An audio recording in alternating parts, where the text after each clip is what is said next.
Now recognize. Thank you, Mr. Chairman. This is very short, Mr. Chairman. As the proponent of the privileged speech that was delivered last year with respect to the issues in the social media, allow this representation to deliver a very short opening remark, Mr. Chair. Magandang umaga, mga kasamahan, honorable colleagues, distinguished guests, ladies and gentlemen. We are gathered here today not to silence voices, suppress free speech, or curtail the constitutional right to freedom of expression. Instead, we are here to draw the line between responsible discourse and the deliberate, systematic abuse of digital platforms to spread lies, destroy reputations, and manipulate public perception. This hearing seeks to establish a regulatory framework for social media similar to how the kapisanan ng mga broadcasters sa Pilipinas or the KBP regulates television and radio broadcasters, and how the National Union of Journalists of the Philippines or the NUJP upholds ethical standards for print media. Our goal is to develop a code of conduct for content creators, ensuring accountability and ethical responsibility in this rapidly evolving digital space. While we uphold the constitutional right to freedom of speech, we must also recognize the urgent need for regulation to prevent the misuse of digital platforms. The lack of oversight has allowed vloggers and online influencers to freely spread harmful narratives without fact-checking or ethical accountability. To address this, social media platforms like TikTok and Facebook must be treated as legitimate businesses requiring a franchise or accreditation system.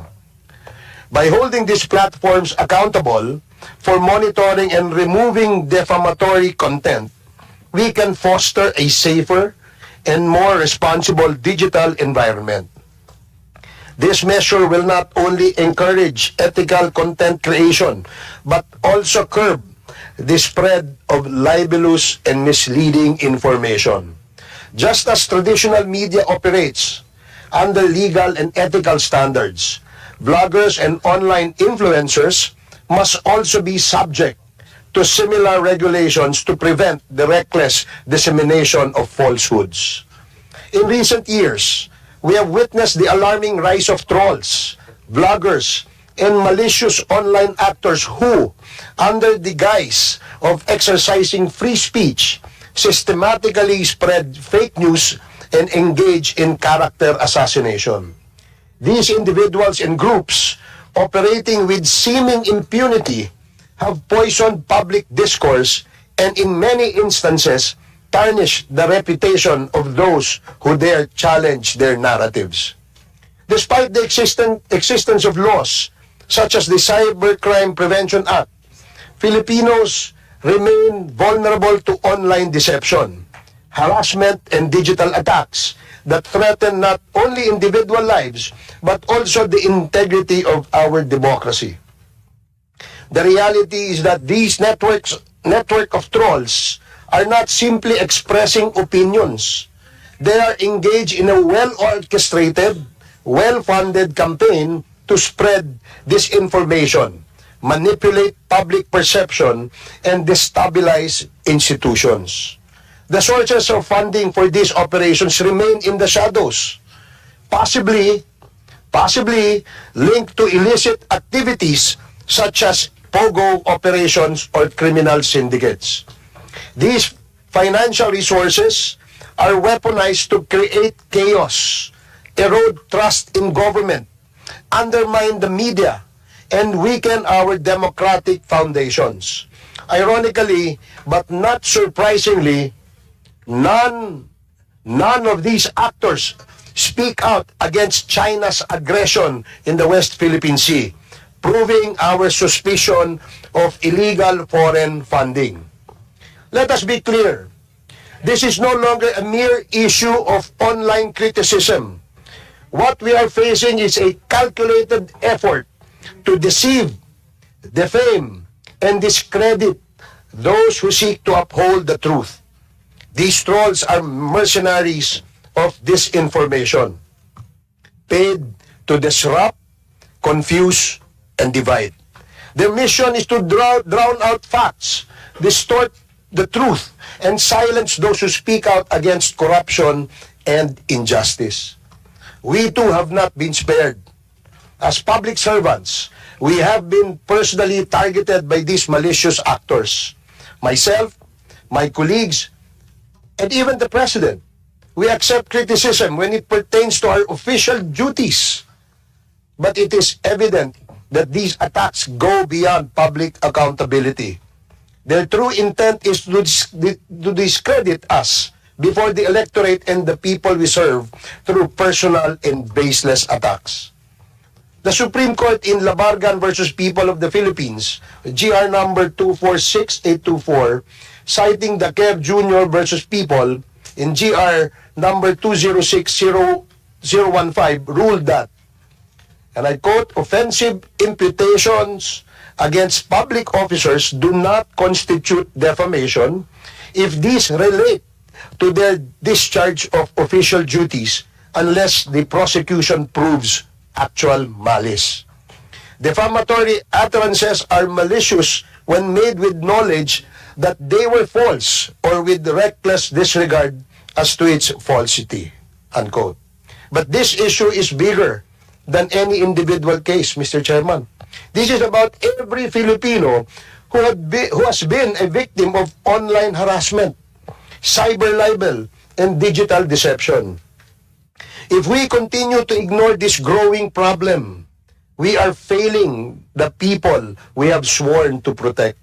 Social media should never be a tool for personal attacks or harassments or the destruction of reputations. Those who exploit these platforms to spread black propaganda, lies, and harm others must be held accountable.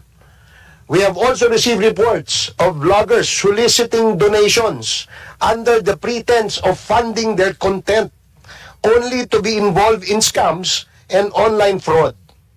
All this must stop, Mr. Chair. Today, we commit ourselves to finding solutions. We will explore ways to protect the public from the dangers of fake news and disinformation while ensuring that our digital spaces remain safe, ethical, and credible for future generations. Maraming salamat po, Mr. Chair. Thank you. That was 10 minutes. I thought 9 minutes only. It was short. Anyway, the next item of our agenda is the acknowledgements of the resource persons who are present today. Thank you for coming over. And the COMSEC is hereby directed to acknowledge those personalities. And to those who will not be acknowledged, please approach po yung ating mic and ask to be recognized by the chair. Thank you so much. COMSEC, please. Thank you, Mr. Chair. Good morning again. The following resource persons are present from the Department of Information and Communications Technology, Undersecretary Jeffrey E.N.D., Ms. Christine Applepre, Ms. Michelle Pagalilawan, Mr. Renato Del Rosario, and Attorney Don Josef Tiansay. From the Cybercrime Investigation and Coordinating Center, Undersecretary Alexander K. Ramos, Attorney Alvin Navarro, and Ms. Christine Jane Flores. From the Department of Justice, Office of Cybercrime, Attorney Rodan Parocha. Secretary Ivan Uy. Apologies, sir. From the Department of Justice, Attorney Rodan Parocha of the DOJ Office of Cybercrime, with Head Agent Ina Marie Feliz Protasio Ladislao and State Counsel Attorney Kirshen Bautista. From the National Bureau of Investigation, Attorney Van Homer Anglubeng. From the National Telecommunications Commission, Attorney Andres Castelar Jr. From the Philippine National Police, Police Brigadier General Bernard Young of the PNP Anti-Cybercrime Group, with Colonel Columbo Aberia of the ACG, Police Lieutenant Colonel Anacleto Daliva of the PNP Legal Service, Colonel Nova de Castro Aglipay, the Chief of the Legal Affairs Division of the ACG, and from the University of the Philippines, Associate Dean for the College of Media Communication, Dr. Rachel Ican. From the Center for Policy and Executive Development of the UP, Dr. Enrico Basilio. And Ms. Angela Chavez, also from CPED. Online, we have Attorney Michael Chu of the UP College of Law. And online, we also have Dr. Jonathan Corpus Ong of Global Digital Media and the University of Massachusetts in Amherst. From the Kapisanan ng mga Broadcaster ng Pilipinas, Attorney Rudolph Holarbal. From Vera Files, Ms. Ellen Tordesillas, President and Co-Founder. Mr. Chair, from the social media personalities present that we invited 40 plus, sir, with us today are Attorney Rico Tomotorgo, Ms. Maria Lourdes Tiquia of Publicus Asia, and Mr. Mark Louis Gamboa. That's all, Your Honor, for now. Thank you.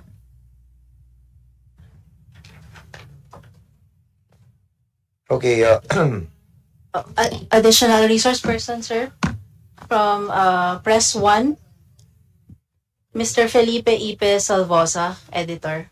Thank you, Your Honor. Mr. Chair, just a clarification from COMSEC. Out of the Go ahead. 41 social media personalities, only 3 have attended. Yes, Mr. Chair, some of them sent excuse letters Okay. via email. yes, we have received of a different communication coming from the different resource persons, including the platforms like TikTok,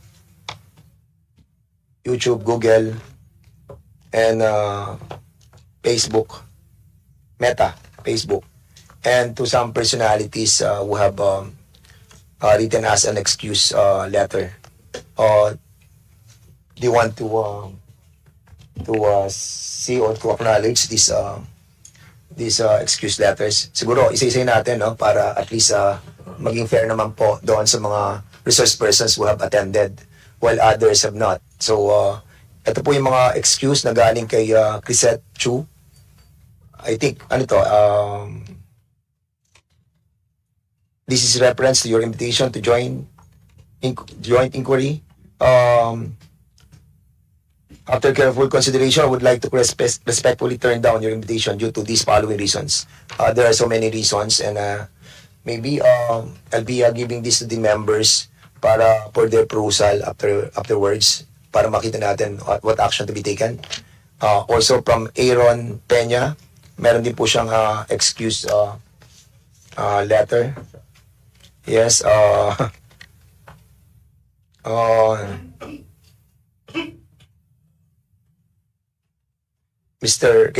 kay Mark Anthony Lopez, just received today. I think this is also an excuse letter. Kay June Abines, after having a discussion with my lawyers, I regret to inform you that I won't be attending the hearing today because objective hearing is an attempt to curtail the people's right to expression. From Richard Mata,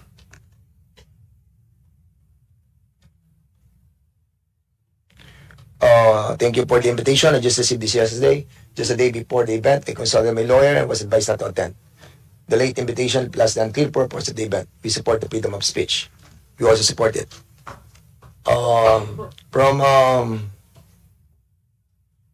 From Elizabeth Joie Cruz, same excuse, meron din excuse. Kay Attorney Trixie Cruz Angeles, I respectfully decline this invitation as I question the legality of the inquiry as well as the proposed legislation for being violative of the constitutional guarantee of free speech. From Ethel Garcia, decline as well. from Maui Spencer, out of the country. From Sean Wayne, long excuse. And sa TikTok, YouTube, and Meta. So I think the members have to decide on the other members who have not given us any excuse letter for not attending on this resource person. Mr. Chair. Congressman Marcoleta and then Congressman Abante. Thank you, Mr. Chair. Judging from the title of the resolution before us, is it correct to assume that this hearing is only limited to social media platforms? No, of course not. Because the way I see it, it only addresses the problems, alleged problems encountered against bloggers. No, Chairman, Congressman Marcoleta. That's the reason why we have invited as well the government agencies and also the academe and other media outlets who have parameters on. But we have not invited members of the mainstream media, Mr. Chair. We did. And what that's the reason why what was the we're response? asking for the excuse letter as well because a while ago the COMSEC have acknowledged the persons of the resource persons who have been invited. Did we invite, Mr. Chair, Philippine Inquirer and Philippine Star? COMSEC, can you please reply to the query of the good gentleman from Sagi Party List? Thank you, Mr. Chair. Philippine Daily Inquirer was not invited, Mr. Chair. How about other social media? How about some other major media outlets? Philippine Star, Mr. Chair. Mr. Chair, KBP was invited, kapisanan ng mga broadcasters sa And the president of Pilipinas. KBP is here? Yes, sir. Okay. Did that satisfy the query of Congressman Marcoleta? Because I think, Mr. Chair, even the social, not only the social media are supposed to be invited, but also the mainstream media. I am personally victimized by these two popular newspapers, broadsheets. May I cite a particular example just to dramatize, Mr. Chair? Yeah, Kaya importante lang sana, gusto ko rin sila marinig ko nandito. What's the point of order? So what's the point of order? We are still in checking all the invitations that was sent to all the invitees. At the same time, Mr. Chairman, some of those invitees are not present. And with regards to the query being made by Congressman Marcoleta, I do believe that he has a basis for that. And since, Mr. Chairman, the COMSEC has confirmed that indeed Philippine Daily Inquirer and Philippine Star are not invited to today's hearing. Since Congressman Marcoleta is not a member of this committee, may I respectfully move, Mr. Chairman, that in the next hearing, we will invite Philippine Daily Inquirer and Philippine Star to expedite discussion, Mr. Chairman. So move, Mr. Chairman. May I know, Mr. Chair, why... Order. By Congressman Paduano, and we have to tackle first the motion. Huh? We have to tackle the motion. I second the motion. And there's that was duly seconded. Any objection? Hearing none, the said motion is now approved. So, Congressman Marcoleta, your query is valid. Unfortunately, I think it's the fault of the COMSEC for not inviting, because you have to consider as well that we have invited so many already for the bloggers. It was like 40, and we cannot accommodate everybody. And that's the reason why your query is so valid that we will be inviting them in the next hearing. And at the same time, having said that, your story about being victimized of those two broadsheet can be tackled in the next hearing. So the next item. Mr. Chair. Yes, you have the floor right now, Congressman. I just would like to find out if Miss Elizabeth Joie Cruz, aka Joie Vivre, was invited. Congressman, If he was invited, Mr. Chairman, I'd like point of order, Mr. Chairman. what's the point of order? Once again, Mr. Chairman, the floor is still with Congressman Marcoleta, and is she okay na po ba? Congressman Marcoleta, with regards to the query, that I move to invite Philippine Daily Inquirer and Philippine Star. Yes, And yes, it was yes. approved. Now, Actually, I have already taken action. yeah, I know. On the But query of the floor is still with Congressman Marcoleta, and I asked personally Congressman Marcoleta to the chair if he is satisfied with the motion that I have made, Mr. Chairman. And after that, siguro, let's proceed with another member of the House of this committee. Congressman Marcoleta, please. Thank you, Mr. Chair. I still have to include another aspect of inquiry. Kasi hindi lamang po yung social media at saka yung mainstream media. I was also personally victimized by certain survey firms. Nagsasurvey po sila. For example po, yung SWS, kailangan sabihin ko na po. Nag-survey po sila ng third quarter survey last year. And they listed 40 names, senatorial preferences. Nandito po sa akin, ibibigay ko po yung kopya po, reference ng ating committee. There are 40 names mentioned and indicated in that list. Ito po, Mr. Chair. Gusto ko lamang pong i-emphasize na dito sa 4 na pong senatorial balls po na kanilang ginamit dito sa survey na to, meron pong 6 na relatively unknown. Babasahin ko po ang pangalan. Adonis Jerome, Andamo Jocelyn, Arambolo Ronel, Doringo Mimi, Floranda Mori, Danilo Ramos.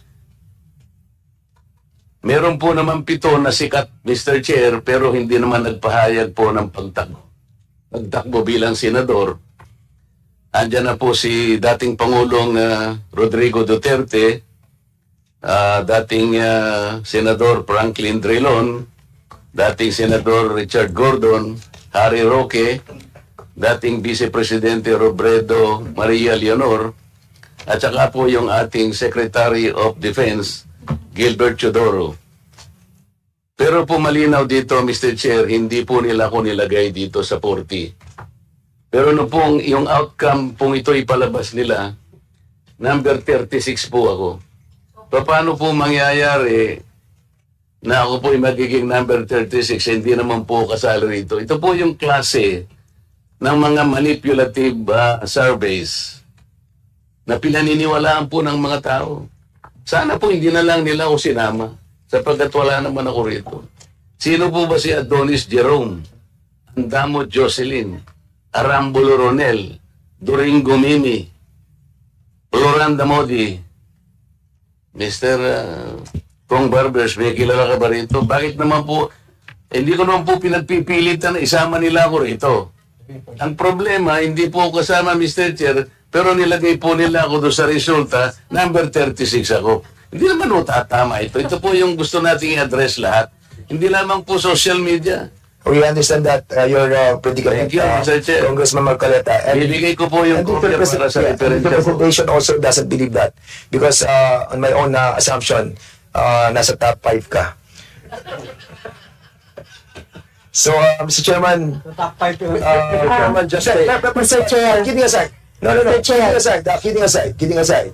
We have to tackle that issue as well, that being espoused by Congressman Marcoleta. So we will be inviting over in the next hearing, what survey firm is that? SWS and the Parsation. Ilan ba yan? Ito lang muna yung nakita ko. Yes. At saka yung Manila Broadcasting Corporation. NBC. Because in the House resolution itself, the House resolution number 2147, it clearly states, social media lang. Yeah. Diyan lang eh. Oh, kaya yun lang yung topic natin. But we cannot, But it was, we are not delivered. No. Congressman Barbers, you have delivered in your privilege speech a wide, comprehensive approach on this matter. That And I is think correct, inviting over the survey firm is also correct.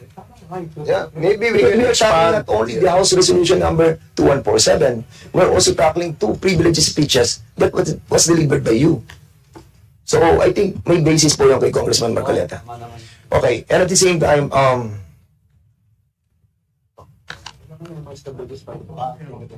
so there's a, Mr. Chair, noted po yung kay Congressman Marcoleta. Now, May I now be recognized? Abante, now you are recognized.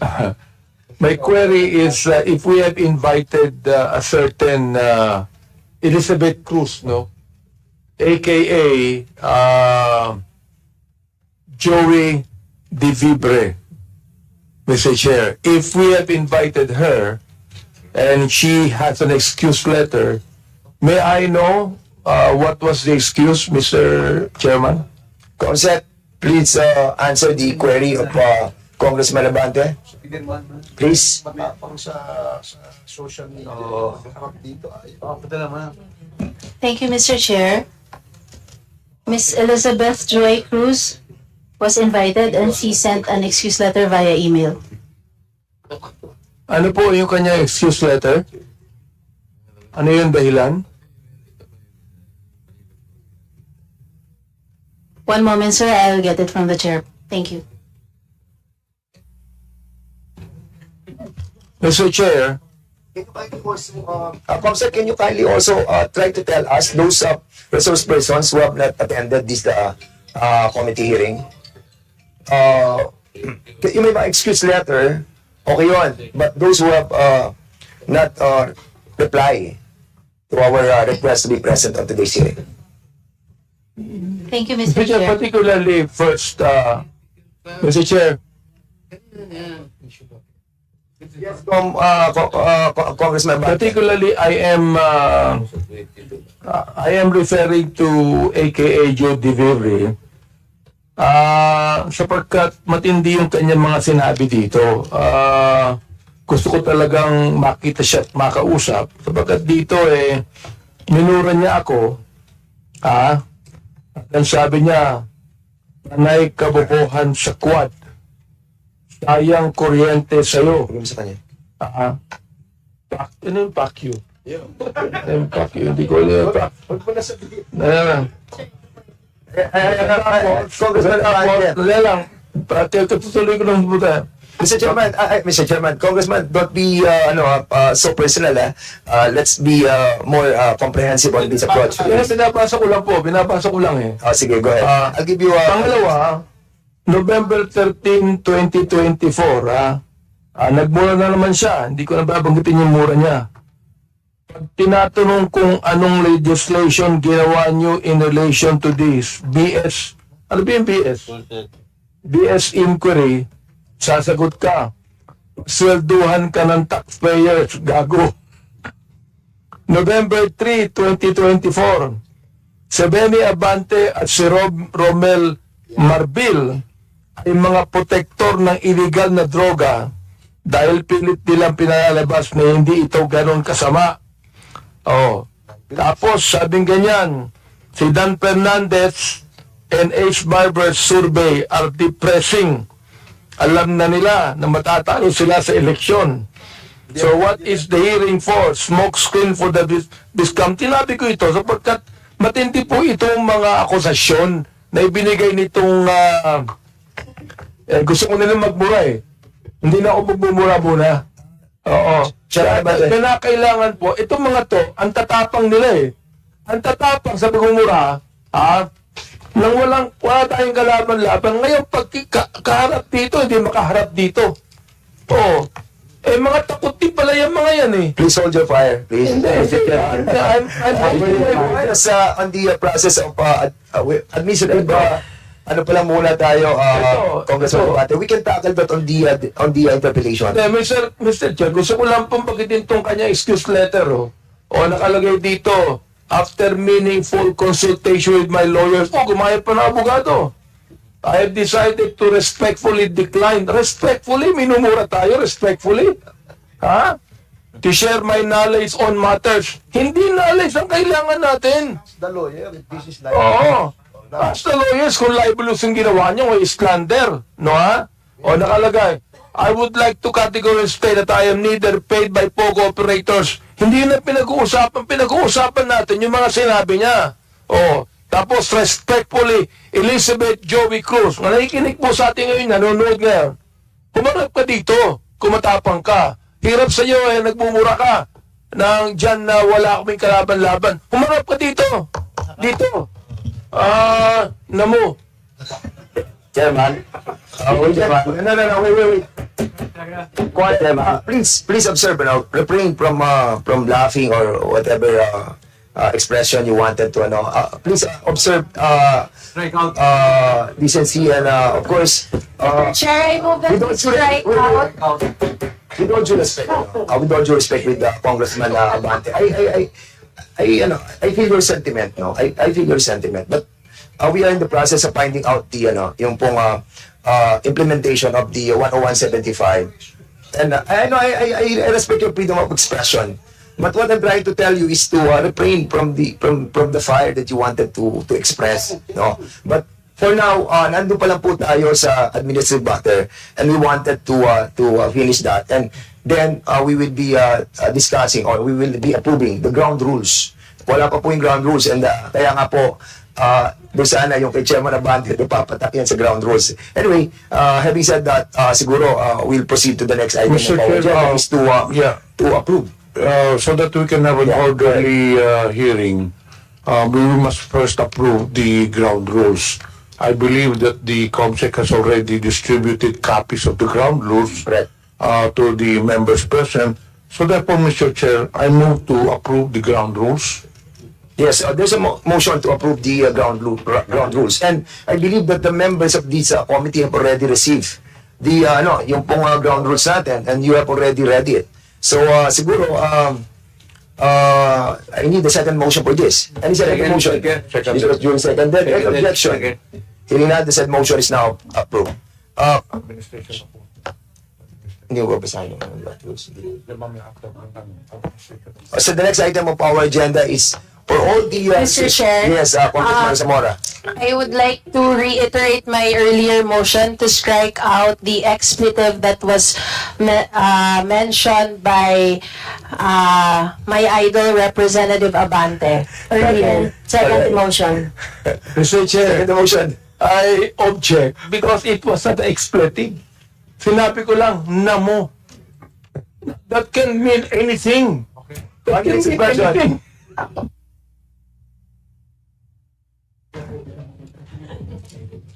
Hearing resume.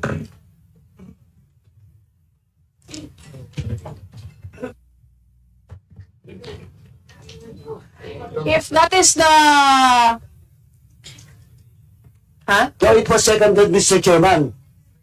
And the objection with Congressman Abante, it's up to the members if they will vote for it, for the objection with Chairman Abante. 1 minute suspension.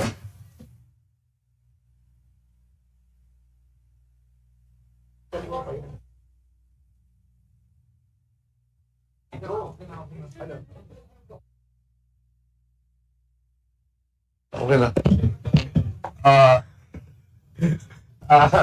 Hearing resume. So there's a motion to strike out the word that was delivered by Congressman Abante, and this was duly seconded. Any objection? Hearing none, that motion is approved. Mr. Chair, I Yeah, would like to manifest na because it was a motion made by she's just like a daughter to me because her father is a very good friend of mine.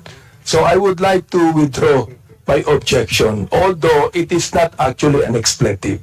Yeah. But I'm withdrawing it for the sake of the motion, Mr. Chair.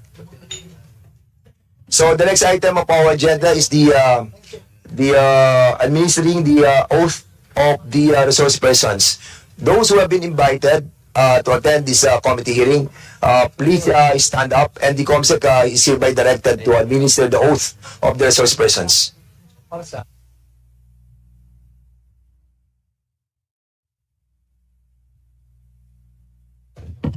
May we request all the resource persons invited to stand? Raise your right hand and repeat after me. Do you swear to tell the truth, the whole truth, and nothing but the truth in this inquiry? Thank you. Please take your seat.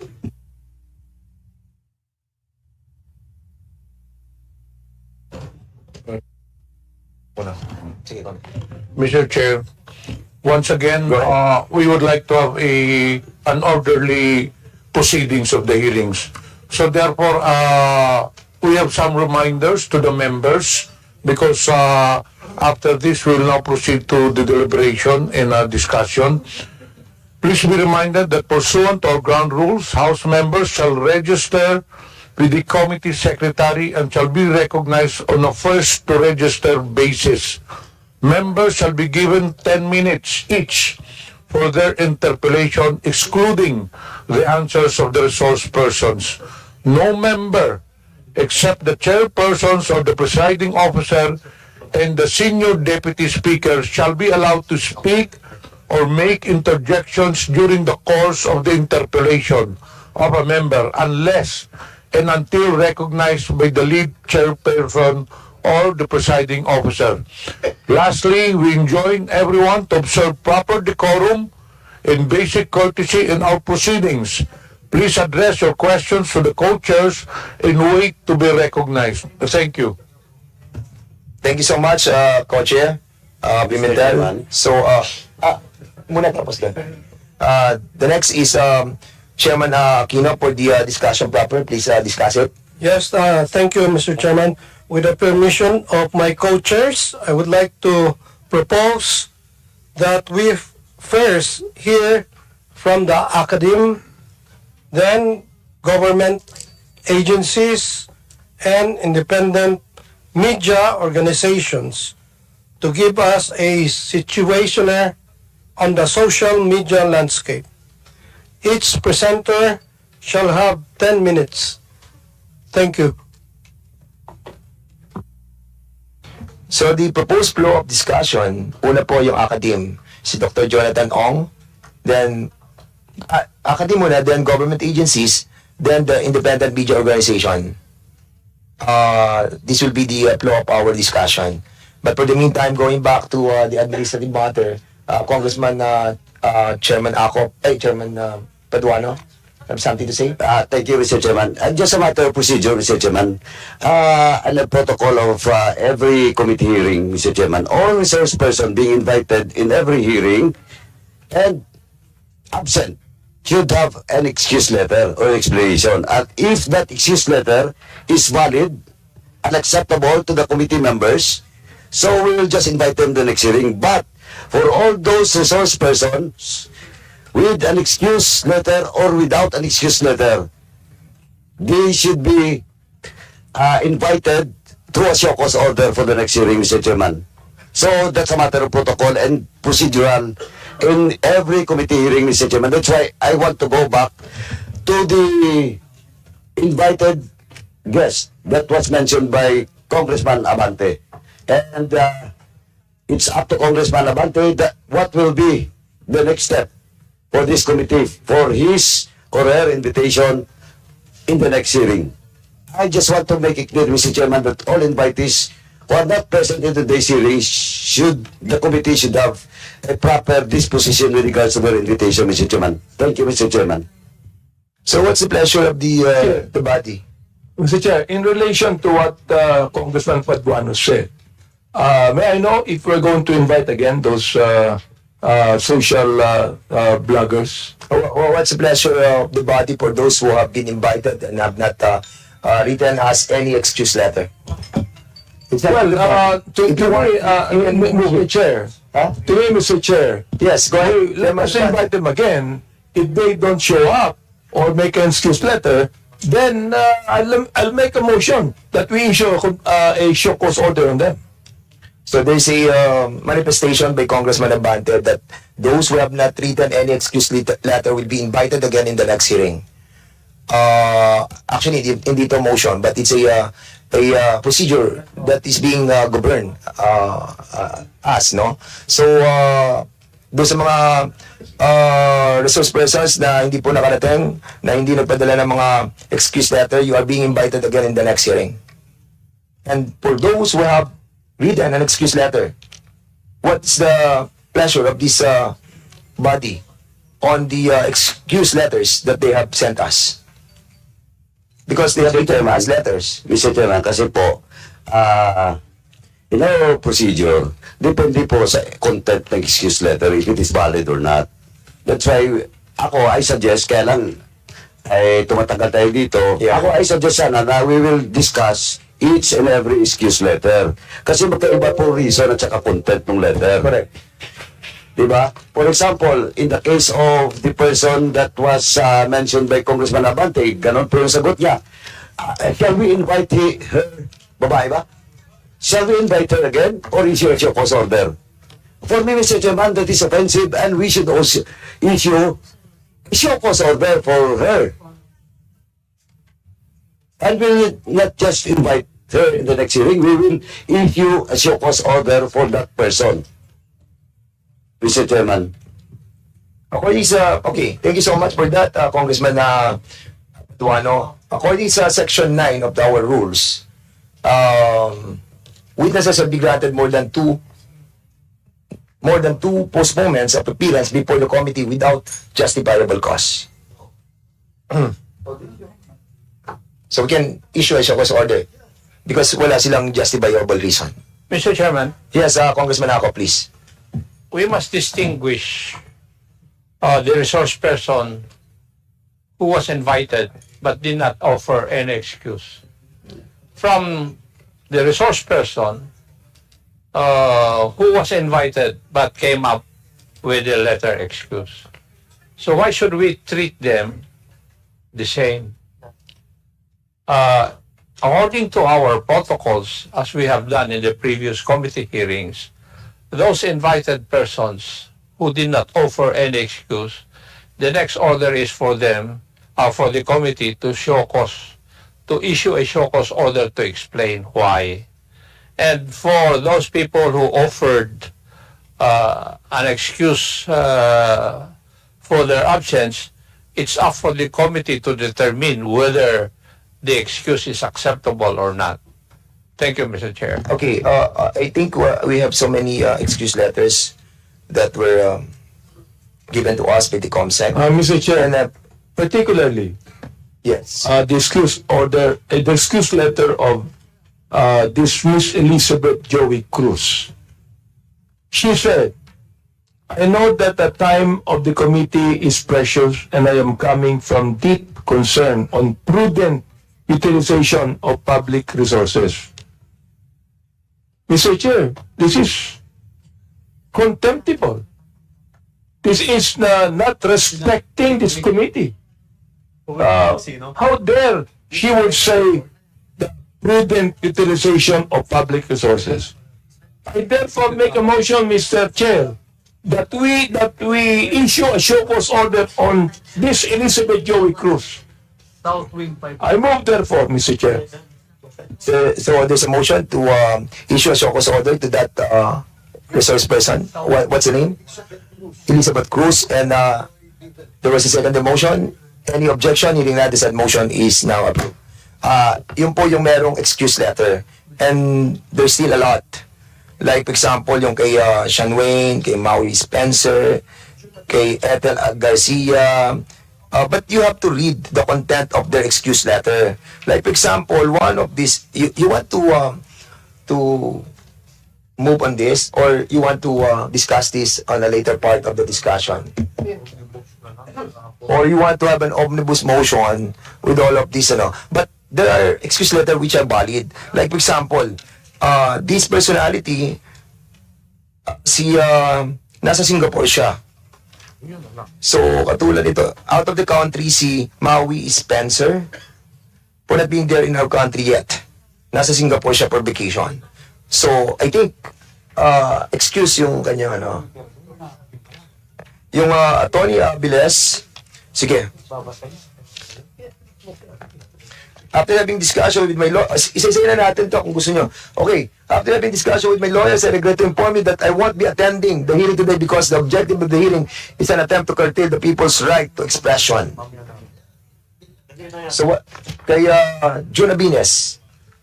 With that excuse letter, Mr. Chairman, I found it not valid and I moved to issue a show cause order for that June Abinas, Mr. Because there's a Chairman. motion to issue a show cause order to this resource person. Any second the motion? Second. There's a second the motion. Any objection? Hearing none, the said motion is now approved. Okay, Mr. Chair, if I may, Go ahead. Mr. Chair, para lang doon sa mga nanonood, ito pong hearing na ito ay hindi para kitilin o isuppress yung freedom of speech nila. Wala ho kaming ganong layunin. Ang layunin po natin dito ay gawa ng pulisiya ang paggamit ng social media platforms. Dapat po meron tayong disiplina, meron tayong code of conduct, meron tayong ethics sa paggamit nitong social media. Hindi yung pagbukas mo ng social media, magmumura ka.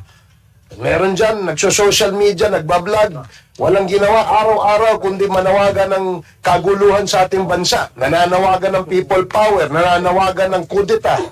Yung ba ay tama, Mr. Chair? Ang punto lang natin dito is magkaroon tayo ng ganitong regulasyon o regulatory policy para kagaya po ng mga broadcasters, meron po silang KBP.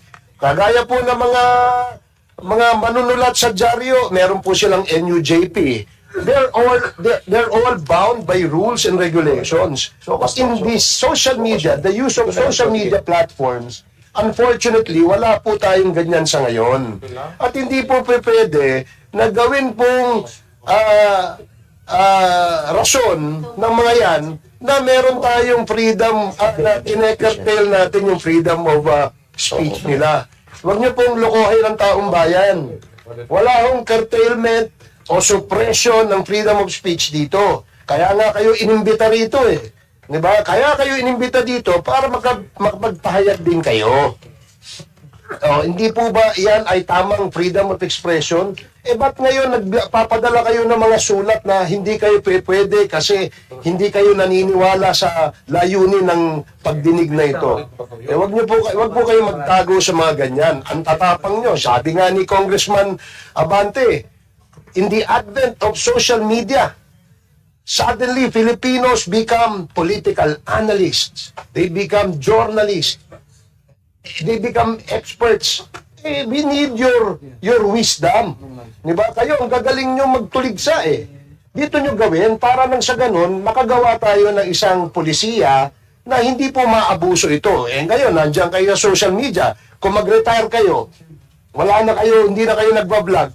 Paano kaya yung mga susunod na mga vloggers? Yun lamang po ang layunin natin dito. Kaya huwag kayong magdahilan na hindi kayo nagpupunta rito dahil hindi kayo pupunta dito kasi hindi kayo naniniwala sa layunin ng investigasyon na ito. We want to craft a policy, a remedial legislation so that there will be discipline and code of ethics in the practice and use of our social media platform, Mr. Chair. Thank you. 7 na lang naman pala to. So, tapusin na natin. Maikli na lang to. Ito may excuse letter din si Mark Anthony de la Cruz Lopez. I was supposed to stand in front of this committee today in what has been asserted as inquiry on fake news peddlers, narco-bloggers, and Pogo-funded bloggers in aid of legislation. I would have loved to really open up and tell you my story on how I evolved from being an ordinary citizen. Mahaba po siya, mga 5 pages siya. Pero tinitingnan ko po, you see Mr. Fernandez and Barbers, I reiterate that I am a citizen of the Republic and I actually understand that the premise of your so-called inquiry is without basis, nor cannot understand on solid legal ground. I therefore invoke my rights as provided for in the Constitution and decline your invitation. So, mahaba po yung kanyang letter and I cannot understand fully, but this is the content of the letter. So, what's the pleasure of the body? Mr. Chairman, once again, the letter that was sent to this committee is not valid. I move to issue a cause order for that invited guest. Okay, if there's a motion to issue a cause order to Mr. Mark Anthony Lopez, any second the motion? Second. Any objection? Hearing none? Yes, the said motion is now approved. Okay, ito naman galing kay Atty. Trixie Angeles. I respectfully decline this invitation as I question the legality of the inquiry as well as the proposed legislation for being violative of the constitutional guarantee of free speech. Is she a lawyer? Is she a lawyer? Yes, Atty. Trixie. A lawyer. I think, attorney. So what's the pleasure of the body? Mr. Chairman, I might have two motions, Mr. Chairman. First motion, Mr. Chairman, is to issue a cause order to Attorney what? Trixie Angeles. Attorney Angeles. Shokos to. Shokos din yan. That is my first motion, Mr. Chairman. Okay, about the... Second the motion. Duly seconded. Any objection? Hearing none, the said motion is now approved. My second motion, Mr. Chairman, is for the legal department of this House to study if ever there is a violation because he is an officer of the court. And he should respect the constitutional duty of Congress. And question of legality, Mr. Chairman, I respectfully move that we will consult the legal department of this House for a possible disbarment case against Attorney Trexie, ano apelyido? Angeles po. So move, Mr. Chairman. The COMSEC is hereby directed... Oh, no, it's a motion. So there's a motion to... Second. Wait. Your motion is to ask the legal The department. legal department for a possible disbursement case against Attorney Tricia Angeles. So there's a motion cited by Congressman Paduano. Any second the motion? Duly seconded. Any objection? Hearing none, the said motion is now approved. About Richard Mata, thank you for your invitation. I just received this yesterday, just a day before the event. I consulted my lawyer and was advised not to attend. The late invitation plus the unclear purpose of the event, we support the freedom of speech. So, what's the pleasure of this body? The same thing with the others, Mr. Chair. I would like to make a motion to I think we have a three... issue court shows order.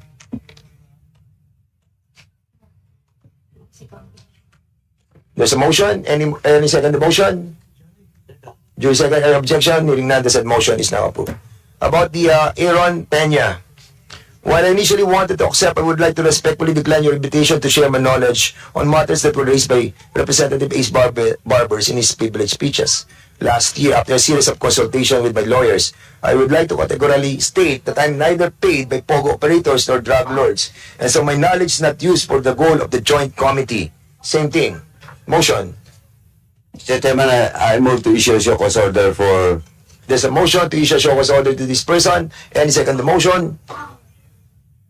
Second the motion. Duly seconded. And objection, hearing none, the said motion is approved. And Krizette Chu. This is in reference to your invitation to the joint inquiry congressional hearing on social media. After careful consideration, I would like to respectfully turn down your invitation due to these following reasons. Mahaba po yung reasons. 4 pages.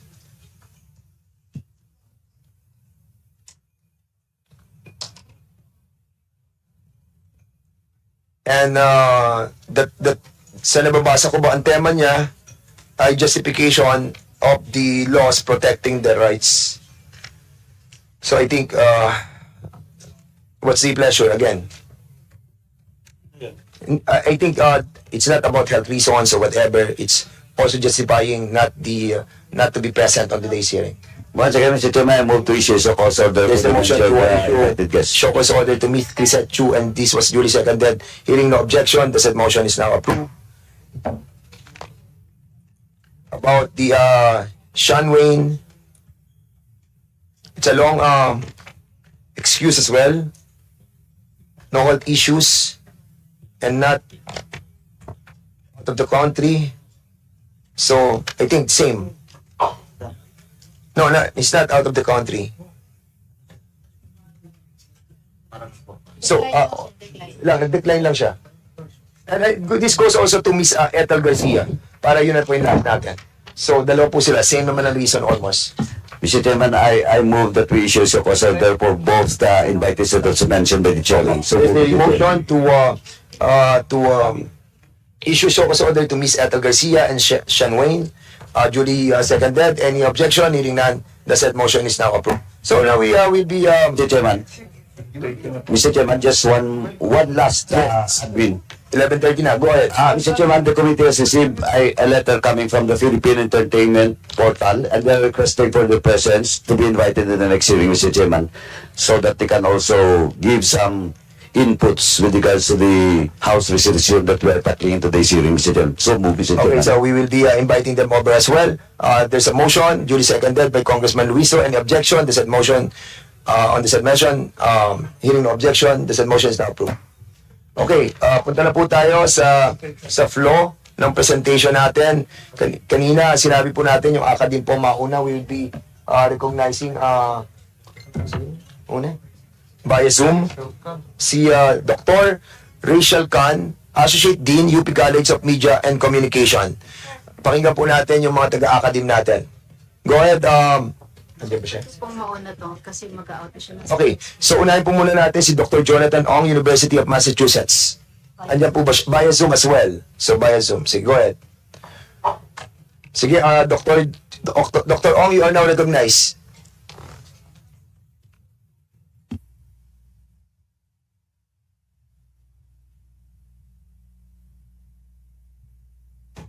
Sige, Dr. Ong, you are now recognized. Please proceed.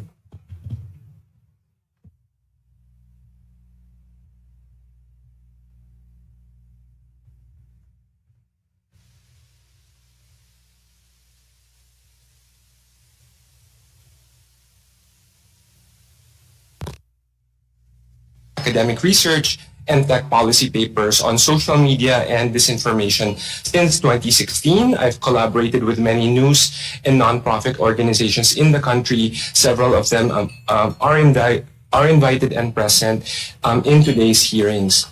I've also presented in previous hearings on fake news at the Senate related to elections as well as on foreign interference. So ang una ko pong Dr. Jonathan Ong, for a while, we have problem with the audio. Can you refrain from speaking just yet? So, technical, can you kindly paki-increase lang po yung volume? Dr. Jonathan Ong, you can now proceed, please.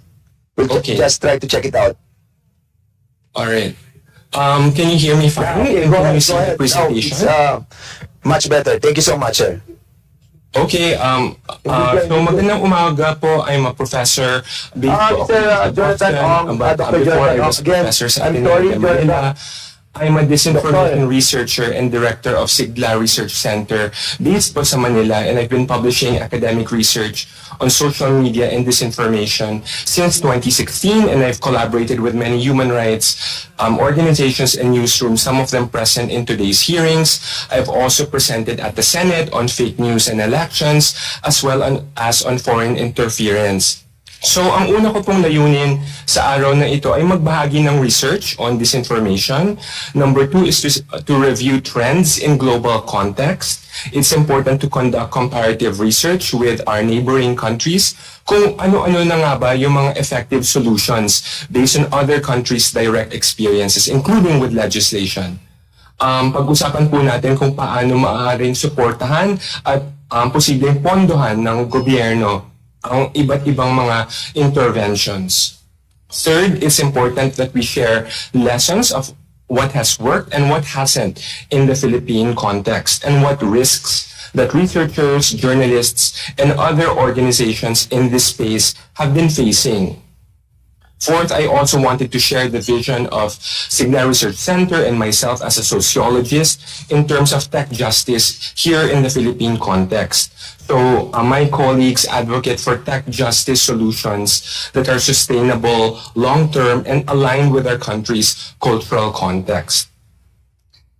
So, first, I wanted to share this free and open access resource for policymakers and also educators curated by Sigla Research Center. You can visit siglaresearchcenter.org and check out this research archive. Ito pong research archive collects many professors' previously published research and policy papers on disinformation in influence operations. So, na-publish na po siya sa iba't ibang bansa, pero na-kolekto po siya dito sa research archive. Altogether, and reviewing all of them, you can learn about trends across 3 election cycles from 2016, 2019, and 2022 elections. Most recently, we have one paper that also summarizes trends across all 3. Some of you might know that as a sociologist, my specific methodology has also been focused on understanding the business of disinformation for hire. Ito po yung paano magpatakbo ng digital operations during elections and yung mga kampanya, at kung ano-ano yung mga klase ng operators na kumikita ng pera from disinformation campaigning. We also include papers in this archive led by other academics such as Fatima Gao who discussed influencer marketing and paano kumikita ng pera ang mga influencers bawat halalan using advertising technology of social media platforms.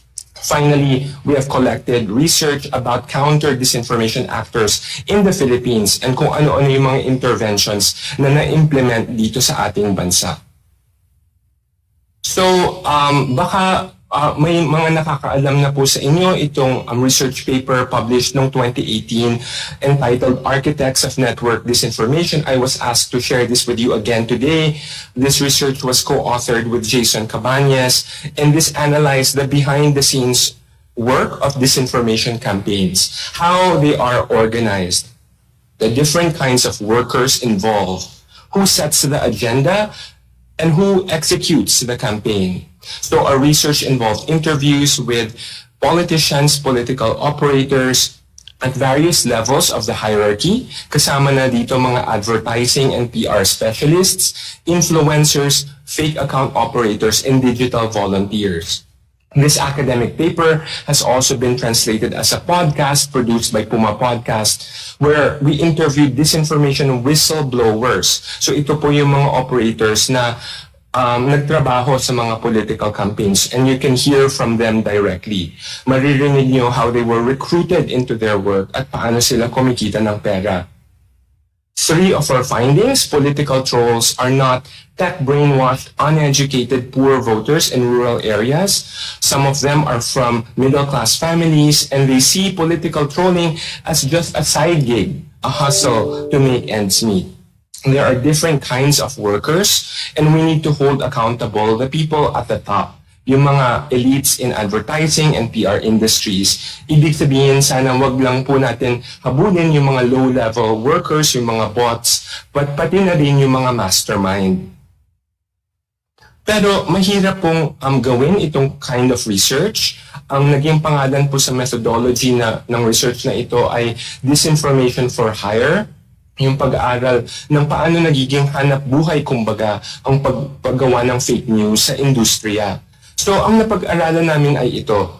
Investigative research into the business of disinformation is risky and costly. It requires financial investment and also legal support. So yung mga researchers and journalists who do this are also threatened when doing this kind of risky research. This is difficult to execute because it requires the cooperation of whistleblowers. Ibig sabihin, hindi lang ito monitoring kung ano yung nakikita natin sa social media. Kailangan may ma-invite tayo na magpa-interview sa mga researcher ng mga tao na insiders talaga sa industriya.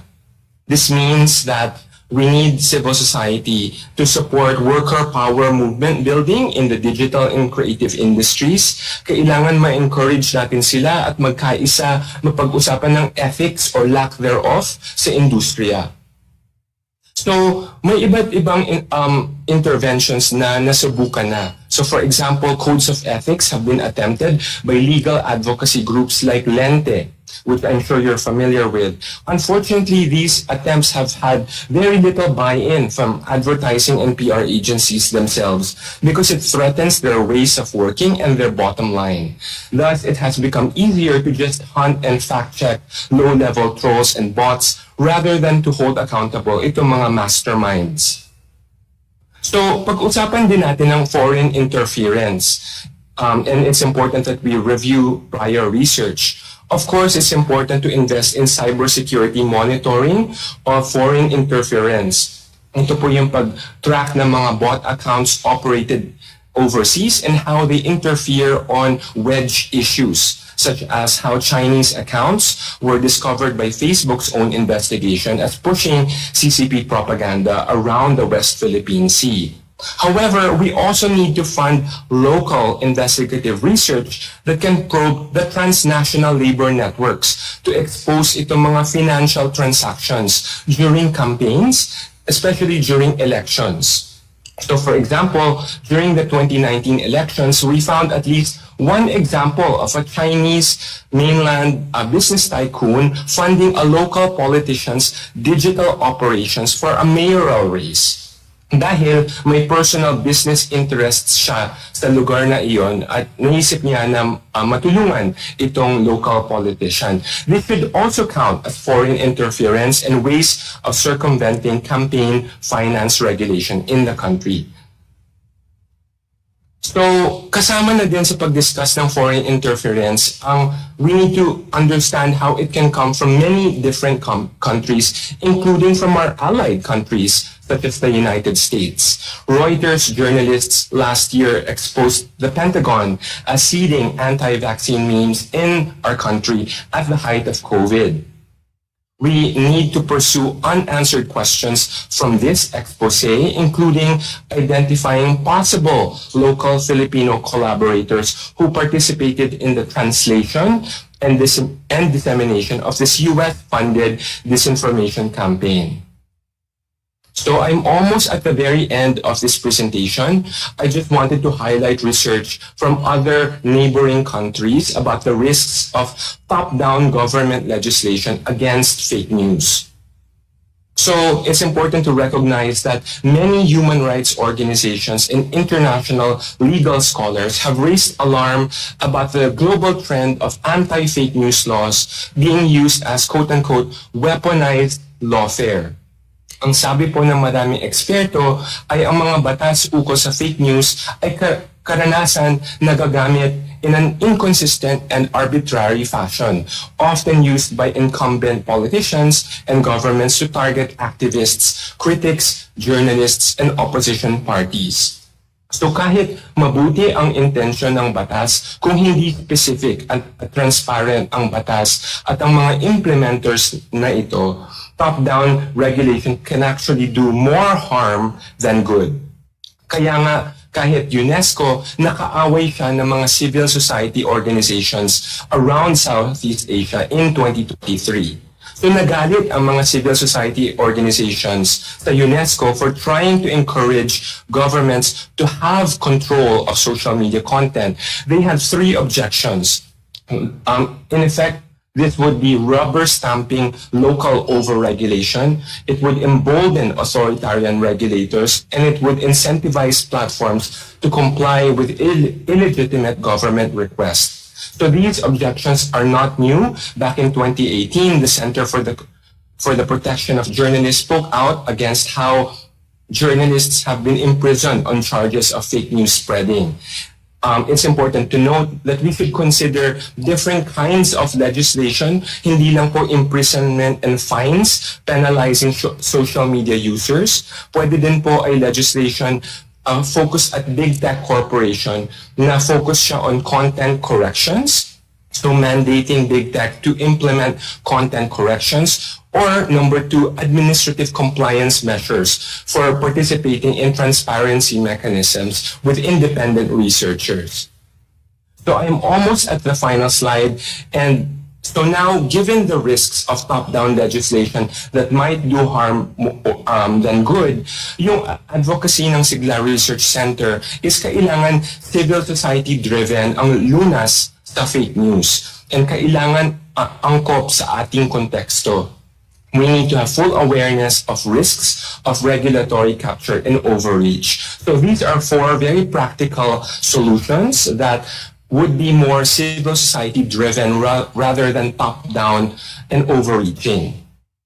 First is to broaden the focus beyond content takedowns. Government should be supporting independent research and civil society to mitigate local businesses of disinformation for hire. So kahit meron pong examples of foreign interference, mas typical pa rin itong local disinformation. Number 2, you can support whole of society coalitions where academics, journalists, legal experts, librarians, educators, and human rights agencies apply diverse methodologies to promote a healthy public sphere. Hindi lang po isa yung methodology, but kailangan iba't ibang sektor ng ating lipunan ay mag-collaborate. Number 3, you can target social media platforms. You can pressure them for transparency initiatives and external audits of their policies as well as their algorithms. These can be reviewed by independent, non-partisan researchers and civil society organizations. Number four, and this is recognizing the broader context of an inevitable contraction of funding because of U.S. foreign aid being contracting, as well as funding from big tech corporations for fact-checking also being halted. You can augment the funding of civil society who are the front line for fighting disinformation. And I just wanted to shout out some of those civil society organizations that you can be supporting and the different methodologies that they have been using to fight fake news. We argue that we need to support all of these methodologies and support ways that they can all work collaboratively rather than work in silos. So thank you for listening, and I'm happy to answer your questions. Thank you so much, Dr. Jonathan Corpus Ong, for that informative presentation. Maybe later, the members of this committee will be asking questions, but for the meantime, we'll be proceeding to the next resource person who will be presenting as well. So, University of the Philippines, Dr. Rachel Ican, Associate Dean College of Mass Communication. You are now recognized, ma'am? By, present siya. O, sige, ma'am, you are now recognized, please. Honorable Chair, distinguished members of Congress, ladies and gentlemen, magandang umaga po sa inyong lahat. Correct ko lang po yung designation, tapos na po yung term ko as Associate Dean. I am a Professor of Journalism at the UP College of Mass Communication. I am also a co-founder of Check.ph, isa pong collaborative coalition ng mga fact-checkers dito sa Pilipinas, where we strive to cite or help the public distinguish disinformation narratives. If you allow me, I have slides po for the presentation, if it can be flashed. Sige, go ahead, ma'am. Kailangan ko po yung slides kasi yun yung visual, yung unang visual po na Yeah, technical, please. Ayan na, ma'am. Ayan, salamat. Next slide, please. It's very important for us to be able to distinguish ang usapan or the certain beliefs na within society. Ang mal-information naman po ay sadyang nananakit po ng tao. It usually attacks reputations through disinformation, no? So, nakikita na, for example, ang deepfake ay example po ng isang mal-information dahil you are already impersonating a real person and putting words in that person's mouth. So, ito po, we have to distinguish the intent, no, in tackling the area of information disorder. Next slide, please.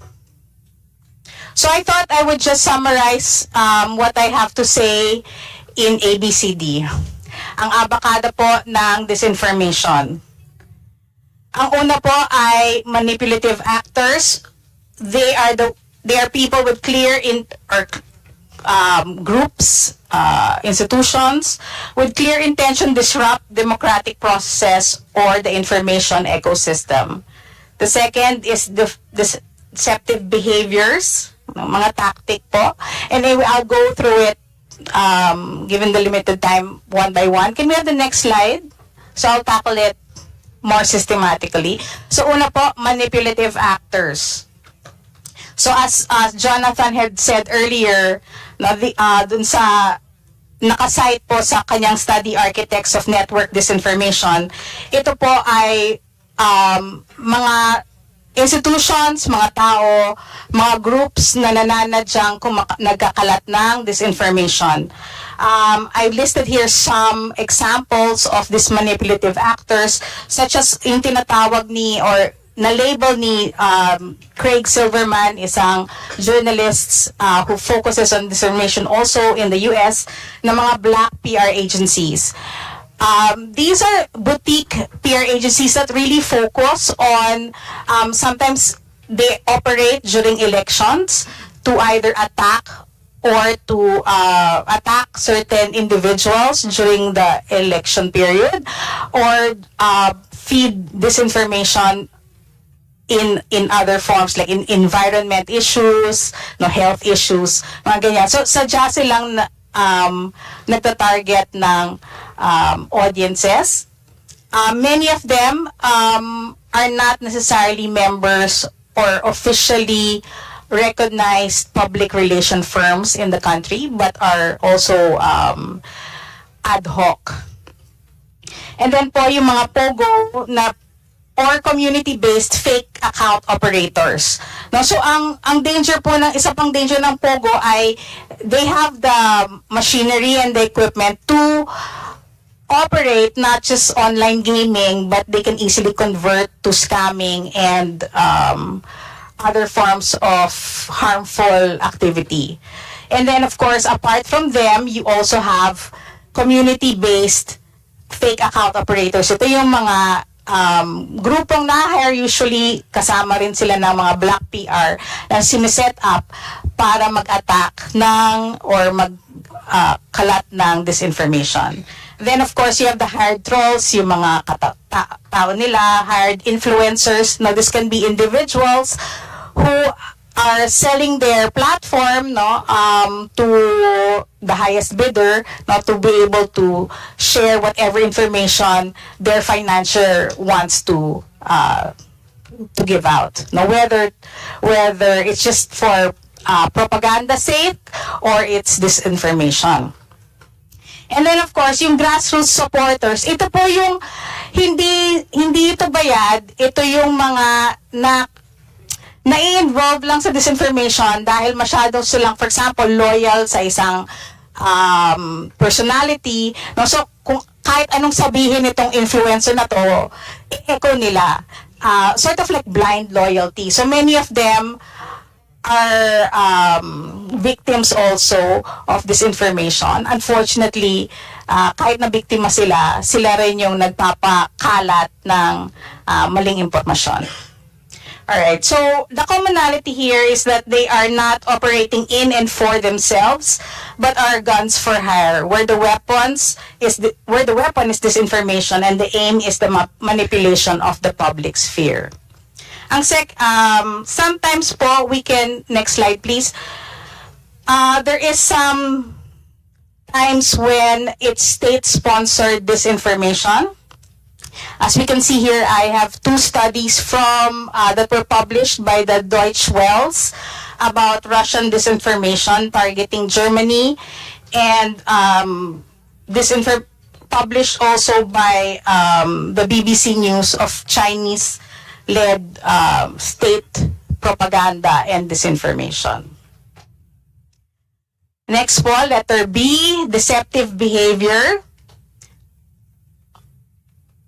I'm narrowing this down to what I think is the most threatening. First is the inauthentic coordinated behavior. Ito po, as Jonathan had also mentioned earlier, pwede po nating hanapan ng paraan para mabawasan to at to go after those who actually finance this. This is the multiple digital actors working together to create false impressions of popularity, consensus, and authenticity. Minsan po, sa isang opisina lang, kunyari, marami silang hawak na cellphone, marami silang hawak na mga mobile numbers, pero sa isang tao or isang grupo lang nanggagaling, making it appear that something is popular or viral. Clickbait rin, ginagamit ito as a tool, whether as a meme, thumbnail, to attract unsuspecting viewers. And astroturfing, it's a creation of or an illusion of grassroots support when it's really just bots and also influence peddlers. As we said earlier, next slide, deepfakes falls under the deceptive behaviors we find in the internet today. Marami po nang nabiktima ng mga celebrity tsaka mga news personalities mahanap nyo sa web na kunyari nagbebenta ng mga health products pero hindi naman totoo. Si Presidente po ay nabiktima rin ito, yung if you recall the issue on, may sinabi daw siya sa West Philippine Sea na hindi naman totoo. Then harmful content, C, next slide please. So there are several types of harmful content. I just have enumerations of 8 here.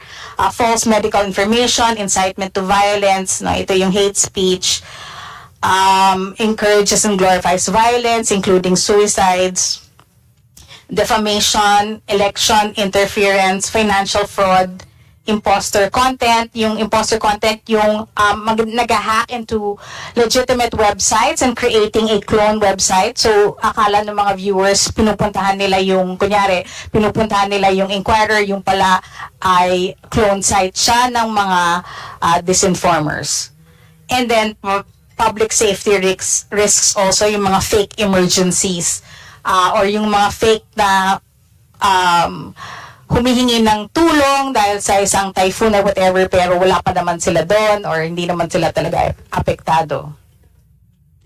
So next slide, some examples of fake, of harmful medical content that can be found on the web. Depo distribution, next slide. Disinformation distribution networks. Like we said, the thing about social media, it operates on algorithms. So, nag-create itong mga algorithm na to. Next slide, please. Nag-create itong mga algorithms na to, ng mga echo chambers. So, lalo ng kung panay disinformation yung laman ng social media mo, then it's likely na yun lang yung nakikita mo at yun rin yung nasa spread mo sa internet. Automated bots also are there to boost algorithm para sila yung nagva-viral at sila yung nag-a-appear sa ating mga social media feeds. And then of course, yung mga paid influencers, because of the number of their subscribers or their viewership, they can easily affect the algorithms in favor of whatever they're posting. And then of course, yung mga fake accounts, ito yung mga either inauthentic accounts or secondary accounts of mga clone accounts of real people. So some policy, next slide please. I'd like to echo what Jonathan said earlier, but I also have a few of my own here, in my policy analysis and recommendations. So first, there's a need to balancing the need to combat fake news with protecting fundamental rights is a complex challenge that requires extensive evaluation and flexibility in adjustment. So hindi ito black and white na issue. Kailangan po the bottom line is still the protection of our freedom of expression, freedom of the press, especially the right of the people to information. Current laws in the ASEAN, such as the Malaysia's Anti-Fake News Act of 2018 and Singapore's Protection from Online Falsehoods and Manipulation Act, or PORMA, while sounding positive in combating disinformation, is more of an obstruction of civil liberties and media freedom.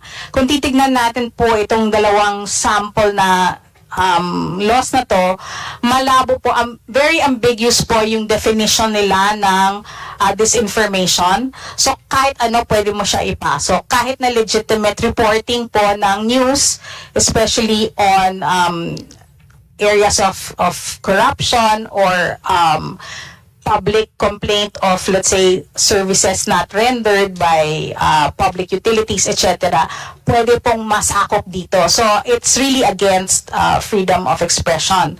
Pero merong silang, well, in terms of PORMA, I will mention a few that provisions that they're kinda okay. But first, emphasis on media and information literacy by involving various stakeholders including governments, technology companies, civil society organizations, and the academe in developing and implementing strategies to educate the public. Yung current nating MIL courses sa grades 11 and 12, they are only one quarter.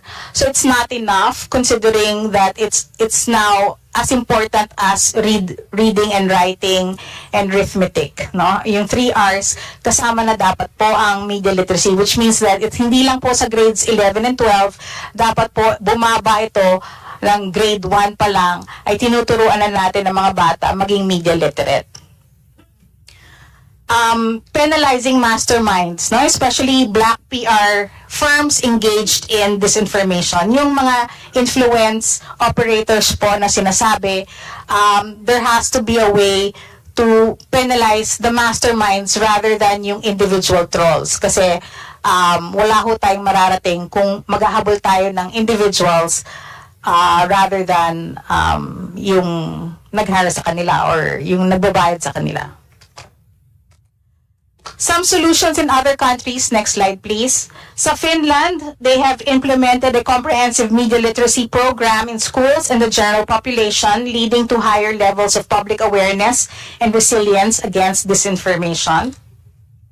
Sa Taiwan, they have adopted a rapid response mechanism to counter disinformation involving fact-checking organizations, government agencies, and social media platforms. This approach has been effective in addressing false information quickly. At sana ho ito ma-replicate natin dito. Kaya nating i-replicate to if there is collaboration among and support with fact-checking organizations, especially now that Meta has removed their partnership with third-party fact-checkers. Yung sa Singapore PORMA law, they also have applied various contexts of quickly addressing and correcting false information. So, meron silang executive rapid response where they publish the correction together with the false information para makita kagad ng public kung ano yung mali at ano yung tamang information. So, ito po yung mga aking masasuggest at this time. Thank you po. Thank you so much, Ma'am. Rachel Ican. So, dito na tayo kay Attorney Michael T. Chu, UP College of Law, and then after which we will be proceeding to the government agencies. Attorney Michael Chu, you are now recognized by Zoom? Yes. By Zoom. Sige. Thank you, Mr. Chair. Good morning, Your Honors. I will share a presentation as well. Hopefully, it is visible. And I want to acknowledge also that my presentation draws on the work of Dr. Chong because he has done a lot of work in studying this information in our context and reiterating as well that there are differences among disinformation, misinformation, and malinformation, as Dr. Khan had mentioned. But I want to highlight in this information, for example, from a legal perspective, there should be a justification for the regulation or whatever law that may be passed that targets this information. And it's not insurmountable. There are ways to do that. I think that the first thing that I would say is that human rights experts in the UN system or the special procedures, for example, will say that we do not punish disinformation per se, but we focus on the agenda and also the intent, which is what distinguishes this information from the others, which they intend to propagate false information for a particular agenda. And I say that because that has to be squared with our constitutional framework on freedom of expression and how expression can be regulated. I want to also reiterate the context that is important here, Your Honors, because while we do take guidance or we compare our approach to the approaches of other states, it is important to recognize that those states may not have as robust free expression environment as we do, or have different histories or experiences. For example, if we look to the laws of Germany restricting hate speech, you will understand why their approach on hate speech is that way, a little bit stricter than most, because of their experiences with World War II and the atrocities that followed, versus the experiences of the United States, for example, which really is inclined to protect free expression in the widest breadth possible. And on that note, a lot of our doctrine and laws in the Philippines hew towards the U.S. approach, not entirely, but closer to that than, let's say, Germany's approach. In the same way that Canada's approach is different from ours because they have specific values, constitutional values that they want to promote, let's say, the protection of democratic society, which is something that we share with them, but that's part of their legal tests, actually. Okay. So just to reiterate some of the ways in which this information is propagated online, and again, I defer to the other experts on this, but these are the ways, and I think we see them being conducted, being done in platforms and elsewhere in the internet. Social engineering, for example, will employ methods that that recreate or that truncates or changes the context, or context is missing, and of course that also transforms particular content through the use of technology.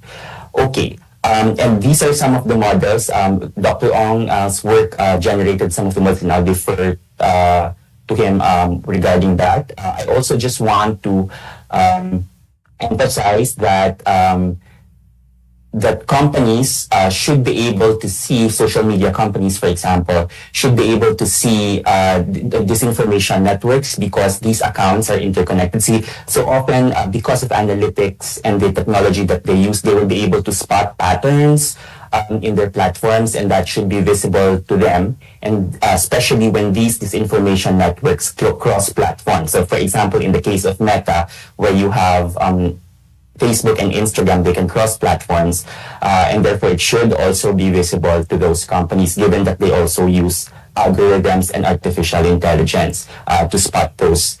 Okay, so again, your honors have already stated the effect of this information on our institutions. I will not reiterate that, just to also say that it also has an effect on the population and could be counterproductive to all the other education measures that we have been doing, which means more education than is called for. Okay.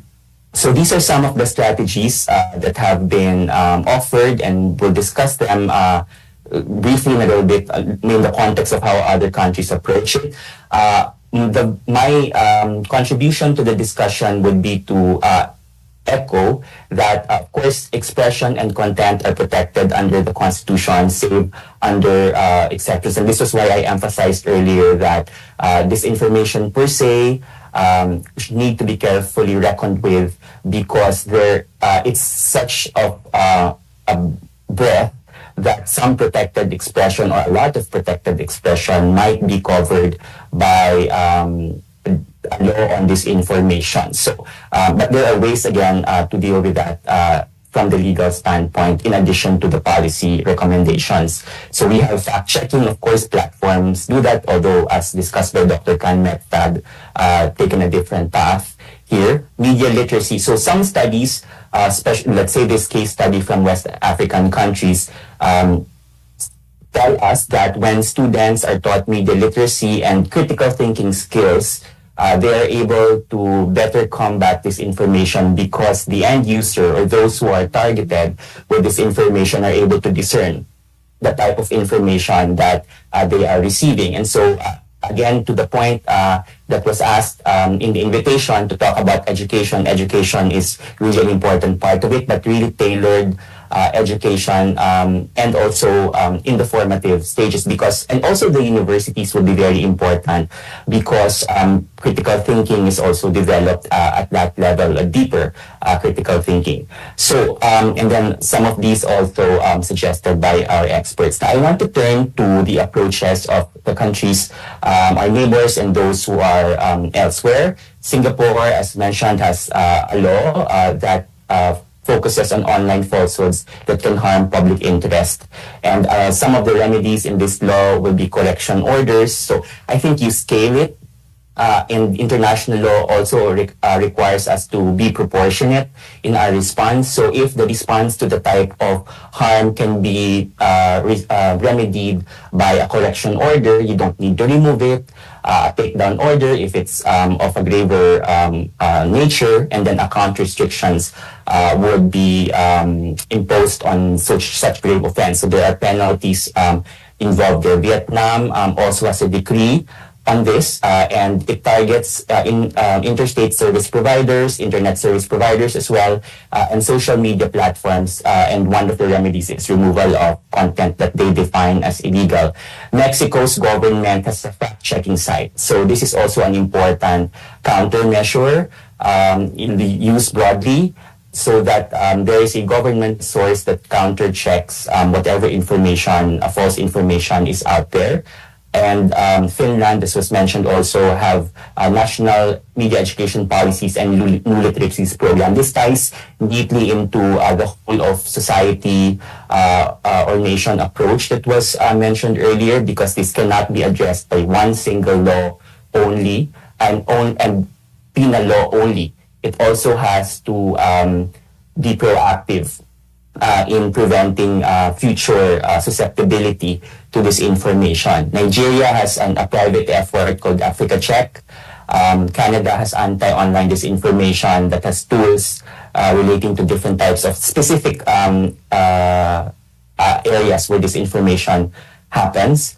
And the Netherlands also has a program like Canada and Finland, and they assign this to various ministries. Australia uses a task force to monitor this information, and again, the importance of a media literacy campaign that is meaningful and not just something that you post online and you leave that there. So it has to involve stakeholders like our educational institutions. France has law on election misinformation, so it's very specific and defines particular terms, which we'll turn to earlier.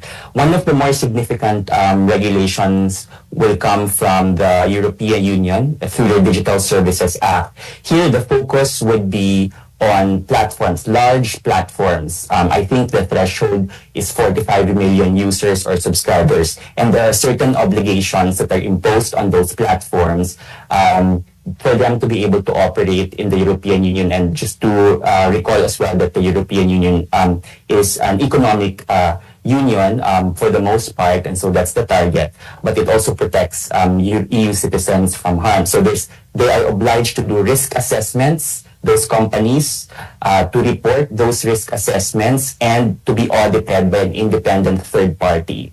So, and then if not, then there will be consequences. There will also be penalties there. Germany has a law, as I mentioned earlier, but the context is different. So this is a summary of those.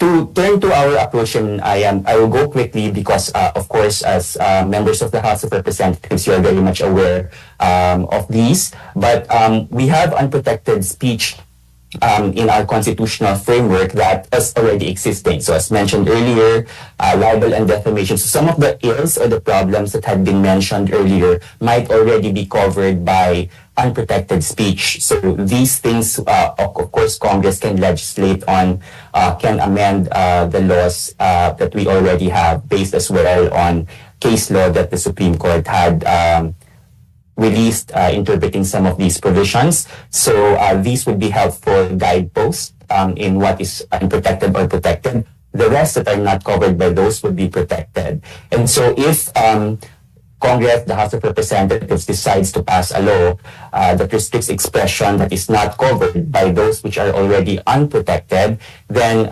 that law must be analyzed or must be crafted with foresight in mind that challenges to the law that restricts expression might have to contend with these particular tests. And I will not discuss all of them, but the most relevant for us, the Brandenburg test, which is recently reiterated by the court in the anti-terrorism law case, might not be as relevant here because that speaks of incitement.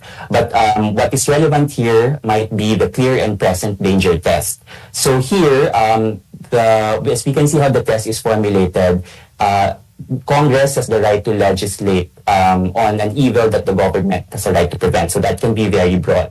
But that legislation can only pass muster, constitutional muster, if, again, the danger is clear and it is present. So my point there is for the legislation to be very, very clear in its policy declaration and in the provisions with respect to the danger that is being addressed and the imminence of that danger. It cannot be something that is hypothetical.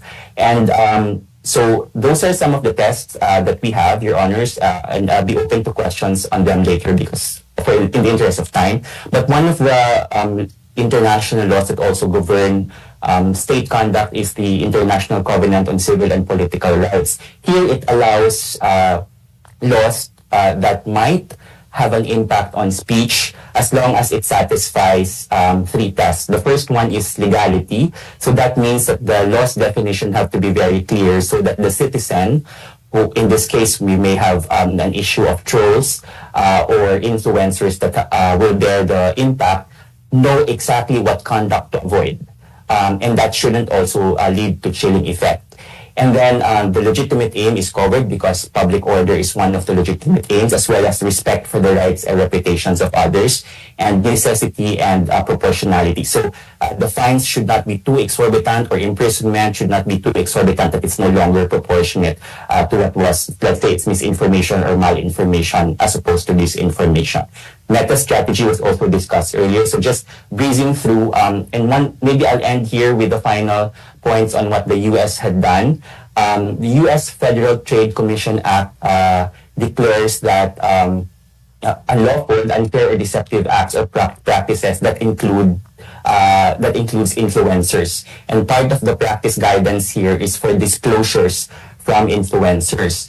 I think we've also heard about this case about the TikTok ban in the U.S., and that's coming from a law that protects U.S. citizens from foreign adversary-controlled applications. So this requires divestment, if you want to continue operating in the country, divestment of the foreign adversary's stake in the corporation or in the application. And that is narrow here because they define who exactly is a foreign adversary. So they identify particular countries. In the case of TikTok, they identify China. And so these are some of the proposals that were mentioned earlier. I will no longer repeat them, but I am open to questions of Your Honors later. I think the final point is that artificial intelligence might be leveraged for this, but it's a double-edged sword because artificial intelligence had also been used in that disinformation strategy. Thank you very much, Your Honors. Okay, thank you so much. We'll be allowing the members to ask questions. Konti na naman po itong magpe-present. We'll be proceeding to the government agencies. Unahin po natin si Secretary Ivan. Thank you for being here on our invitation. You have a presentation, sir? Set? Okay, go ahead, sir. Thank you very much, Honorable Chair. The presentation will be presented by our Cybersecurity Undersecretary, Jeff D. Okay, you said, Jeff, you are now recognized. Thank you. Thank you, Mr. Chair, and to our Secretary of ICT, Secretary Ivan Janway. The presentation po is just an overview of... Can you kindly speak louder? Yung mic.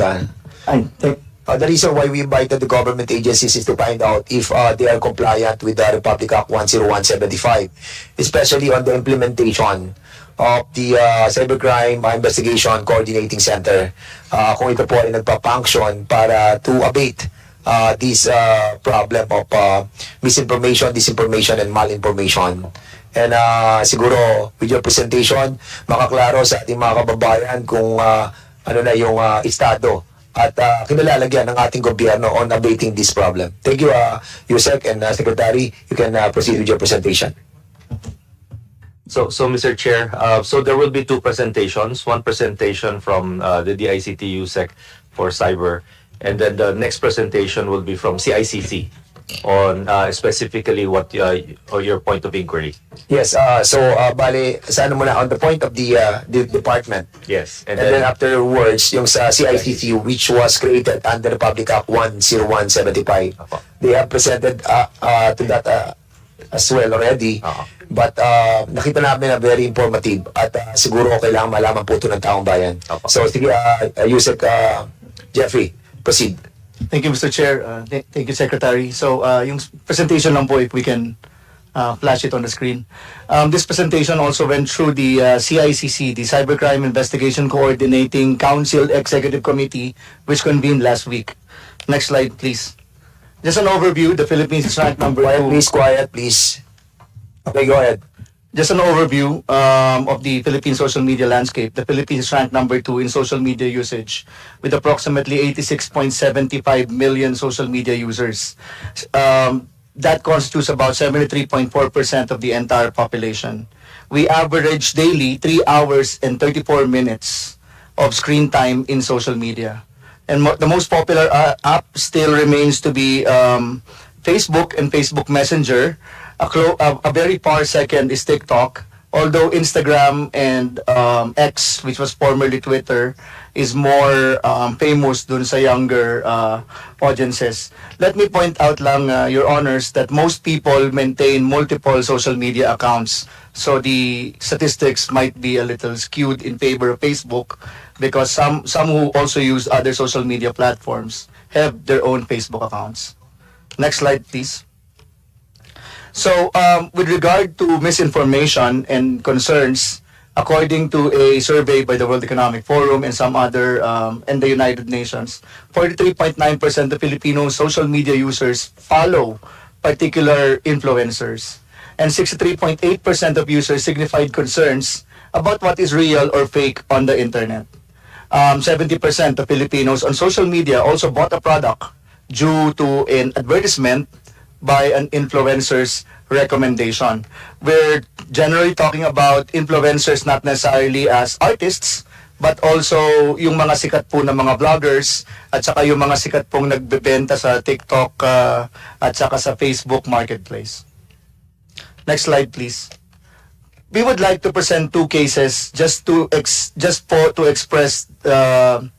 challenges of the law enforcement agencies when it comes to enforcing the law, specifically on on disinformation, malinformation, etc. No? We would like to present the case of the Pulburon, which is where napatunayan na naman po, nagkaroon na po ng forensics ang NBI, ang PNP, the DICT already spoke on it, CICC, the center also spoke, Vera Files, and the other private parties already said with finality that was a deepfake. The deepfake was first presented in a rally in the United States. Seemingly, a face of the president was swapped to a person inhaling a white substance in that particular video. Next slide. So, in this particular incident, sinabi na po, like I mentioned earlier, maliwanag po na this is a deepfake which was intended to malign the president and the current leadership. It is a manipulated video featuring the president. And we already issued, all government agencies were one in issuing a clarification that this was false and this was deepfake. I will discuss more about that, sir, but I would like to highlight a second case. Yung second case naman po, next slide, bago ko po i-discuss yung 2 cases. This one is, and I'm sorry, Mr. Chair, for presenting this, but this is already in social media po in TikTok. A particular person under the handle of AMP Satire had been producing deepfakes, but this time it is different. This time inaamin po niya na deepfake yung pinoproduce niya at meron po siyang kolatilya na sinasabi niya yung kaniyang pinipresent is for political satire. Sinasabi niya na these are all satirical and these are all political opinions. So yung isa po, hindi niya inamin, sinasabi, yung baliktad po, yung Pulburon case, sinasabi nila na totoo yun. Ito naman pong si AMP Satire, almost every day nagpo-produce sa TikTok, sinasabi niya, this is satire. And that this is for fun. Yun nga lang po, obviously, ang tinatarget po niya, nandiyan po si number 1 in our constitutional hierarchy, the president, and then followed by the number 4 in our constitutional hierarchy, the Speaker of the House of Representatives, and some other personalities involved. Next slide. So mga targets yan, talagang they are being hired to malign the persons of those political personalities. So to be honest, Mr. Chair, we do not have specific information yet, but we are willing to share results of investigation of our efforts to track down the entire machinery being used, which is on the next slide, Mr. Chair. All right, sige, go ahead. Wala lang, Mr. Chair. Nag-react kasi nakita ko yung picture ko eh. So, kaya I reacted.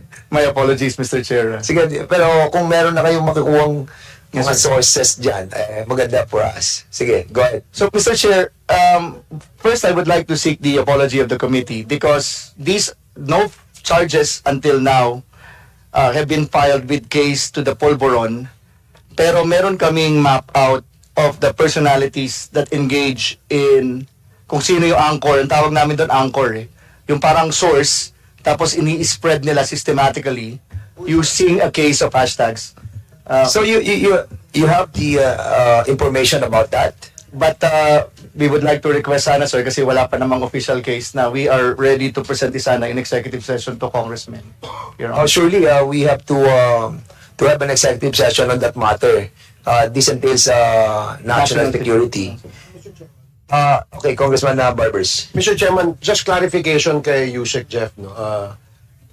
Ang ibig mong sabihin, identified nyo kung saan nag-originate yung video. Sir, yung originate, hindi po, how would I say it? May suspect po kami sino yung anchor, kung saan sinishare, similar to the academic discussions earlier made by the academe. Usually meron siyang anchor, and then po pwedeng because naniniwala ka lang, hindi ka naman paid, pero kung papaano disseminate. So meron po siyang with the indulgence of Congressman Ace Barbers, kasi itong information na to, very critical as well. Kasi sa atin, okay lang yung personal natin eh. Yung personal natin, we can talk about it eh. But if this video pertaining to, halimbawa, yung sa West Philippine Sea, tapos sasabihin natin yung source na yun, ma-identify natin, it might jeopardize yung operation ng DICT. So I believe that we need to have a executive session on this matter. Because I know what you're driving at, Chairman, but kasi kung sa atin lang, sige, okay na yan, pero makikita yung intention eh. So, wag. I believe that we have to have an executive session. I absolutely agree with you, Mr. Chair, but my question directed to the Yusek Jeff is, alam nila kung, kaya nga kinaklarify ko, sabi nyo, yung anchor ba, yung origin? Hindi. not necessarily so, Your Honor. So, but when you say anchor, The source of the shares. siya yung responsible in sharing. That's correct. And you have a person in mind. You have a suspect. We have a series of people who could be the anchors because sila sa kanila yung, kumbaga pag in ABC po, sila yung root, sila yung main And if propagators. evidence warrants, magpa-file kayo ng kaso. If the case, May we know ano yung kasong ipafile nyo? sir, if meron nga po kaming question, we will present that po, Your Honor, because we're discussing Thank that. you, Mr. Chair. Thank you, Mr. Okay, Yusek, you can proceed with that. Thank you so much. Thank you, Mr. Chair. So, to the next slide po. So, here are the open debates that we are having in which we would like to share to the public and also to the esteemed TRICOM so that para makita po kung gaano ka-complex yung issue ng misinformation and disinformation. If we focus on the Polveron case, the questions in mind that we are discussing among the executive committee of the CICC, which includes the NBI, the PNP-ACG, and the DOJ, is that will this fall under the sedition, revised penal code article 139, or a rebellious act or sedition? Because the element must be that the offender rises publicly and tumultuously, among other things. Ito naman po kasi, openly pinananawagan nila na BBM resign. Mamaya po, ipapakita rin namin yung, pag nakita nyo po kasi yung hashtags, ang ginamit nila is hashtag Polvoron, hashtag BBM resign.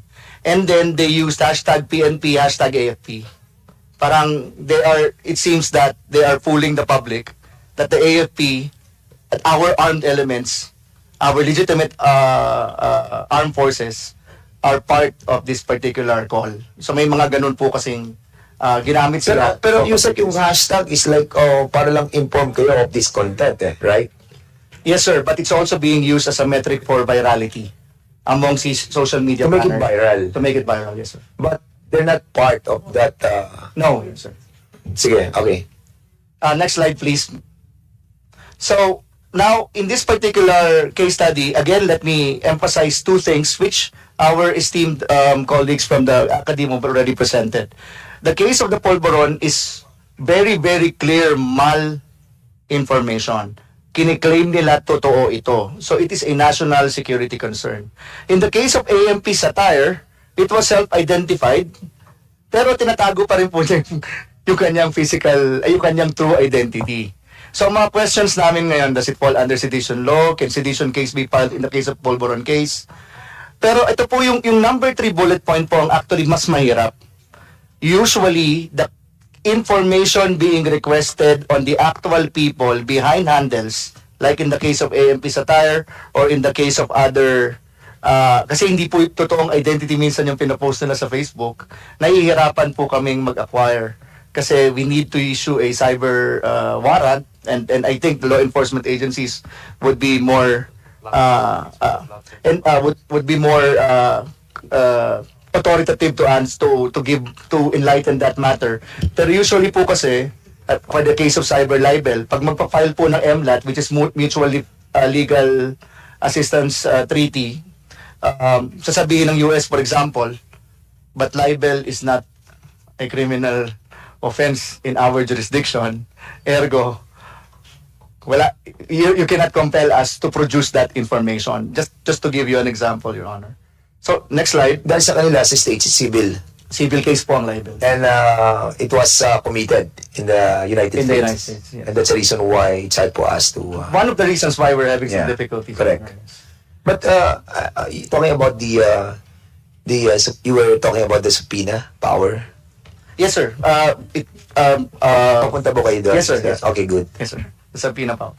So, here, I would like to gusto lang po namin ipakita sa public and sa members ng Congress kung ano po yung similar laws, pero on a more practical note. Kanina kasi diniscuss ng academy yung ibang laws, but more on a, on more academic note. Ito practical lang po. How do other countries treat cyber warrants? Sa atin po kasi pareho tayo ng US, which is the first row, mag-a-apply ka sa court. But there are some other countries na ina-allow nila, for example, yung prosecution or competent police authorities to issue a limited power to subpoena information. And that's where we're coming from. For example, Russia has that. Singapore has a limited power on that. And also the United Kingdom. Next slide po. Now, in terms of retention, nagiging problema rin po kasi from a law enforcement perspective yung retention. Sometimes, magpa-file ng kaso 8 months down the road kasi doon lang naging available yung warrants and yung information that we need. Pero burado na. I understand that the social media networks, I hope nga they are here, sa kanilang servers which is located elsewhere in the world but not in the Philippines, I'm sure they have that data.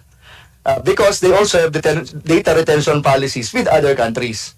But in the country po kasi, we follow some similar to the United States again, and Singapore and Russia na magre-retain lang sila ng information upon the request of law enforcement agencies. Unlike other countries like the United Kingdom, Australia, na meron talaga silang data retention policies even for social media. So, next slide po.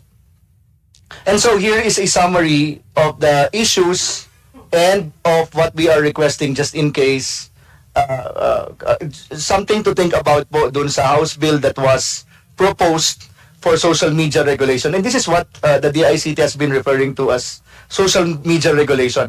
Hindi naman namin sinasabi na kokontrolin natin social media, but just to allow the law enforcement agencies to have more immediate power to react. Kasi ngayon po, nasa 3-second rule na po ang social media. 3 seconds scroll ka po eh. Tapos in a day viral na siya, but our courts will take months before they can issue the warrant.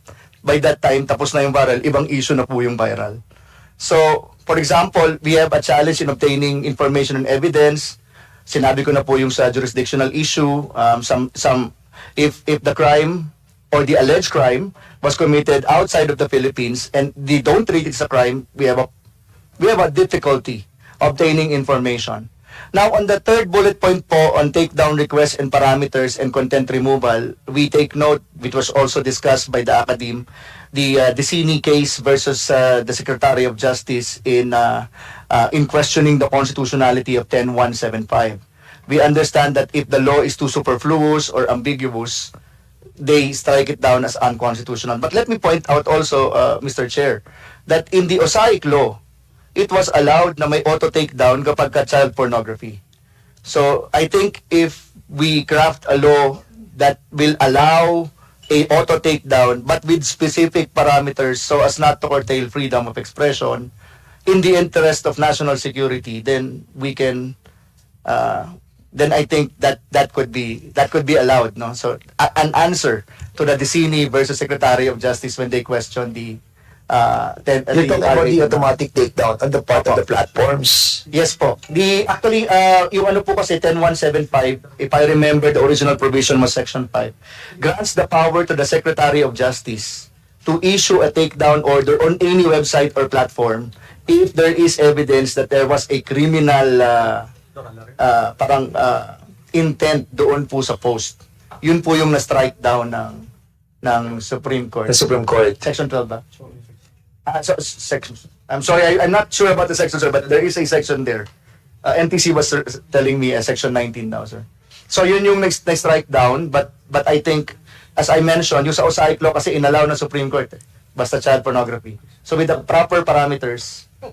And that's the reason why we invited also the platforms. Unfortunately, sa ating briefing, andun yung TikTok, yung ByteDance, but now they are not here, so we will be inviting them over again. And we will be also observing the proper procedure on how to tackle those invitees who are not present on today's hearing. So Google, ByteDance, Meta, and I think YouTube.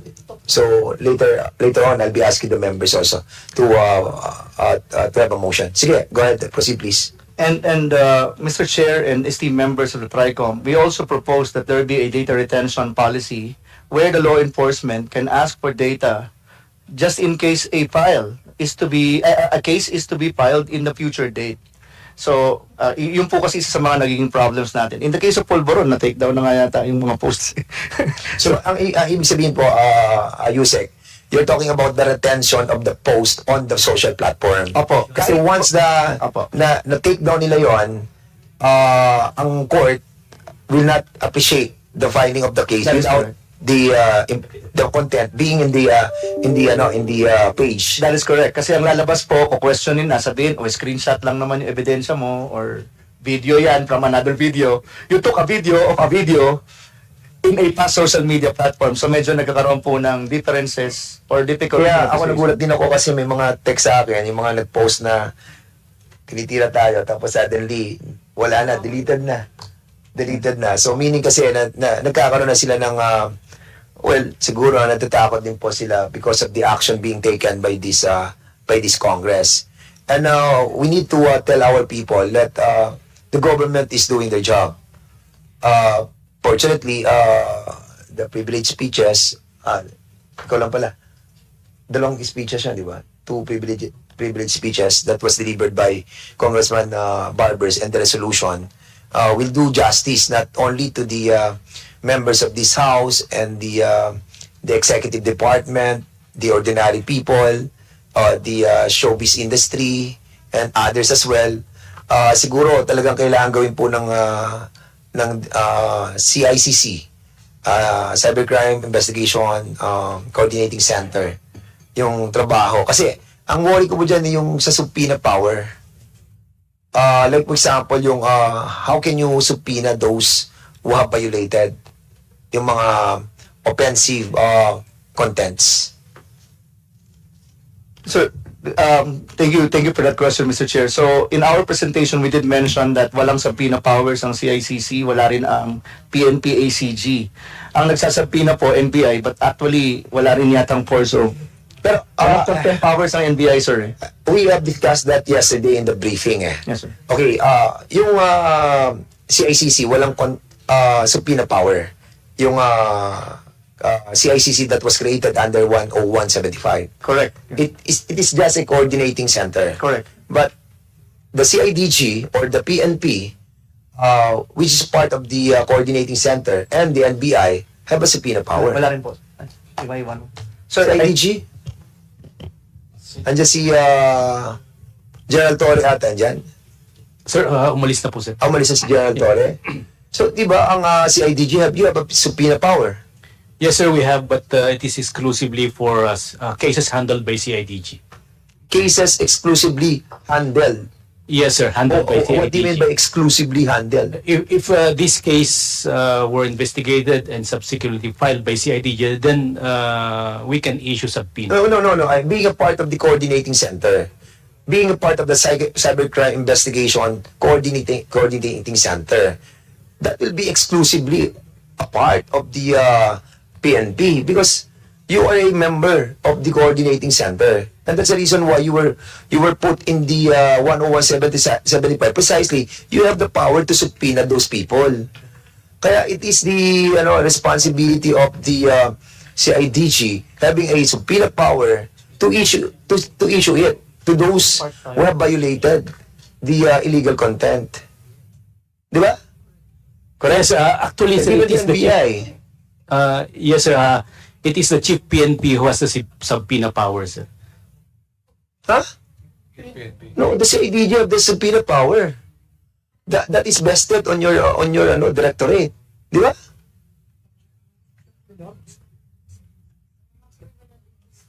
O kaya nga kayo, criminal investigation detective.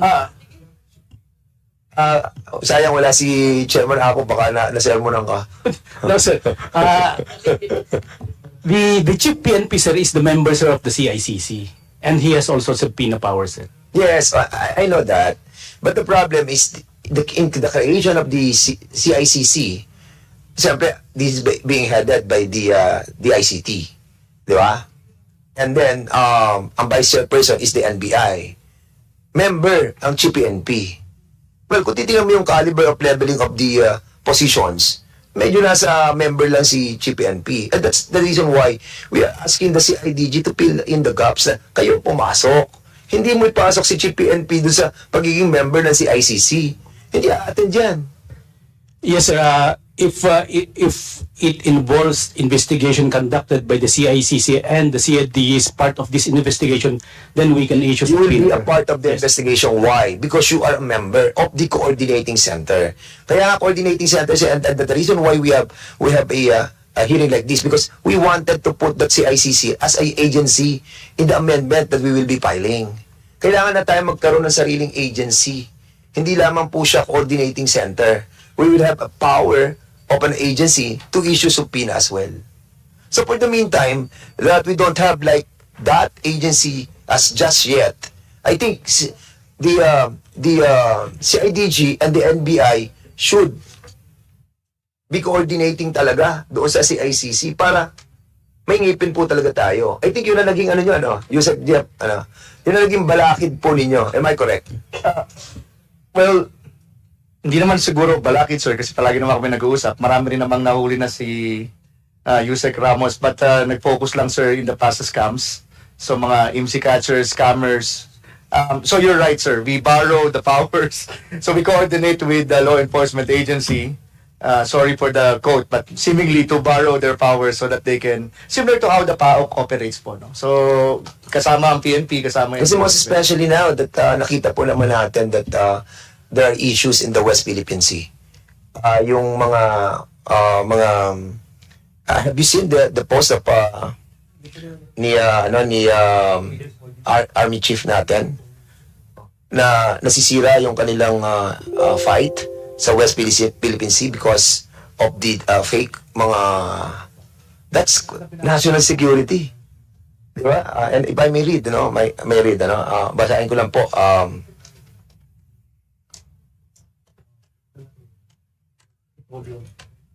Ito po sinabi ni Commodore J.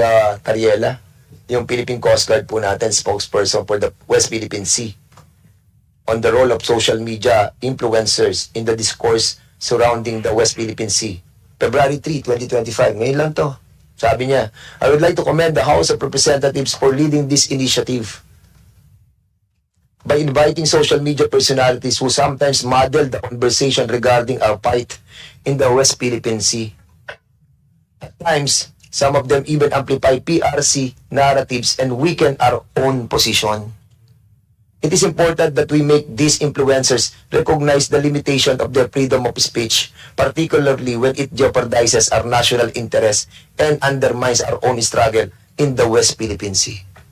Kasi sila nakakawawa yung ating mga members of the Philippine Coast Guard eh. Diba? Talagang kailangan ng yung exercise of that subpoena power must be enshrined on the CICC. Mr. Chair, Chairman Nabante, please. with regards to the problem we have now, the CICC has the right to investigate, di ba?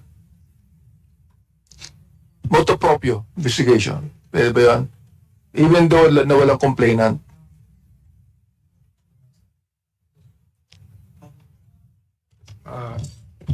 Opo, Mr. Chair. Pero, when it comes to the subpoena powers, binabato nyo sa law enforcement agencies. Pero bahala. If it will lead to an investigation, then we seek the assistance of law enforcement agencies with subpoena powers. So what do you suggest that this committee would do, for example, to make it more, tawag doon, di ba? Well, based on our experience of observation, time is of the essence. If you go through that bureaucratic process, delayed, and anything on the net, it takes only a matter of seconds mawawala, or it will be covered. So if we have that particular authority, then we can preserve the evidence, pieces of evidence. Mr. Chair, the Singapore has a law on that eh. So, ano pagkakaiba? Yung bang batas natin ngayon does not have any teeth at all. Yes, Mr. Chair, there is the absence in our laws of such authority. Okay, maraming salamat sa interjection, Mr. Congressman Abante, because this is not your time yet. Ako naman, being the chairman, I have this advantage over you. So, pasensya ka na po My sincere appreciation. Oo, sinundan mo pa ako. Anyway, sige, you can proceed. Yusek. Thank you, Mr. Chair. Actually, that is the end of the presentation. But just to reiterate, the request is to grant specific powers to issue subpoena. Yes, we will do that on the amendments by making the CICC as an agency. But for now, siguro, having said that you are a coordinating center, the CIDG having the subpoena power and the NBI as an NBI, yan, siguro tanong muna natin NBI. You have also a subpoena power. So, you are coordinating center na created by law. Marami na ba kayong nasubpina about Yes, sa Mr. Chair. mga violation that were committed? Yes, Mr. Chair. Actually, Mr. Chair, the subpoena power of the NBI is imbued on the creation of the NBI itself, RA 157, and the Modernization Act, which is RA 10867. So, kasama po yung subpoena power sa mga authority na binigay ng Congress sa aming ahensya. That's why CICC always coordinate with us in matters of investigation, dahil po yung lahat po ng investigative division po ng NBI with the signature of our Assistant Director for Investigation, pwede pong magsubpoena in aid of investigation po. The only limitation po ng subpoena power of the NBI is we do not have contempt power So after na pinahan po natin yung ating subject for investigation at hindi po siya nag-attend, hanggang doon na lang po yun. We only note on our transmittal and recommendation sa prosecutor that the subject was given opportunity, due process, to explain himself. However, hindi po siya nagpa-unlock sa pinang binigay namin. Okay, question. Okay na yun. But the subject complainant, yung complainant should be yung taong apektado mismo or motu proprio on your side. You can be the complainant. The CIDG and the Well, NBI. Mr. Chair, just for clarification, sabi po ni CICC, we could investigate motu proprio. Investigation motu proprio is different from complaining motu proprio. When it comes to the filing po dito sa ating prosecutor's office, we have to, kailangan po ng complaint ng injured party.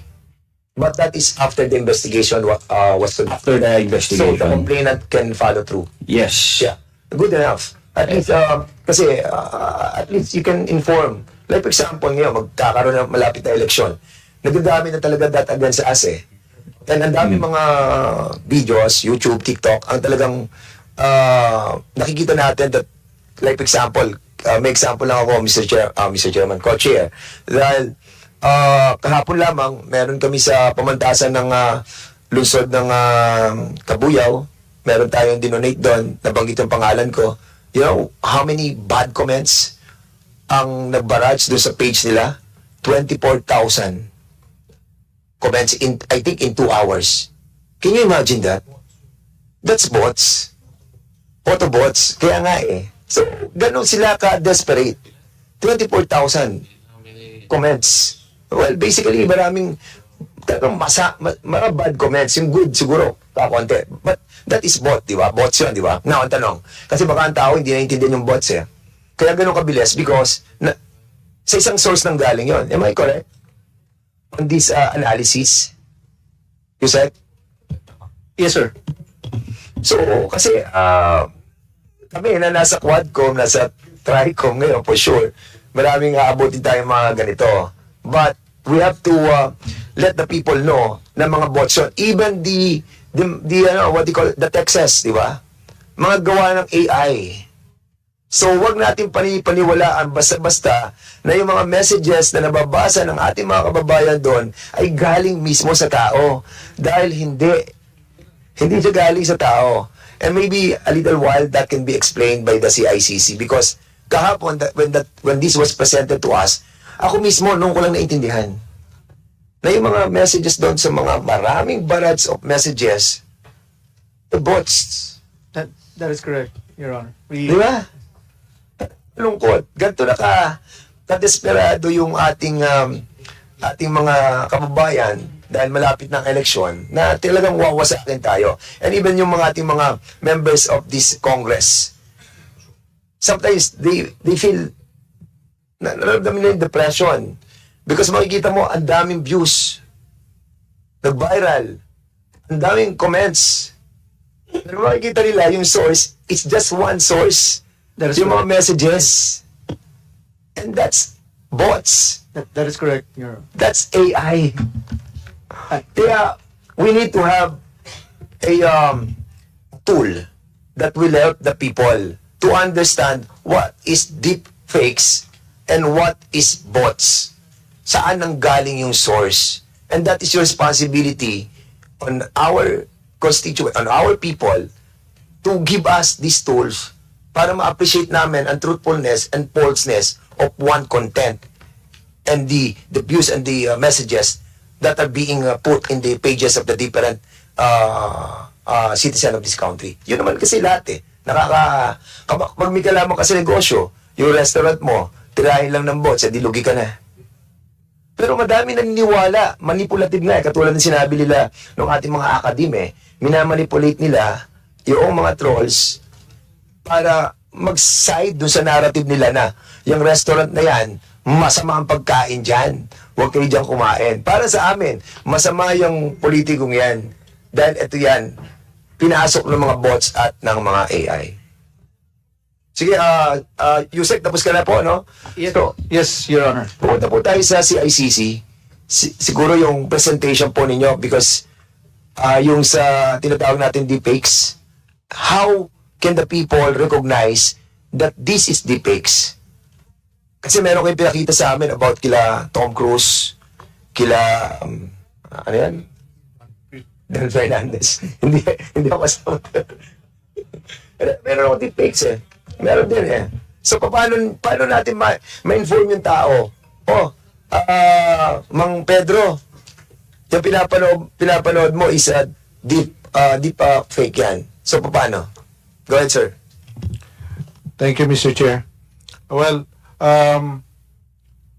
with our presentation, technical presentation yesterday, I think there's no need to repeat this content. But we will go to the meat of the presentation natin. What is the resolve of the government to address this issue of fake and deepfakes, fake news and deepfakes? So, what is important here is that we have presented that in the past year we've been studying it, and we have found a solution that will enable not only the government but including our citizenry to have that power to discern the content. So I think we should present the tool that we want to disseminate. Okay, our objective is empower the public, empower the citizenry to have the capacity to determine what is fake and what is real. And we believe with the introduction of this solution, we can even the field, or we can educate the public how to defend themselves from being fooled by these propagators of false content. Marco, can we present that? Kindly disregard our presentation already. We'll go straight to the tool.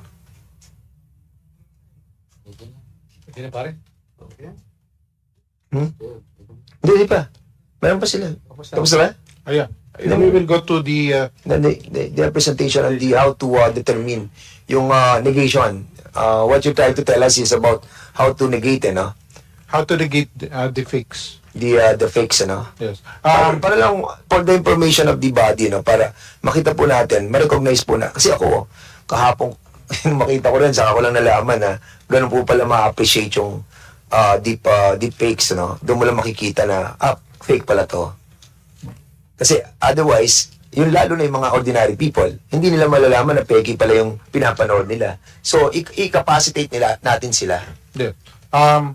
For some guidelines here, you see, when you see content and there's a rapid barrage of reactions, this is not normal. Ito ho ay kagagawa ng isang mechanism, no? Online mechanism, which we call botnets, no? Or this is generated by artificial intelligence. Ang artificial intelligence ay isang sistema po wherein you can ask it to do something automatically. It's a form of automation. And ito ho ay napoprogram. Mag-aantay na this is unmanned. Pag meron ka nakuha ng content o may mag-trigger, automatic magre-respond yan. And this is not a normal occurrence ng tao. It takes several minutes for one content to have several reactions. But if you have by the hundreds and thousands, that is very abnormal. And our monitoring center in CICC, we have observed certain patterns. That's why we want to establish some new or request new legislation. We should also look at the capacity or authority to take down botnets. The capacity to determine to automatically remove that is a non-person entity and including the content it propagates. Ito ho yung and there's no violation of the freedom of expression on those bots because they are not humans. They are not humans. They are not protected by law. And I don't know how it's going to be interpreted. That's why we need legislation on this. And This is artificial we were talking intelligence. about the bots on the different reactions and messaging of those bots, which are not humans. These are not human generated. Saying libelous content on us, di ba? On What about everybody. the content, Mr. Chair? What about the contents? What about the sa YouTube na ginagawa nila? There's also comments and there's also di ba? Bots din yun. But yung pong content can be a deep fakes as well. Yes. Mr. Chair, there's also the Chair, angle. clarification lang muna. Chairman Congressman Marcoleta. Director, kasi sinabi mo kanina, we must empower our people. Tama naman yun. We have to enlighten our people because if our people are able to distinguish what is fake and what is true, sila lang, they can always repel. Maski na konting tulong lang eh. Halimbawa kanina, sabi ni Chair Dan, ang problema natin is the West Philippine Sea, sabi natin, ano? But sinong agency ng government ang nag-empower sa ating mga kababayan para malaman nilang complications ng West Philippine Sea? Isipin po natin, sir, there is nothing as West Philippine Sea. Wala po yun. That is a creation by us. Sa totoo lang po, kahit nabasahin mo yung ating mapa or what, there is no West Philippine Sea. Ang West Philippine Sea, yun po yung area na kiniklaim natin, ito yung exclusive economic zone. The complications of the West Philippine Sea has not been explained to our people. Kaya po, nagiging vulnerable tayong lahat eh. Ang sinasabi nila, inoccupy daw ng China ang ating territory. Sir, sa totoo lang po, if CICC and other agencies would cooperate with one another to empower our people, to educate them all, wala pong madideceive kahit ano pang gawin ng China. Kasi alam po na, we are all claimants dito po sa panig ng South China Sea. Several of us, Philippines, China, Vietnam, hindi po natin alam ang Vietnam as the most features occupied in the South China Sea. They had 22, China is 14, tayo, 8, Malaysia, 14, Taiwan, 1. Pero po, kaya po nagsimula dito, yung mga tao natin, mga kababayan natin, kahit na pong i-feed mo sa kanya, akala niya ito because we were unable to educate them. We have not enlightened them as to the complications of the South China Sea. What is the South China Sea? Di mo ba? So, doon po tayo magsimula. Ngayon, magdi-discuss tayo. We will repel this. Mahirapan din po eh. So nagiging biktima po lahat ang kababayan natin. Kahit na po dito sa ating kapulungan ngayon, hindi pa nila alam kung ano-ano po ba ino-occupy ng China. Hindi po territory ang issue in the South China Sea. Ang issue dito is our maritime rights. The maritime rights designated by our exclusive economic zone. These are not territories under public international law.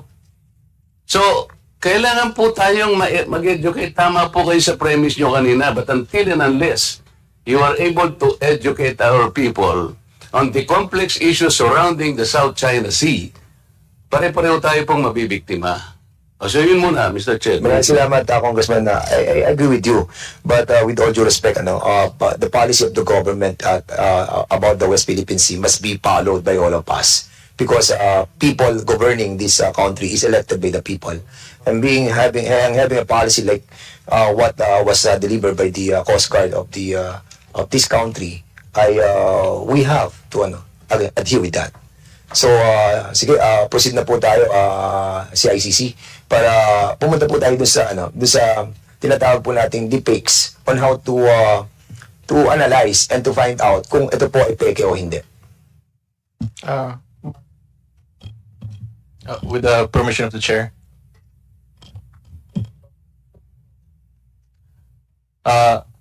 Good afternoon po. I am Marco, an agent of CICC.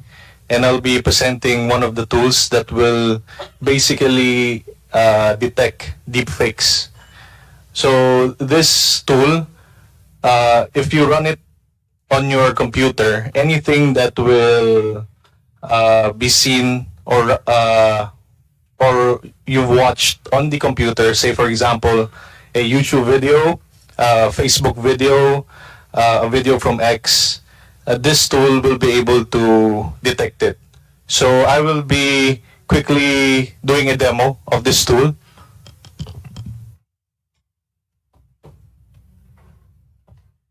So one of our examples here is a deepfake video on President Zelensky. So this is publicly available on YouTube. So this tool, this app of ours is an app where you can install it on your computer. It acts somehow like an antivirus, and when you activate it, it will practically run like a background process. So if I run it now, as you can see here in the lower right, if I run it now and play the video,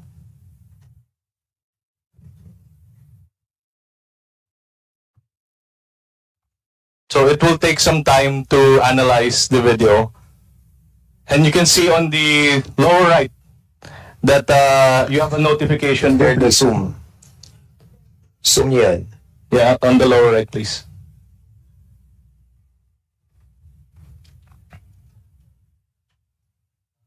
Yung color red sa baba kasi yun ang nagde-determine kung fake or not.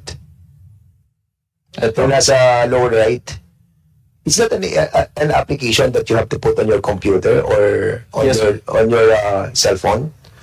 For now, it's you have to download it in your computer, Mr. Chair. Anong app yung ida-download mo? It's a tool called Deepfake Agent. It is Sige, sir. Mr. Chair, this is the tool that we have recently acquired, licensed software, which we intend to disseminate to the different watchdogs, to the civil society members who have a large following, so that madali mag-report. How about the members of this committee? Kasi kami rin, wala na naman kaming capacity to find out kung, well, lumabas nga yung pulburon eh. Minsan, nakukonfuse ka. What more? That's Yung right. others. So, mabibigyan din po kami ng ganyang, Well, Mr. Chair, the more the merrier, no? Okay. Because we will have a community-based fact checker. Hindi na siya controlled. These are independent fact checkers na who will only report to us. How will you do that? By registration, we have a policy right now that's being developed together with the other members of the Council of CICC as a guideline for reporting. You see, we have very limited manpower and very limited. If you have limited manpower, you cannot patrol the whole cyberspace. Sige po. So, pwede ba natin muna ituloy yan para makita natin kung paano, how it works? Sige, CICC? Anong pangalan mo, Marco, Mr. Sige, Chair. Marco, please. Okay, so nag-run through na yung process. So basically, the tool will take snapshots of the deepfake video. So as you can see, if I maximize it here, ayan yung samples, and it practically traces the face where it detects the anomaly.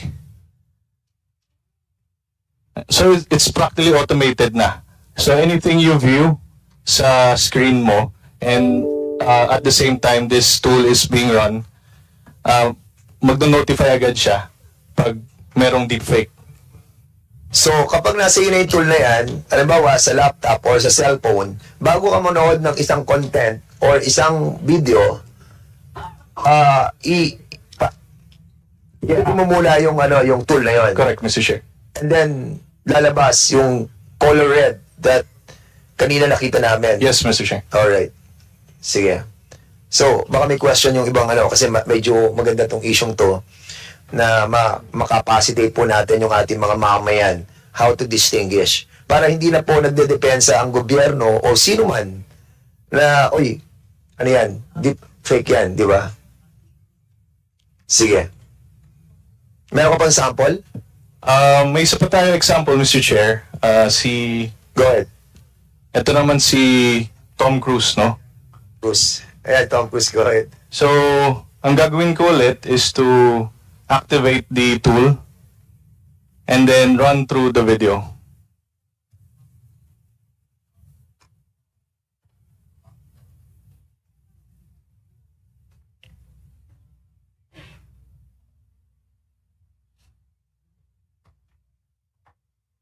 So it will take some time for it to detect. Ayan, so makita natin may notification na naman on the lower right that the deepfake video detected. So ito naman, next scene is si Mark Zuckerberg naman nagkaroon ng deepfake video. So definitely our tool will be able to detect this. So the tool will run for 30 seconds lang, and then after that, i-show na niya yung results nung mga nakita niya. Pwede ba i-download yung ano yan, yung tool na yan? Or mag-originate yan sa inyo, sa DICT? Mr. Chair, we purchased the license. So you cannot just download it on your, because you have to pay kung may sa apps. Right now, it's not a freeware, no? So, maybe we can make certain representations the developer to make it more affordable, especially for Filipinos. But right now, since we have the immediate concern of addressing deepfakes and empowering the public, kami nauna na kaming nag-purchase. And several and you're 500 licenses. And you're giving it for free. We're giving out for free. Para, of course, law enforcement partners will have a copy. Civil society and leading civil society groups will be provided PPCRV, sila NAMFREL. Ito yung mga organized groups na. Kasi sa kanila nagtatanong, sa kanila tumatakbo yung kanilang members. At yung mga gumagawa ng ganitong deepfakes, afterwards, nagpapile kayo ng kaso? If there will be, that's a big problem right now, no? Parang nahihiya mag-file ng complaint yung affected persons, no? So we really encourage those who are who are affected by deepfakes and the mga fake news, they have to report because that's part of our jurisprudence na kailangan mag-file ka ng complaint so that government can act on it. Pag something personal, you need a complainant. But something like entails national security, motu proprio, our government yes, we can do should fill in. Secretary. Mr. Chair, perhaps that's also one of the legislation that can be done. That in these cases, you do not need a personal complainant. That the law authorizes a motu proprio filing of cases.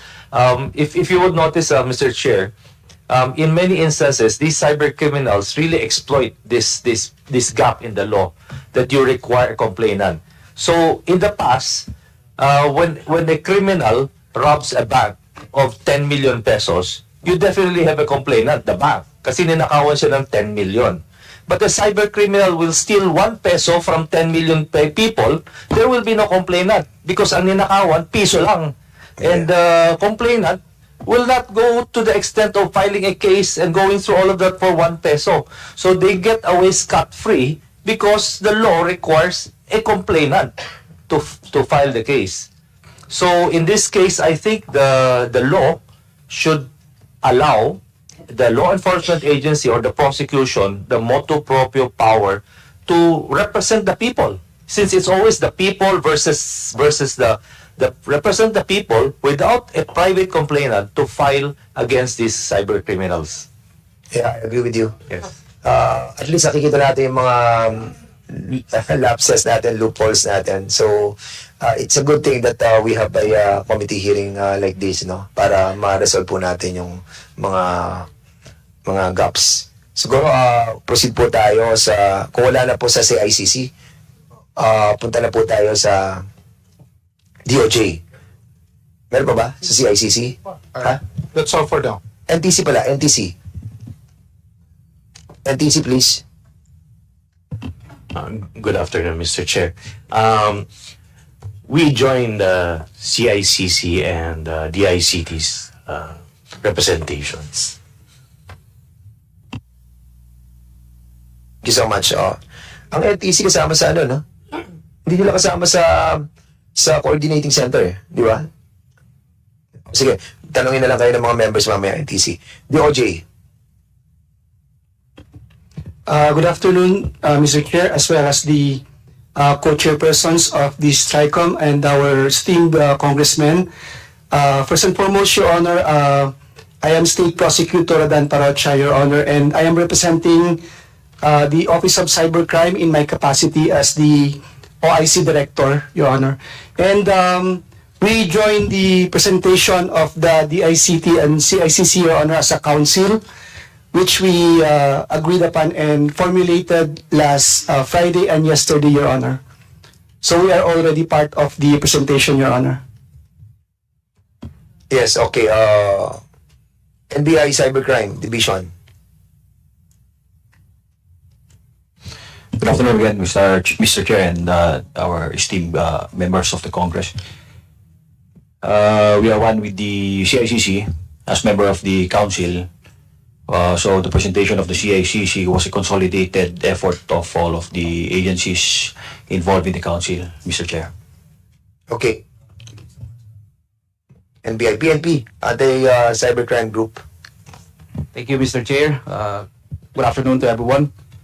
Actually, sir, we are one also with the ICT and CICC. We have just recently a meeting and probably the PNP will just be submitting our position paper, our recommendations, and in behalf of the Chief of the Philippine National Police, Police General Romel Francisco Marbil, would like to extend our gratitude for inviting us here. Thank you. Kanina, just si General Torre, I think biktima rin siya ng ano ng fake ano, di ba? Pero nag-file siya. Nag-file siya, di ba? Nag-file siya ng kaso, si General Torre. Sayang, hindi natin nakalista siya eh. Tatanangisan natin siya about it. Anyway, punta mo tayo sa Independent Media Organization. Yung ating pong mga... Yes. Ay, okay. O, sige, bigyan natin ng chance yung ating pong yung sa additional academe, si Professor Enrico Basilio from UP, SIPAG. Sige, sir. You are Magandang hapon, Mr. Chair and members of the TRICOM and guests. Thank you, Mr. Chair, for inviting us to this hearing. With me is a colleague from the Center for Policy and Executive Development of the UP National College of Public Administration and Governance, Ms. Ella Chavez, who is the research policy focal person. Speak louder po. On, yes. Yes, sir. On cybersecurity Yung mic na po, and lapit na konti. AI. You have a presentation, Doc? No, sir. In the interest of time, I will just summarize the recommendations, sir. Okay, thank you, sir. Speak louder, please. Okay, so the first recommendation, Mr. Chair, focuses on the need to strengthen the cybersecurity legal framework. So, as already discussed by our guests from the government agencies, we observe that there can be a room for amending and expanding the Cybercrime Prevention Act of 2012 to include explicit provisions addressing AI-related cyber threats. This includes establishing ethical guidelines on AI-generated cyber threats such as automated phishing, deepfake-driven misinformation, and AI-powered cyber intrusions. Introducing regulatory and liability frameworks for all AI developers and deployers to ensure accountability in case of security breaches, as mentioned by Professor Khan earlier and other UP professors, and enhancing public-private partnerships for information sharing mechanisms to combat emerging cyber threats effectively. The second recommendation is about the need to establish AI governance and ethical guidelines. AI governance must go beyond cybersecurity and address ethical, economic, and social dimensions. We propose to highlight the ethical considerations in the use of AI that can be connected to cybercrime activities. Thus, it is recommended to develop a national AI ethical guidelines that ensure transparency, fairness, and ethical AI deployment. Number two, conduct regular AI risk assessments to inform legislative actions, and foster research collaborations between the government, academic institutions, and industry stakeholders. The third recommendation focuses on the need to enhance capacity building and cyber resilience. Cybersecurity, Mr. Chair, is not solely a legal issue but a governance challenge that requires capacity building at all levels. So we advocate for the development of a national AI resilience strategy that includes threat detection, rapid response protocols, and continuous innovation in cyber defense, as well as conduct of cybersecurity training programs for government agencies, private sector entities, and law enforcement, as well as education campaign and advocacy initiatives on AI ethics and cybersecurity at the secondary and tertiary levels. The fourth recommendation has to do with the need to promote data privacy and digital sovereignty. Data is the backbone of AI systems. Therefore, ensuring strong data protection policies is paramount to safeguarding national security and individual privacy. We recommend, therefore, aligning the Data Privacy Act with international practices in AI-driven data security, establishing strict guidelines on AI data processing, consent mechanisms, and redressal procedures for data misuse, and encouraging investments in indigenous AI technologies to reduce dependence on foreign AI systems, in ensuring digital sovereignty. And finally, Mr. Chair, there's a need to consolidate and harmonize current proposed legislations on cybersecurity and AI to ensure that the best strategies are highlighted and included in addressing present and future conditions and concerns related to evolving technologies. So to conclude, the rapid evolution of AI necessitates a proactive, adaptive, and inclusive approach to legal governance. The privileged speech of Representative Ace Barbers has rightfully highlighted the need for urgent and comprehensive legislative action. The Center for Policy and Executive Development of UP-NCPAG, it stands committed to working alongside with policymakers, regulators, and industry leaders in crafting evidence-based, forward-looking policies on AI and cybersecurity. Thus, we would like to manifest, Mr. Chair, our participation in the ICT Technical Working Group Committee on the House Bills on Artificial Intelligence. And we will submit formally our position to the joint committees. Maraming salamat po at magandang hapon na po sa kanilang lahat. Yes, thank you so much, sir. So, pag-proceed po tayo sa Independent Media Organization website. Konti na lang po to.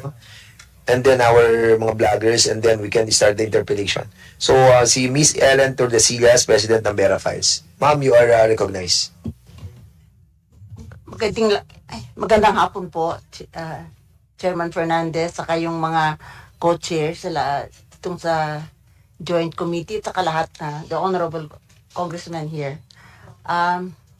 Ako po si Ellen Tordesillas, isang journalist. Okay, tama ba? Kasama po ako sa founders ng Vera Files. Vera Files is Teka, ito. Okay ba? Yeah. Okay.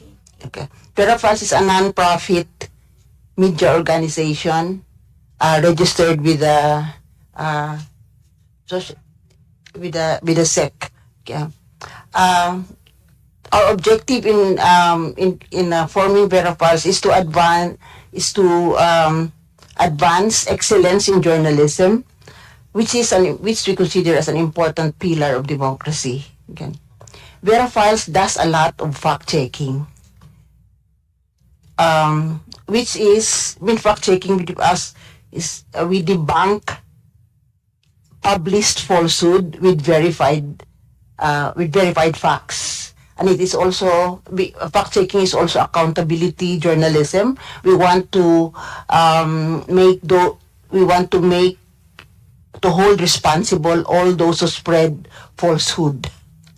Vera Files is a member of the International Fact-Checking Network. It's an organization of more than 170 fact-checkers all over the world who adhere to international standards in fact checking. Badoy-Partosa is also a third-party fact checker of Meta, Facebook here in the Philippines. As a third-party fact checker of Meta, we don't block, we don't delete falsehood that are proliferating in the platform. We identify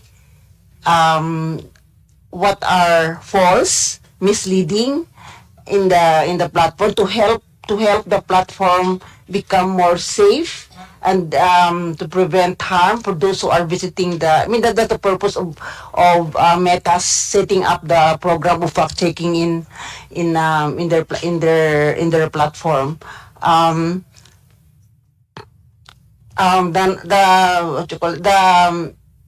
in the process of fact checking, we have identified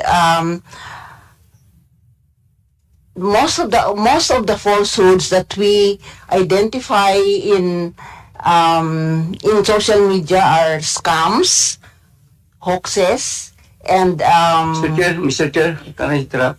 Is Secretary Oy living now? May tatanong sa kanya kasi, sandali lang sana. Alis na ba siya? For a few minutes na lang. Ang tanong niya, mag-ingat ka na. Mag-ingat ka. Ano? Sabi ko, no, dito sana eh. Kailan, mamaya lang. Thank you, Congressman Plato, for your understanding. Sige, Ma'am Vera. tuloy ako. Opo, ma'am. Sige, okay. Sa pag-check namin as a third party fact checker of Meta, ang mga nakikita namin karamihan na falsehood, I try to avoid the term fake news because it's an oxymoron actually, because when we say fake news kasi, the term fake news kasi undermines the value of news, which is, pag news kasi dapat totoo yan eh. Pag hindi totoo kayo, chismis yan. So pag linabi mong fake news, parang diba oxymoron, you don't modify something that is true with the word fake. Pero anyway, nagiging na kasi parang Colgate, no, tsaka toothpaste. Pero anyway, but anyway, what do we fact check? We fact check falsehood, lies, which are proliferating in social media.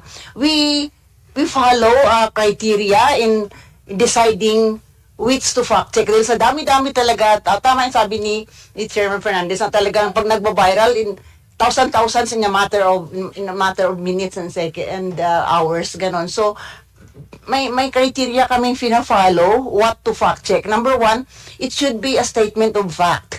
Hindi kami nagpa-fact check ng opinion, hindi kami nagpa-fact check ng fiction, di ba? Hindi kami nagpa-fact check ng prediction. Di ba? Pag sinabi mo kasi na we expect the Philippines to be to belong to the first world group in 5 years, hindi namin pwedeng fact check yan, di ba? Kasi wala pa namang 5 years, gano'n. So anyway, number one, it should be a statement of fact. Number two, it should be relevant. Kasi kahit naman may false one, hindi ko ipa-fact check kung ano nangyari kay Maris Racal at kay Anthony Jennings, no? Kasi ano naman relevance nun sa general public, di ba? So kino-consider namin yung relevance. Saka isa pa is, ang third is, kaya ba namin i-fact check sa madaling panahon? Kasi, iba kasi ang fact-checking kaysa investigative journalism. Ang investigative journalism kasi, it will take weeks and months, gano'n. Ang number one, ang importante sa fact-check is to stop the spread of falsehood. Agad, kailangan mo ma-stop. So, kailangan, kaya ba namin ito i-fact-check at least one day, no? Mahaba na kasi yung one day, but mahaba na siguro yung 2 araw. Kailangan ma-stop. Tsaka kailangan kasi pag nag-fact check kami, we debunk falsehood with verified facts. Hindi namin pwedeng hindi kami pwedeng magsabi lang na mali, ganon. Kasi 'di ba, pangit naman yung na-fact checker ka tapos yung fact check mo mali rin, 'di ba? So, kailangan verified facts. And ang additional criteria namin is yung virality. Kasi kung mas viral, mas urgent yun ang isa-stop na, yun ang uunahin namin, ganon. So, So yun yun ang aming mga criteria namin sa pag-practice. Ang karamihan sa mga nakikita namin na falsehood sa social media are scams, no? Yung mga naluloko, yung ayuda, SWS. Marami yan. Maraming naluloko diyan. Marami rin ang usually health scams, ganon yung mga gamot sa diabetes, gamot sa cancer. In fact, ang isa sa mga naloko nga sa gamot ng diabetes, yung ating national artist na si Kidlat Tahimik, nakabili siya ng package ba yun na binibenta ng diabetes, hindi naman. Kasi ang mga nanluloko kasi dito, they earn money by the clicks, di ba? So, gagawa lang sila ng mga headline na clickbait, we call it clickbaits. The moment nag-click ka, kikita na sila dun eh. So, wala namang laman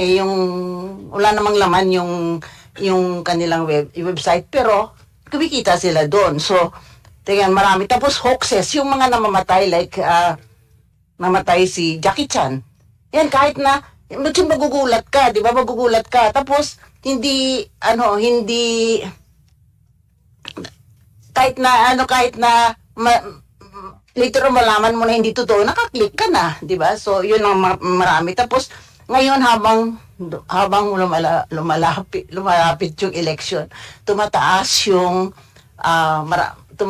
yung falsehoods na lumalabas related to sa election. So, medyo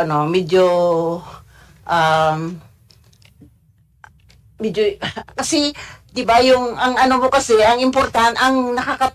nakakabahala kasi dito sa disinformation na nangyayari is kasi tayo 'di ba we make decisions based on the information that we have. So kahit from sa maliit na bagay hanggang sa matters of national interest, lahat yun nakabase yun sa tamang impormasyon. So kung sa election na to, magdi-decide tayo kung sino yung bubutuhin natin para magiging mga leader natin sa ating community hanggang sa national. So kailangan dapat yung decision natin nakabase sa tamang kung kandidato pa na ito gumagawa or maraming nagawang masama o whatever, ano siyang klaseng tao. So, importante yun. So, ngayon habang palapit yung eleksyon, may dumadami yung falsehood. So, as third-party fact-checker ng Facebook, kasi maraming nagagalit sa amin dahil akala nila nagbablock kami ang nagdi-delete ng mga post. Hindi nangyayari yun. Di ba sabi ko kanina, kinaklasify, pag may nakikita kaming falsehood sa Facebook, everyday, pagkagising namin, yun ang trabaho namin, to scour the social media of false and lies that are proliferating in the platform. So, ginagawa namin, so yun, may proseso kami para masigurado na yung aming fact check ay nakabase rin sa facts, ganon. So sinasubmit namin sa Facebook yun. Ang Facebook ngayon ang magde-decide kung anong action ang gagawin nila doon. Ang ginagawa ng Facebook usually is binababa nila yung false na yung maling post, binababa nila sa kanilang feed. So, ibig sabihin nun, kung i-click mo yan, hindi na yan basta-basta magsispread. So, ang nangyayari dyan, malilesen yung kita kasi hindi na yan basta nakikita, malilesen yung kita nung nag-post nung maling, ng maling post. Ganon. Tapos,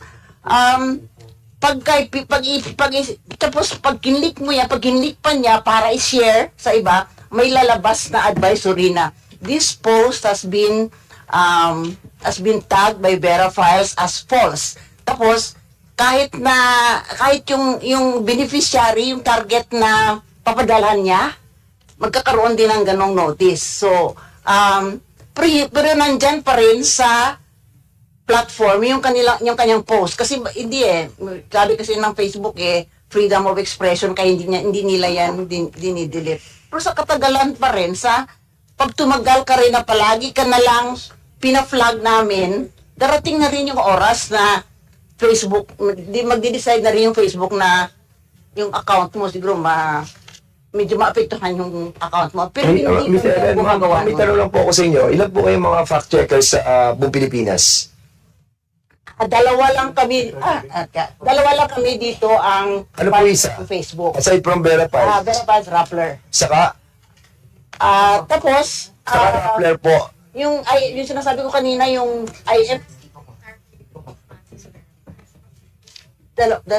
dalawa lang kami dito. Ang Philippine-based. Meron pa isa kasi yung Agence France Press, ganon. Mama, speak louder po. Hindi po na kayo madinig. Aside kasi from ang Philippine registered na fact checkers, Verifiers and Rappler, pero meron pang isa dito na nag-operate dito sa Pilipinas, yung Agence France Press, which is an international organization. They fact check. But there are 6 mayroong yung certified ng IFCN, kasama kasi yung Press 1, ABS-CBN, Philstar, Mindan News, Probe. Yun pa yung, Okay. ano yan, na mayroong IFCN certified dyan. Pero maraming nagpa-fact check, maraming nagpa-fact check. So, And siguro ma'am, pinaka-the best po natin gawin is to have all this group na fact-checkers, no? Para ma-coordinate natin sa CICC para you can help the government. Yeah, in fact, interesado ako Are you having a understanding with the government agency? Meron po ba? Wala? Wala. Wala pa po, no? Kasi, to maintain our independence kasi hindi Oh, kami yeah. Okay. I will understand. Okay. Ngayon, meron kaming oncoming project with PCO. We have worked with the Human Rights Commission. We have done training for the Human Rights Commission and for the OPAP. Yeah. Big Okay. process. Ma'am, thank you so much po, no? We will be asking you again kasi may mga members who wanted to ask yung verifieds na. Kasi one comment na lang. Sige po. Alam mo, nung nakita ako tong yung resolution, what I like about this is that yung review existing laws, particularly RA 13175, kasi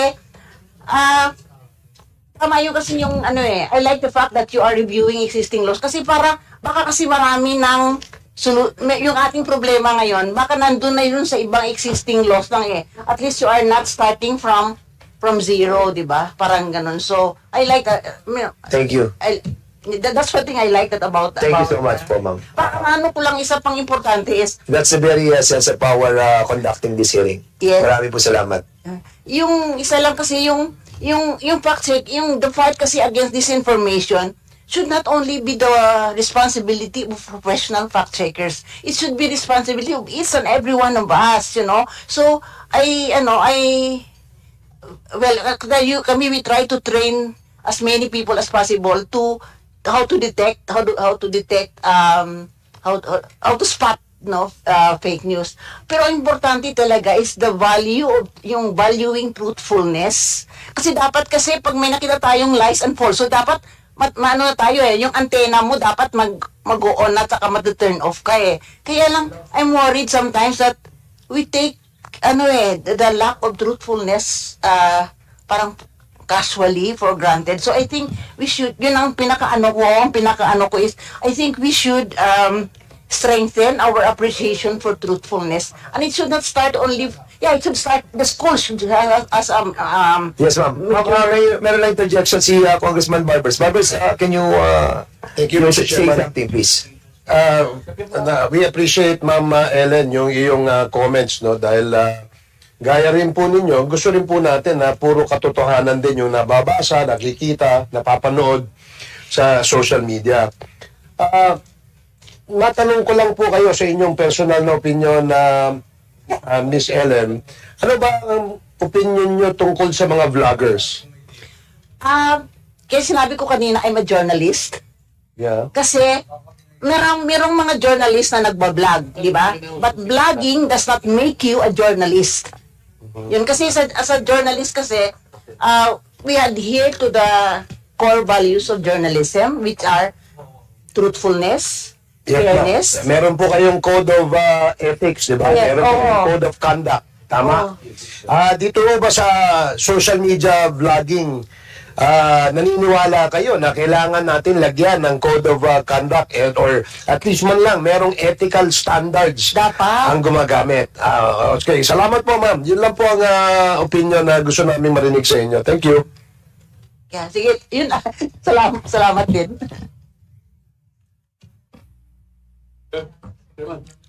Chair. Okay, Congressman Marcoleta, please. Thank you, Mr. Chair. Hindi pa tayo interpellation, ha? Ano pa lang, interjection? Wala ko interpellation. Wala na. No. We have like, hindi, kasi yung mga vloggers that we have invited, meron atang dumating dito, di ba? Ayun sila, meron silang mga, let them speak muna. Andun din sa attorney, so, can we ask muna yung mga yon before we proceed with our interpellation? Please? So, ang reason why we invited you over para to contribute also to this hearing, no? Why this kind of proliferation of disinformation nangyayari. So, being a blogger or content creator, you can share to us kung ano po yung mga experiences that you have in creating that kind of content. May it be right information or wrong, you have to give us your insights. So, siguro unahin natin sino unang dumating sa kanila? Si Malou. Malou. Malou. Thank you. Tiquia. Thank you, You are Mr. Chairman. recognized, ma'am. Good afternoon, Mr. Chairman and your honors. Thank you for your invitation for me to, quote, share your knowledge and experience with social media with the end in view of promoting accountability, authenticity, and digital well-being. I am Malou Tiquia. I'm an op-ed columnist of Manila Times for 12 years now and a political consultant for 30 years. I spent my young productive years in the Senate in 1987 to 1989 and in the House of Representatives from 1992 to 1999. I am appearing before you today to honor that institutional tradition. How do I use social media channels? I use it as a platform for commentaries, advocacies, and as alternative classroom to discuss hot-button issues, explaining and making sense of issues to the public. I am not a blogger or a vlogger. I have a personal meta page. I do not have a social media company. I have not been involved with any narco and pogo groups. I am not pro-China. I am pro-Philippines. Having said that, allow me to state for the record that despite not being in a public office, I too am fair game. I have been bashed, bullied, accused of so many things, but when it comes to factual matters, malicious attacks, I choose my legal rights. One, against a lawyer who claimed that I was part of the Marcos Jr. campaign in 2022, and because of my survey results, I got a penthouse in BGC and drives around in a Range Rover. Both were lies. The case is pending. Then a private group in Meta chose to put out in public a photo of so-called DDS Coral with me on the center with a pig snout. Mind you, there were more than 12 persons there, some of whom I do not personally know. I am not DDS, nor am I part of the so-called DDS Coral. When they chose to bring it out of a private group and shared it publicly, it was done maliciously. So again, I filed a case. There was a time also in 2022 when the survey results of my company were maliciously altered. I called the media organization and a person in another political camp, requesting them to correct the matter or else I will avail of my legal rights. Both corrected, the latter even made a public apology.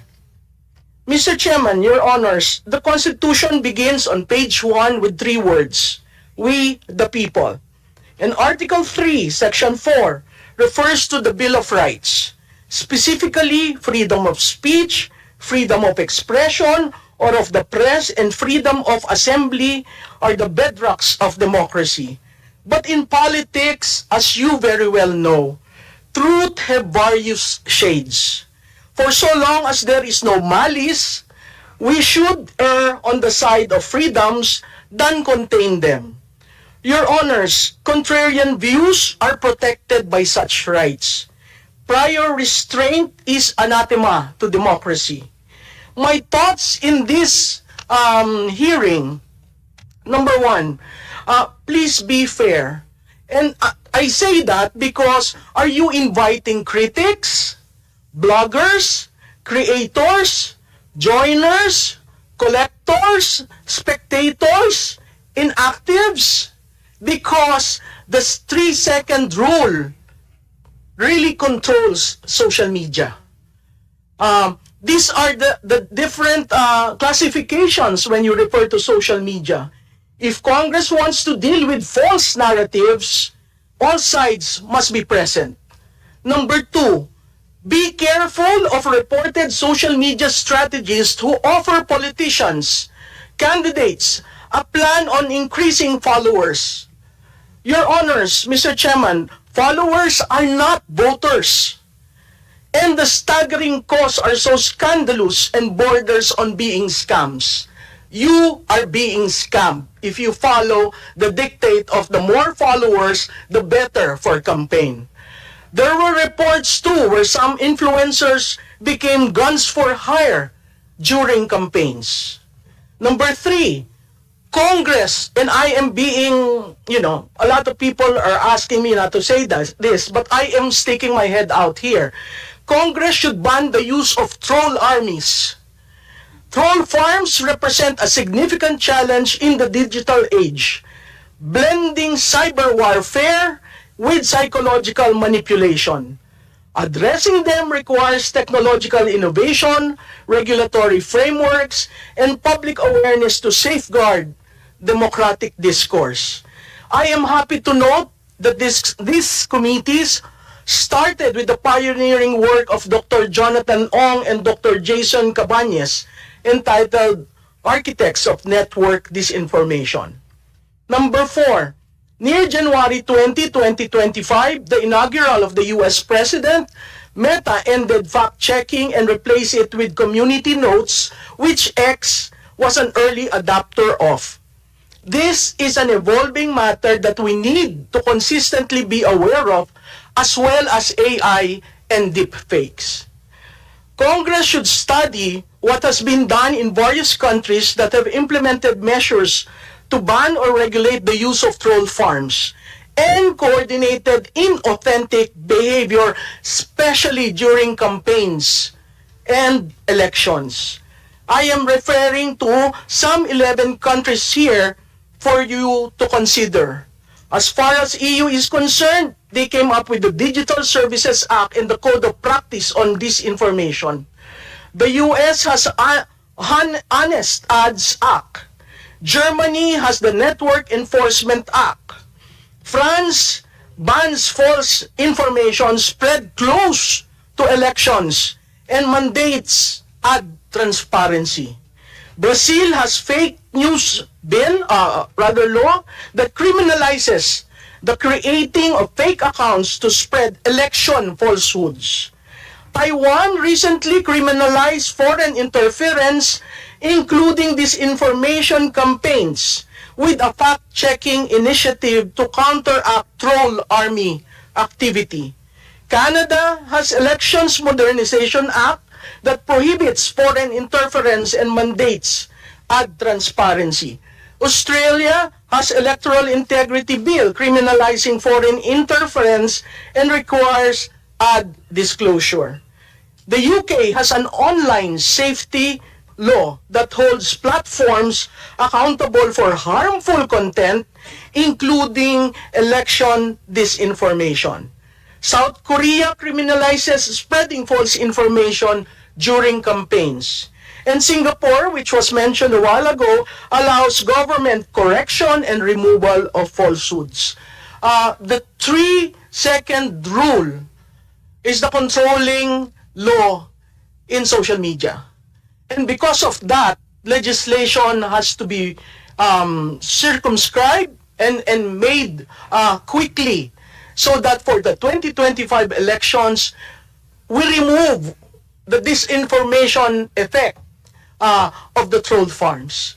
Thank you, Mr. Chairman, and your honors. Mr. Chair, just a clarification if Yes, go ahead, Congressman Art Barbers. Thank you, Mr. Chair. I'd like to address this clarification to Ms. Malou, Tiquia. Malou, para lang sa kaalaman ng marami, ang objective o layunin kasi nitong committee hearing na ito ay magpasa ng mga batas, no? Gaya ng nabanggit mo sa ibang bansa na kung saan ay merong mga batas, no, to protect, no, yung the people from online scams and others, no, and other illegal activities that is being done in the cyberspace. Dito sa atin sa ngayon, Malou, no, marami kasing mga vloggers, habang tayo naghihiring ngayon, ang komentaryo ay sinasabi nila na we do not respect that committee hearing kasi yung hearing na yan suppression ng aming freedom of speech or freedom of expression. Hindi kami naniniwala na ang layunin niyan ay para gumawa ng batas. Since you are here, I'd like to get a categorical opinion from you na ikaw ba ay naniniwala na tama lang na tayo gumawa ng batas para magkaroon ng disiplina, magkaroon ng regulatory framework ang ating bansa sa paggamit ng social media? Sir, to directly respond to Congressman Barbers, yes. Okay. For the simple reason that the decency of the space has been crossed so much. So yes. There are statements that are being issued that are slanderous or libelous, correct? And you agree with me, no? Yes, sir. Okay, so marami kasing ganyan Maaring hindi nila aaminin o hindi sila informed, no, kung ano na yung kanilang limitasyon sa paggamit ng social media. Kasi yun na nga ang sinabi ko kanina, no, when you open your social media account, sometimes makikita mo may nagmumura. Diba? May nagmumura. May name calling. They resort to name calling. They call politicians, they call people by other names. Na insulto nga minsan di ba? Meron naman dyan na nananawagan ng kaguluhan sa bansa. And these are the things that we want to check. Yan po, kaya yung mga nanonood doon ng mga vloggers na walang ginawa, kundi magmura, they've crossed the line of decency doon papunta sa criminal act of being libelous or slanderous. So, yun ang gusto nating linawin. And I'm glad that Professor Malou Tiquia is here to agree with this committee's objective in coming up with this legislation, remedial laws or legislation that can be used by the country, and of course, people will benefit. Tama? Sir, ako lang, kasi ang legislators, you live in a glass house. So part and parcel of your public life are attacks being made. And that's normal. That's normal. But there is also such a thing as contrarian view. Kasi kung papatulan yung opinion yun Ngayon, kung factual, kaya I'm only referring to fake news peddling. Yeah. Yung opinion, they can share, they can express their opinion 24 hours, 7 days a week, 365 days in a year. And no one will stop them from doing that. That's their right. Yes. And we know that and we respect that right. Thank you for that. Pero, kapag you've crossed the line, created a story, created a news that is fake, and you peddled it, diba? teka muna, may pananagutan tayo sa batas. And you know that, di ba? Yes, sir. So, that's very clear. We will not debate and argue about opinions. Yes. Because your opinion is Yes. I respect, and my opinion you should also respect. Yes. Diba? Ganun din po, this goes the same to all social media actors or bloggers, so to speak, no? Kasi, syempre, kayo nandyan sa industry niyan, you control the narrative eh. Kasi kayo nandyan dyan, trabaho nyo siguro yan. Perhaps you even make money out of that, no? Especially to those who actually can monetize, no? Yung kanilang, ano ba, namo-monetize Yes, yan, sir. Malou? Oh. That's why I said I am not a blogger or a vlogger because I do not earn from it. My meta page is my personal page. And to a certain degree, you really have to be responsible for what you say or what you do. Yun lang, sir, siguro sa legislation, really you have to look for a definition on fake news. What is fake news is really something that has to be defined. I absolutely agree with you, and that is why we're consulting and getting opinions from the experts, no? Yung ating members of the academe, like you're a practitioner, and the government agencies, para makagawa po tayo ng batas. Yun naman po ang ating layunin. So yung mga nagtatago sa likod ng usapin na ito ay curtailment ng freedom of expression o freedom of speech, sila po yung talagang namamayagpag sa pagkalat ng fake news dito sa ating bansa. Mr. Chairman, the fact that I agreed to appear and honor your invitation, and I was given the chance to say what I want to say, I don't think that is curtailment of my right to expression. And you're a perfect example and manifestation that indeed there was no curtailment of freedom of expression and speech in this committee hearing. Yes, Your Honor. Maraming salamat, Malou. Thank you. Thank you, Mr. Chair. And with that, that's the reason why we wanted them to appear as well, no? Hindi naman po ito sisikilin yung karapatan ng bawat isa. But kailangan pa nga po natin malaman kung ano yung mga inputs nila na makakatulong sa atin para po sa pagsasagawa or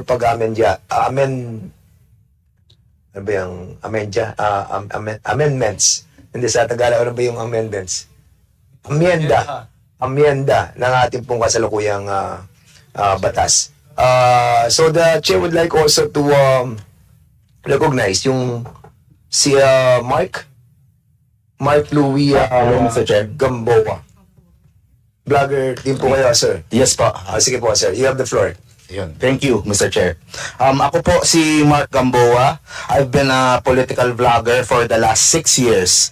Ako din po ay tumatakbong senador dito sa upcoming elections. Isa po sa sinusulong ko ay yung 24/7 na fake news monitoring office. So, yun. So, sa aking experience po, sa 6 na taon na pagbablog, nakita ko po kung gaano ka-toxic, kung gaano ka dami po yung fake news, kung gaano po kadami yung pag-iinsulto, pagmumura. At ako po ay nalulungkot. At ako po sa aking channel, I could be critical of someone, I could be critical of a politician, pero I always try to maintain a level of respect. Ito pong sa hearing ngayon, gusto ko lang din pong sabihin, shout out lang din po sa mga DDS vloggers na 40 na hindi po nakapunta. Actually, nanonood po sila lahat ngayon at meron silang mga komentaryo, pinopost po nila sa kanilang Facebook. Meron po silang mga panibagong hirit po sa inyo lahat. So shout out po sa kanila, nanonood sila ngayon. After po siguro nito, baka ako din po, ibabash na din po nila. Kasama naman po yun. Normal na po, 6 na taon ko na pong ginagawa to. Sanay na po tayo. Minsan bati kami, minsan galit sila sa akin. Pero ito po yun kasi, dito ako nalulungkot yung mga kaibigan ko po yung marami sa mga inimbitahan nyo. Kasi inihiwalay ko yung aming trabaho sa pagbablog at yung aming personal na pagkakaibigan. Pero ang problema ko po kasi sa bullying pambubuli. 6 na taon na po nilang ginagawa, 9 na taon na po nilang ginagawa po ito.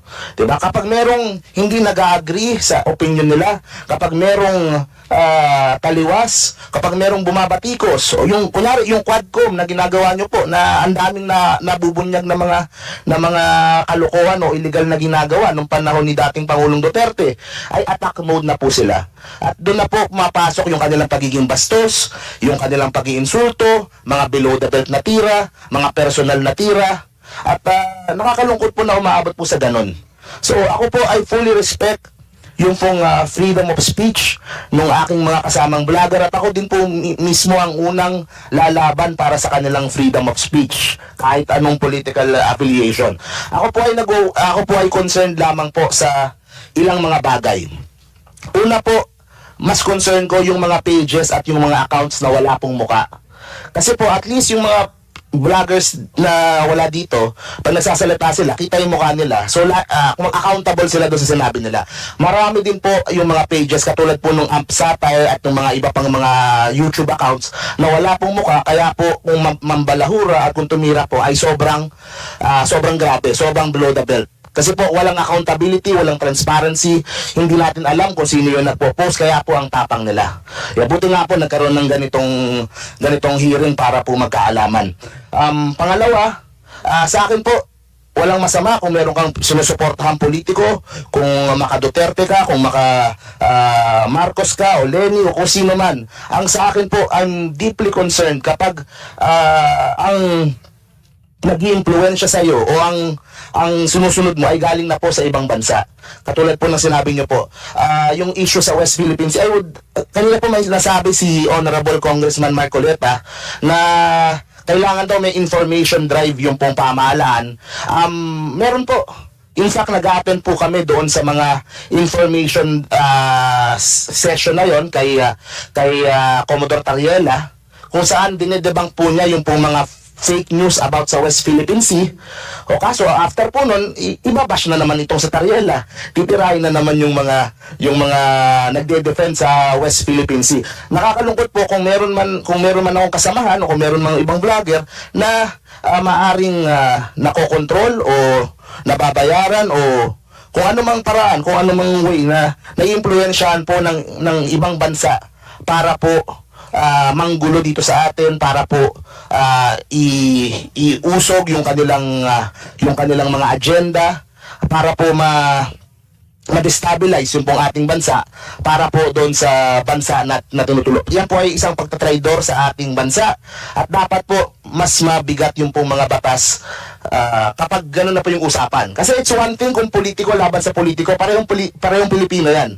Magkaiba lang kayo ng opinion. Pero kapag ang boss mo ay, for example, China, tapos you are acting against the benefit ng bansa ng Pilipinas, the interest ng Pilipinas. So I think mas mabigat po dapat pagdating po sa mga ganong issue. And ayun, lastly po, of course din, may mga moves din po sa social media na maaring parte din ng destabilisasyon, na para po pahinain yung administrasyon kung meron mang gusto mag-destabilize o may gusto silang pahinain o gusto nilang tanggalin sa pwesto si Pangulong Bongbong Marcos. So yun po ay sa akin dapat din pong tignan din po at hanapan po ng paraan kung paano po mamiminimize o mapagbabawal po without curtailing naman po yung pong freedom of speech na meron po ang bawat isa. Yun lang po your Mr. Chair. Thank you. Well, totoo yung sinabi mo, no? Ito na, ngayon ko lang nakakita sa TikTok, na ayan, kudos to all our brave vloggers. The best ang decision nyo na magtungo sa Supreme Court, and better to file a case against Quadcom. So, ibig sabihin po, mali pa, Tricom po to, hindi po to Quadcom. So, ibig sabihin na, yung pagpunta sa Supreme Court, we respect that. But of course, this is a different matter.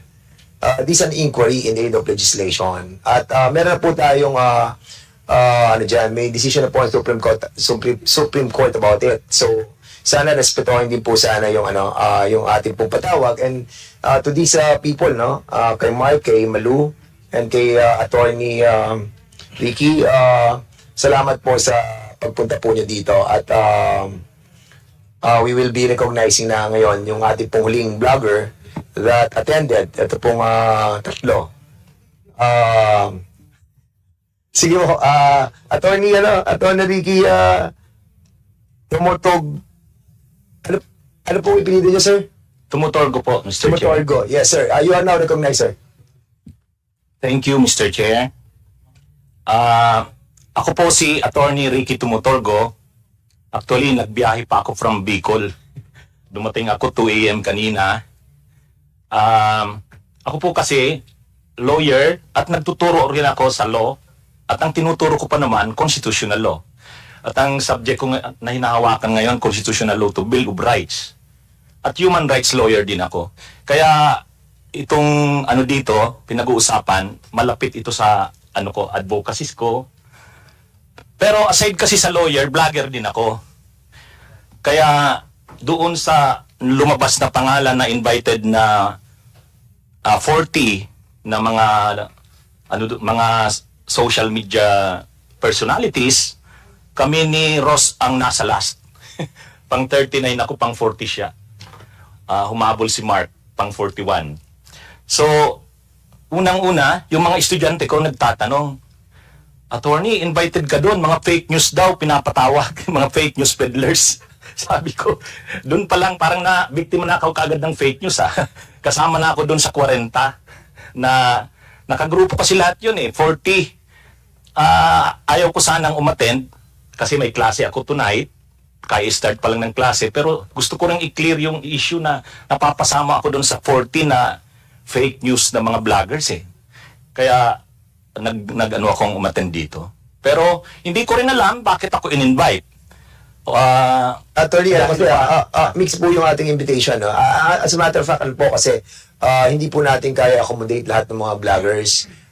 The reason yung unang 40 po, but in the next hearing, we will be inviting other vloggers as well So, nag-mix na po yung mga peddling fake news and yung mga peddling naman ng mga truthfulness doon sa kanilang mga content. But Okay. At any rate, ang kinikater po namin dito ay halos lahat ng mga vloggers natin, mga Pilipino, na ang content mo nila ay about against or pro government. So, yun po yung ating po inibitahan for the meantime. But basically, sa susunod po, pupunta po tayo, segue po tayo sa ibang industry. Sige, go ahead, Attorney. Thank you po, Mr. Chair. Doon kasi sa 40 na yon, nakahabol si Mark pang 41, sabi ko, 3 lang yata kami ditong hindi DDS Kaya, sabi ko, hindi attend yung mga yan. Actually, nag-vlog ako kagabi sa kaninang umaga. Sabi ko, akala ko maisog yung mga DDS vloggers. Tawag nila sa kanila maisog Pero bakit hindi a-attend sa TRICOM hearing? So sabi ko, pero ako a-attend ako. Hindi ko alam bakit ako pinatawag. Dahil ba attorney ako na nagbablog? Or baka may natamaan ako dyan sa pagbablog ko? Kaya ni-review ko yung mga vlog ko. Sino kayo yung mga member ng Quadcom at ngayon ng TRICOM na naging topic ko? Sabi ko, wala naman akong masyadong kaya confident ako na sabi ko, kaya ko tong harapin. Pero, so, tinitingnan ko ang may contribute ko dito as resource person. Una yung experience ko as political vlogger. Ang gamit ko sa social media, Enzo Recto. Mayroon din kaming page, yung Bunyog, kasi ako rin yung first nominee ng Bunyog Party List. Active ang aming party list sa social media. In fact, yun yung namin, main platform para at least baka manalo kami. Kasi ako 2 years pa lang akong nagbablog. Sa ngayon, mayroon akong 265,000 subscribers sa YouTube.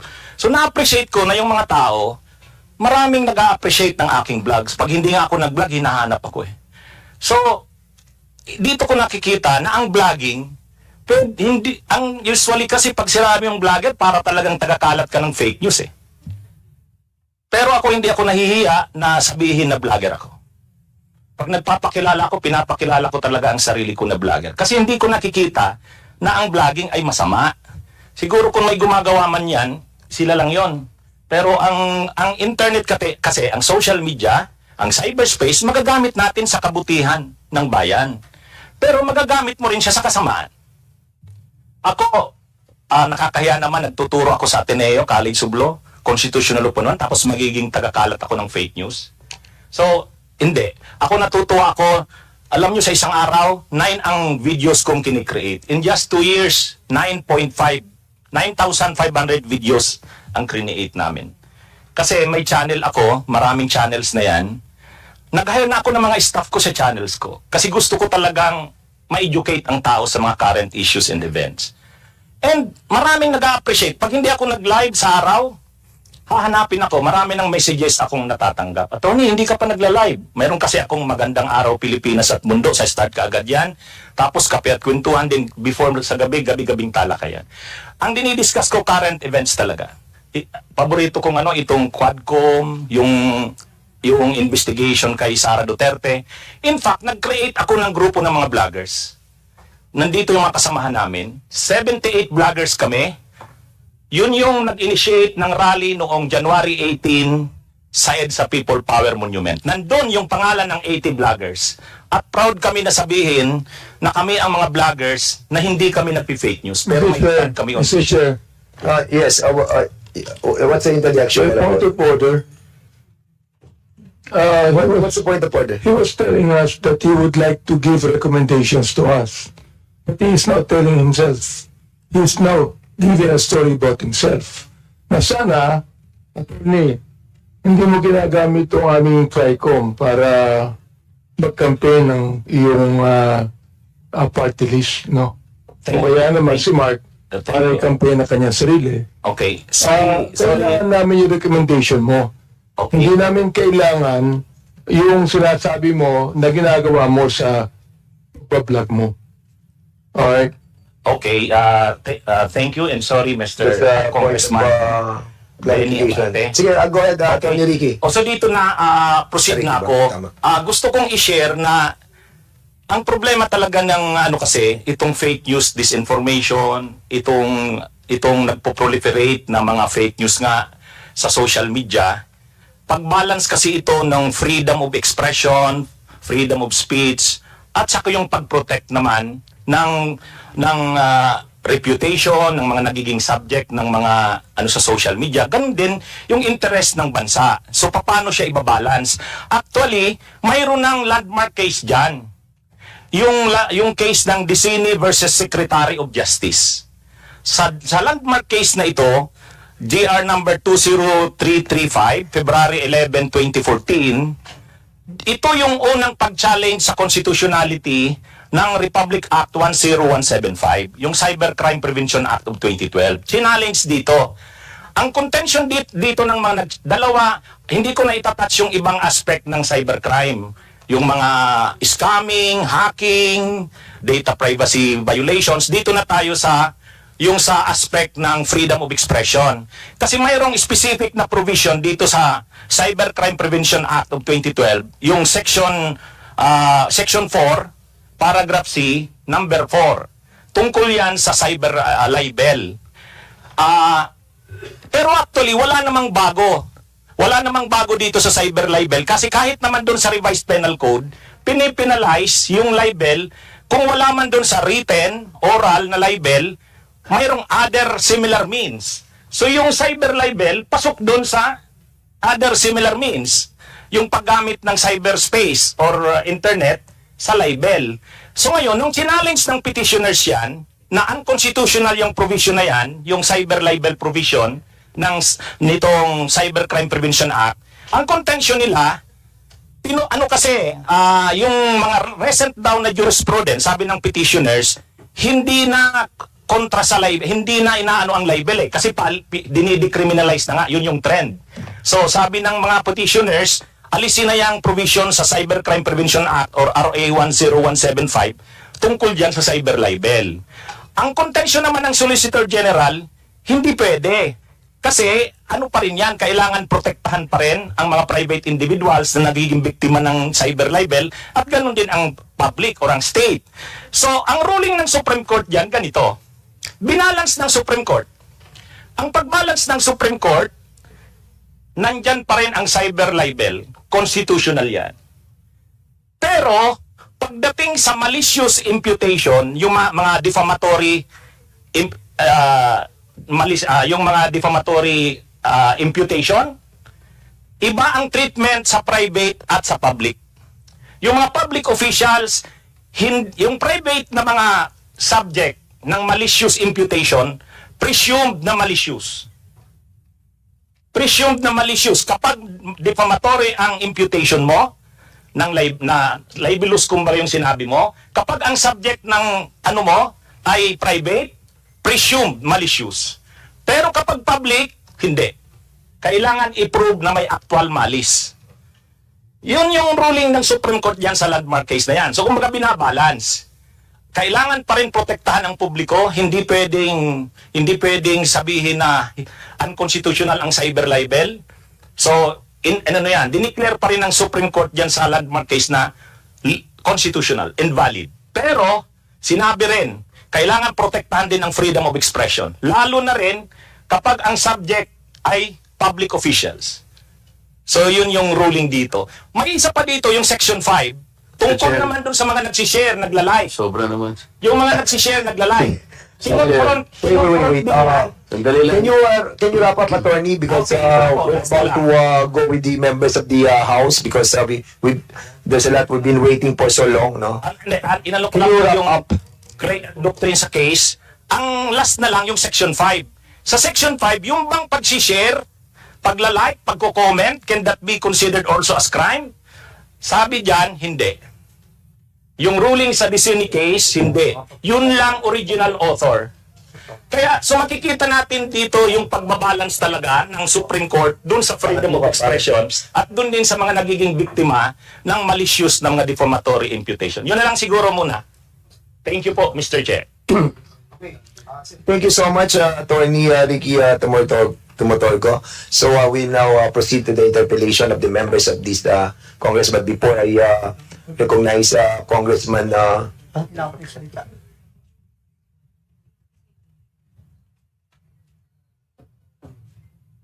sige, before meron pa tayo isang presenter but before that, the chair would like to recognize first Congressman Marcoleta. Thank you, Mr. Chair. Anong pangalan ng dalawa niya? Attorney yan? Brother,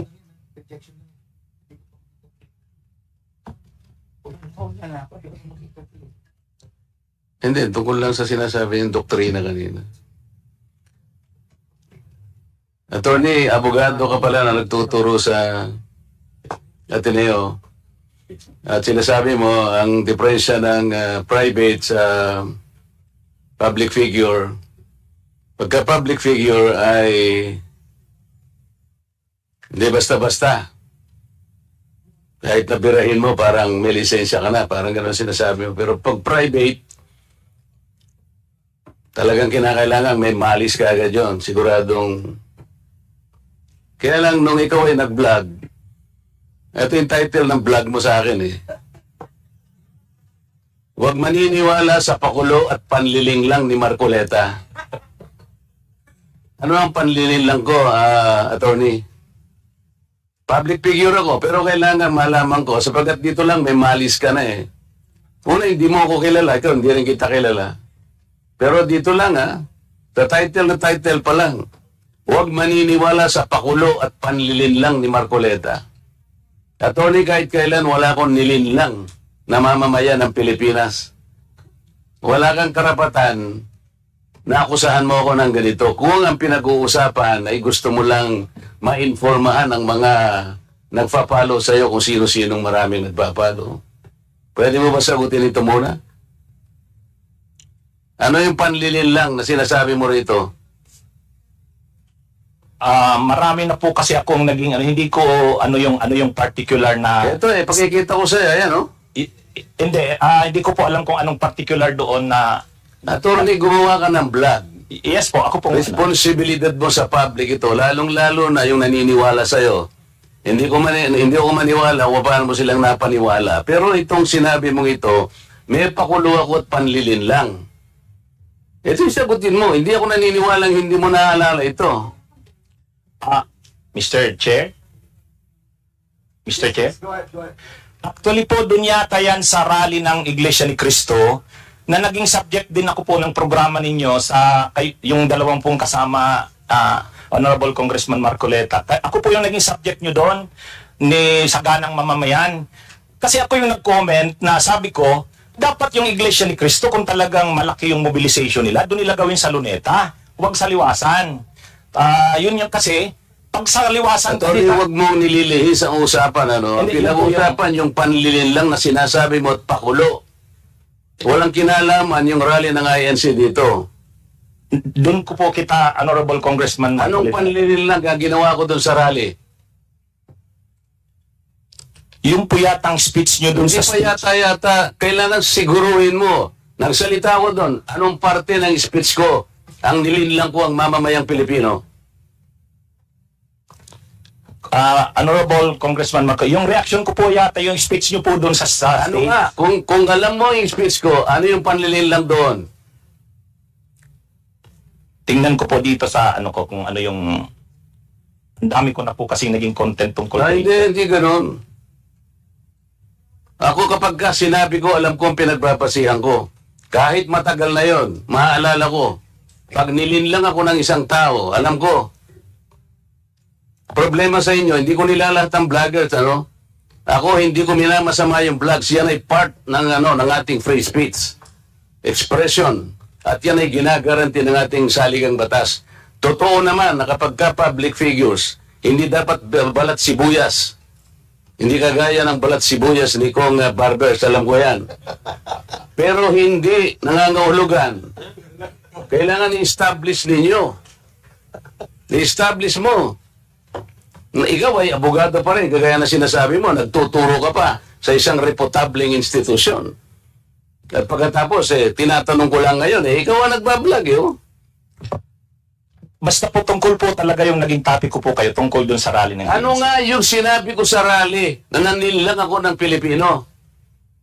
Wala ka man lang maisip? Ito yung uri mo na hindi kailangan talagang nagbablog eh. Nami-mislead mo yung mga tao, nililin lang mo yung mga tao. Ang dahilan ay hindi mo man lang masabi kung ano yung aking mga panlilin lang na sinasabi mo rito. Pakulo at panlilin lang. Hindi ganyan yung mga vloggers na kilala ko. Yung mga vloggers umaatake rin sa akin, pero hindi ako balat sibuyas. Sapagkat may basihan ang kanilang sinasabi. Yung pinag-uusapan siguro namin dito. Gusto nila niyang tingnan siguro kung ano yung mga seeds ng mga aming pinag-uusapan dito. Hindi ako balat sibuyas, pero ito, wala akong makitang panlilang na ginawa ko sa ating mamamayan. Ikaw, ang lakas ng loob mo na mag-vlog. Abogado ka pa naman. O ano? Gusto, panoorin ko po mamaya itong kung ano yung... Ay, nanghirap sa atin, Mr. Chair eh. Ano po kasi... Isip-isipin mo, bigla ka na lang gagawa ng isang vlog na ngayon itatanungin kita ng diretso, wala ka man lang masabi, kahit isang panlilin lang. At inaakala mo, baka sakaling no sa rally. Ibig mo sabihin, naharap ako sa rally pagkalaki-laki para manlilang lang ako ng mamamayang Pilipino? Hindi ka dapat na abogado eh. Hindi ka dapat magturo sa Ateneo. Sinasabi ko sa iyo ngayon. Ako hindi ko inaukusahan ng mga vloggers. Kahit masasakit ang sinasabi nila, ngunit merong basihan. Meron silang pinagmumulan na basihan. Kamukha nung isang vlogger, Mr. Chair. Nakita niyo yung isang tarpaulin, isang billboard na na-install doon sa SLEX. Isang female vlogger, Mr. Chair, na napanood ko. Itong si Marcoleta kanya, walang kahihiyan ito Nga pala eh. At kinahihiya na rin siya ng mga kapatid niya sa Iglesia ni Cristo. Sapagkat akalain mong gagawa siya ng billboard, isasama niya kanya si Pastor Kibuloy. Hindi ba niya alam na si Pastor Kibuloy ay ganyan. So, kinakailangan, Mr. Che, nasagutin ko. Ang pagkakasabi ko lang po, nasagutin ko. Miss ka ako, hindi kita kilala, pero medyo nasaktan lang ako, pero nandun na lang, pagpapasensya na kita, sapagat ako ay public figure. Kung ako lang ka ako ang ginanito mo, okay lang eh. Kaya lang kita sasagutin sapagkat yung mga nakikinig sa'yo, baka malin lang mo. Baka sila'y mailigaw mo sa paniwala na ako nga ang gumawa ng billboard na yan. So ipinaliwanag ko, Mr. Chair, hindi ako ang gumawa ng billboard na yan. Nakita ko na lamang po na biglang kasama po ako ron. At hindi naman po ipinaalam sa akin nung gumawa. Siguro po dahil si Pastor Kibuloy po ay tumatakbo ring isang senador, inakala niya siguro magiging maganda rin para sa kanya kung kami po ay magkasama. Eh ako naman po ay wala namang magagawa tungkol doon. Pero hindi ko na po, wala na po akong reaksyon sapagkat public figure nga po ako eh. Lahat kami ay tatamaan. Ito nga po yung napakagandang pagkakasalita po sa Korte Suprema eh. Mr. Chair, basahin ko lang, maliit lang po ito. The interest of society, ito po yung United States versus Bustos. The interest of society and the maintenance of good government demand a full discussion of public affairs. Complete liberty to comment on the conduct of public men is a scalpel in the case of free speech. The sharp incision of its probe relieves the abscesses of officialdom. Men in public life may suffer under a hostile and an unjust accusation. The wound can be assuaged with the balm of a clear conscience. A public officer must not be too thin-skinned with reference to comment upon his official acts. Kaya kaya ko na lang siyang i-tolerate, Mr. Chair, yung babaeng yun eh. Pero ikaw, attorney, dahil sa attorney ka, yan ang sinasabi mo, at nagtuturo ka pa sa isang reputable institution, dito lamang sa title mo eh. Huwag maniniwala sa pakulo at panliling lang ni Marcoleta. Pagkatapos tatanungin kita ngayon, kung anong panliling lang ang ginawa ko, wala ka man lang masabi. Kaya naman kitang i-demanda pero hindi na kita pagtitsagaan eh, kung ikaw lang. Gusto ko lang malaman ng mga tao na walang basihan tong ginagawa mo. Para sa akin, sapat na. Nakabayaran sa'yo. O total, hindi na siya makakimo, Mr. Chair. Tatigilan ko na siya. And with that, Congressman Marcoleta, that will serve as your time as interpolator. Ang haba ng interpolation mo. But I will not deduct that sa time mo, Congressman Marcoleta. Okay. Attorney Ricky, you still want to pursue your, or that will be it? So yun lang po. Siguro hindi give you time also to answer back on, baka panoodin mo muna yung mga vlog mo. Later on, you can approach us if you wanted to defend your... dapat nga, mag-isbar pa yan eh. You have your time, Congressman Marcoleta. We'll be giving time to Attorney Ricky to defend himself. Ano lang po siguro, fairness, and maging equal lang treatment natin sa lahat. What we wanted here is to be fair, no? Para give also a chance to Attorney Ricky para to prove himself by watching yung mga vlogs na ginawa niya. Sige, go ahead, sir. Mr. Chair, yun po yung sinasabi ko na kapag kakasuhan halimbawa ang isang vlogger tulad ko sa kanyang sinabi ko, kung public official yung naging subject ng aking vlog, ipo-prove na malicious yung intent ko. Yun yung pagkakaiba. Pagka-private naman, hindi, presumed kaagad na malicious. So, yun po yung pagkakaiba. Kaya, yan po yung ang isa pa, yung mga members po ng Congress, lahat po tayo, kahit ordinary citizens, may freedom of expression, freedom of speech. Kami ring mga vloggers, mayroon. Ang pagkakaiba lang po natin, kayo pag nasa Congress, hindi kayo pwedeng kasuhan kasi may privilege kayo, anumang sabihin nyo. Pero kami, kahit vloggers kami, pwede kaming kasuhan. Yun nga lang, ang pagkakaiba, ang magiging defense talaga namin, freedom of expression. Kaya nga, kapag kinasuhan kami ng private individuals, ipoprove nung malicious kaagad ang presumption. Pero sa public figures, ipoprove na may actual na malis kami sa sinabi namin. Yun lang po. Hanapin ko po mamaya yung kasi ang dami ko na contents na na-create kay Congressman Marcoleta. So talagang hindi ko na po masagot. Pero Sorry po kung kung Yes, hindi we ko understand napapagsasabi. your situation, attorney. Kaya nga, I have given you a chance para Thank you po. ma-review naman po yung mga vlogs nyo. And it goes to everybody as well, especially to those na who have not attended this hearing. Fair po yung ating gagawin na pagdinig dito. Pakikinggan po namin kayo at titingnan po natin, babalansin po natin. Katulad po niyan, may mga ganyan sitwasyon na personal yung naging approach po ni Congressman Marcoleta against him dahil nga napanood niya, and we wanted that to be clarified. But of course, we have to give chance to everybody to speak at ipaliwanag kung bakit. So basically yun po ang gusto natin mangyari. It might help us in the amendment that we wanted to file dito po sa 10175. So, bago ko po i-recognize si Congressman Ador Plato as the first interpellator, we wanted to give a chance sa isa po nating presenter. Bigyan muna natin ng chance si Mr. Felipe F. Salbosa, second. Siya ba to? And Nice Poro Balbedina. Okay. Only one presenter. Only one presenter, right? Chair. Wait. 1 second lang, 1 What second. about?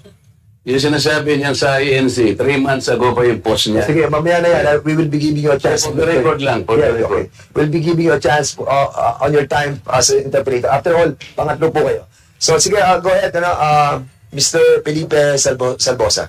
Mr. Chair, ayaw na po namin mag-overlap sa presentations ng iba, and to maximize the committee's time, ang gusto po namin na inimbitahan po kami ng committee para ipasok po siguro sa consideration ninyo yung konsepto ng FIMI o yung Foreign Information, Manipulation and Interference.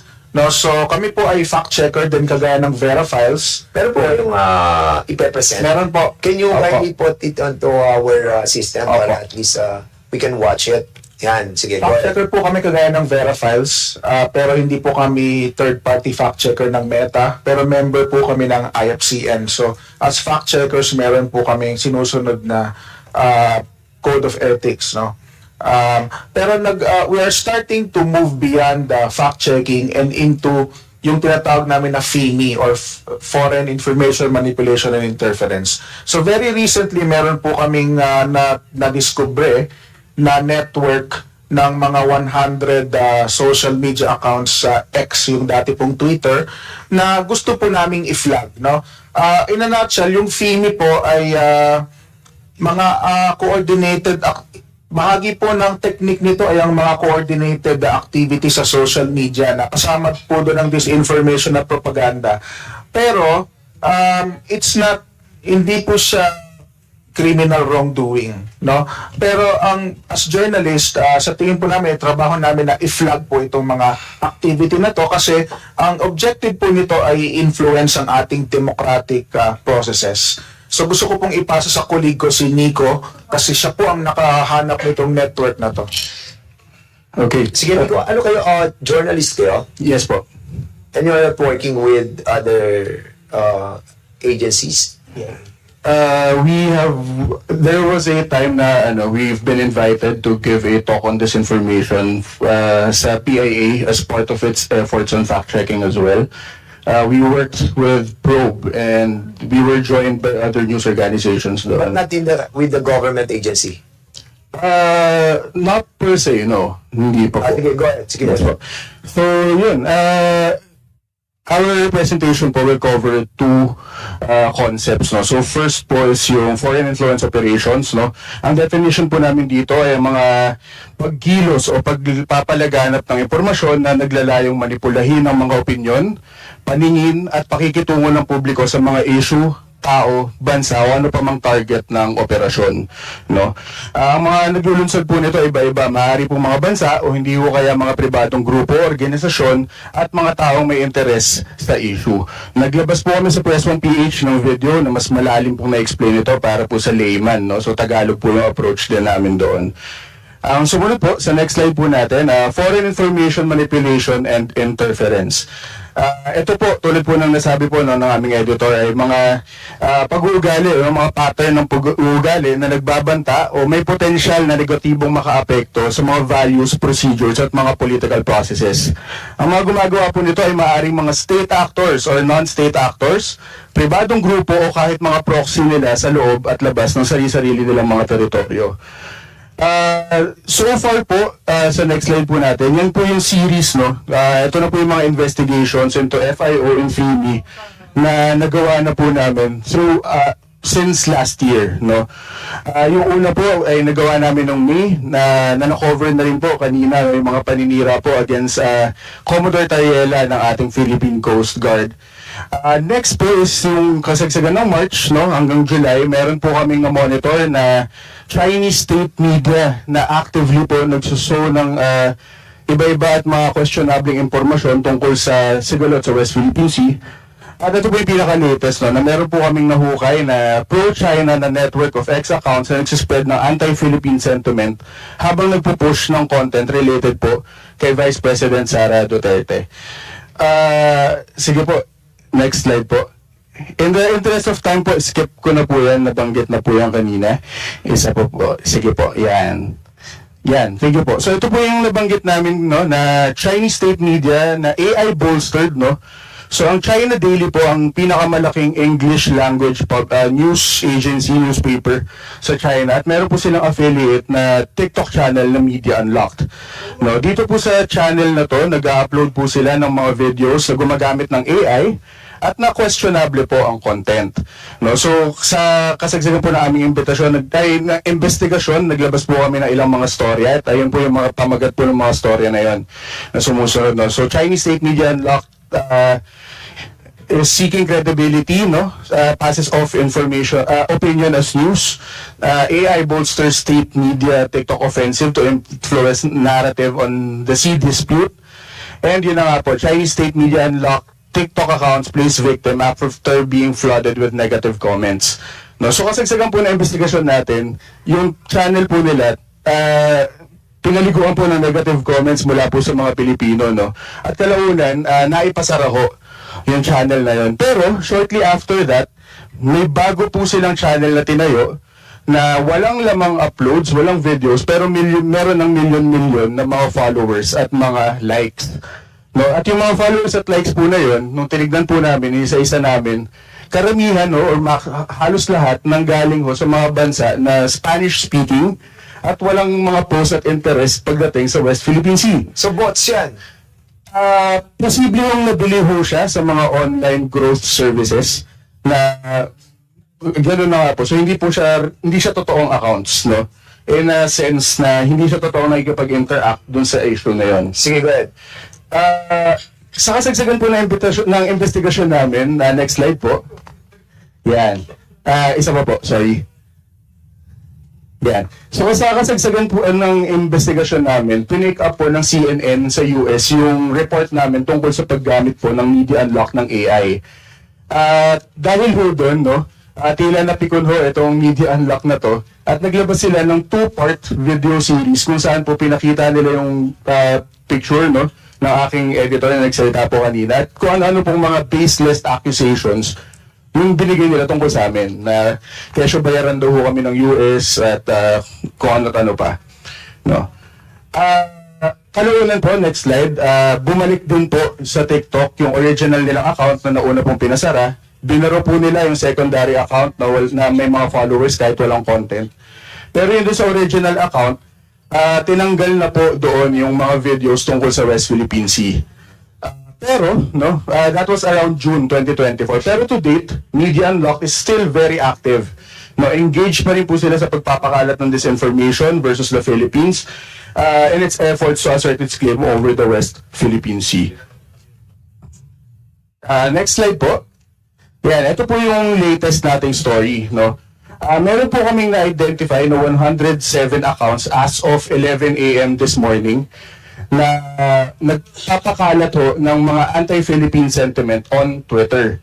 Yung mga accounts po na to, yung iba sa kanila, Chinese ang pangalan.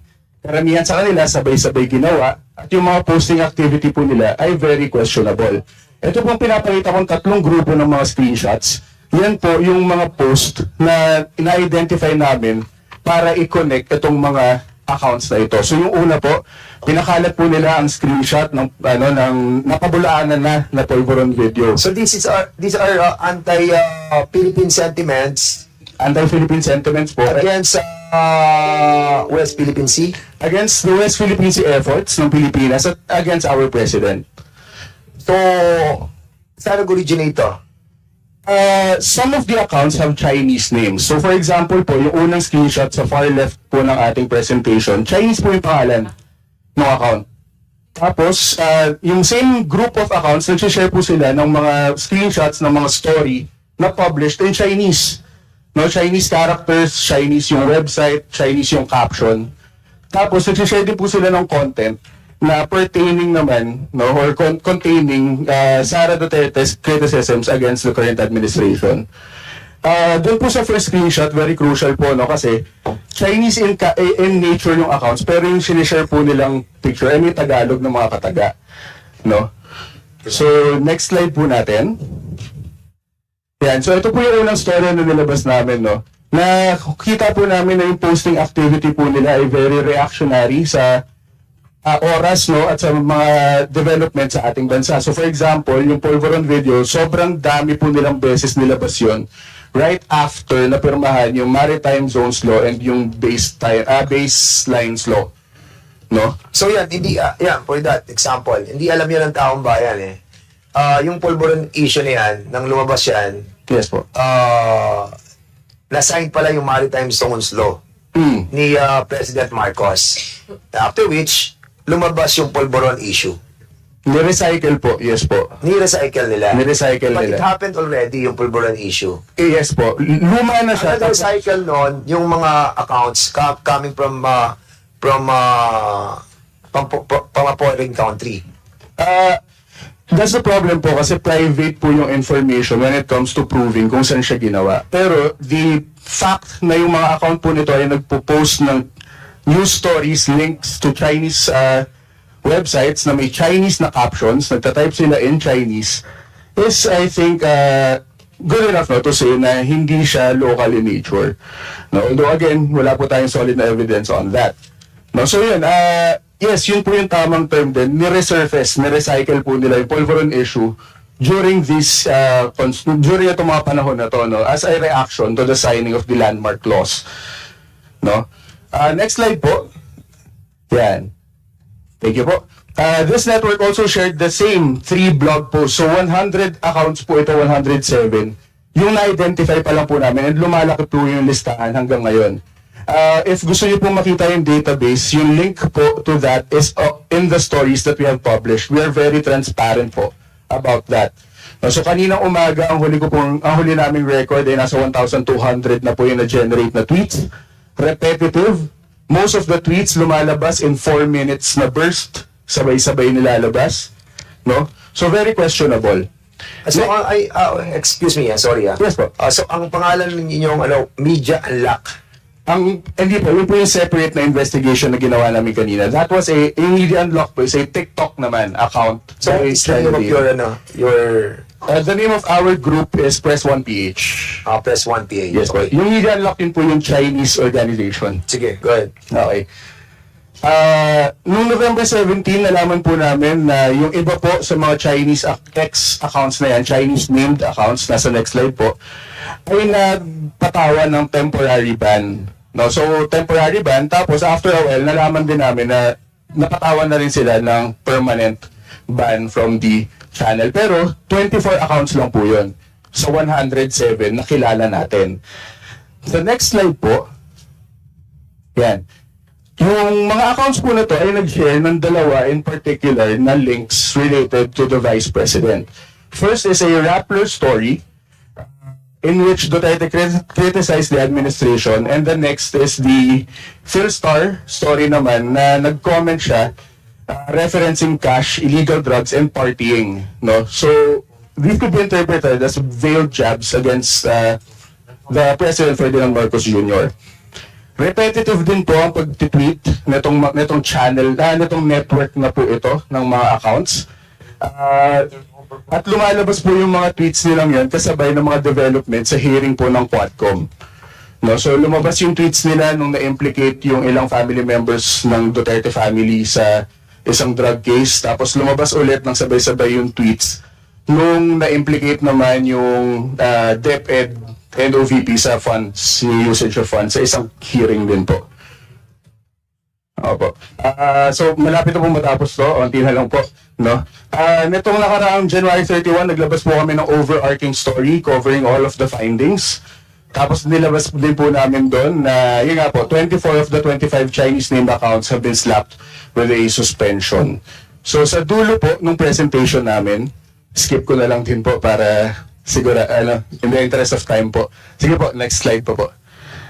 Yan, balik po tayo ng isa, sorry. Yan, so ito po, for example, no, na-screen yung profile pic na ginagamit po ng Twitter accounts ay galing po sa mga advertisements, no? Yung iba po galing sa pornography, yung iba galing sa stock photos, at yung iba AI generated. So pinagbabawal po ng Twitter yung ganitong practice sa kanilang website. So we think no, that this is one of the reasons why they banned these accounts. So sa next slide po natin, meron po tayo dyan QR code, nandiyan po yung mga stories na nilabas natin for everyone to see, and nandiyan din po yung mga evidence namin, lahat-lahat. Maraming salamat po, Mr. Chair. Okay, thank you so much. Meron factual, meron theory, no? Yes po. Okay, so coordinate with the CICC. Kasi tingin ko medyo importante yung mga, ano nyo, Sige po. findings nyo, ha? Thank you po, Mr. Chair. Until sa ano na yan, national security as well. Ha? Sige. Sir, CICC, ha? Tapos, we'll proceed sa last. Last na po to. Si Mr. Ross Flores del Rosario of Was Up, Philippines, asking to be recognized. Sige, sir. Recognize kayo. A couple of minutes. Last na to, then we'll proceed with the interpellation. Good afternoon po. Good afternoon po sa lahat. Ross Flores del Rosario po, from WhatsApp Pilipinas po. Yung lumalabas po kasi sa mga publications, sa mga press release, ay nakalagay is WhatsApp Philippines. Hindi po WhatsApp Philippines, WhatsApp Pilipinas. So siguro po, since nagbigay ng background yung iba, bigay na rin po ako ng background, and para rin malaman nyo kung bakit marami po siguro mga vloggers na talagang bakit po kami dumadami. Kasi napaka-rewarding po kasi ang pag-vlog eh.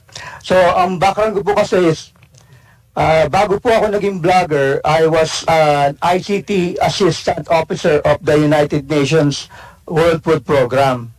So, ako po yung nag-set up ng office dito sa Philippines. So, sa Manila, dito sa Makati, and then sa mga Mindanao offices. So, kasama po yung Cotabato, Iligan, and then Davao.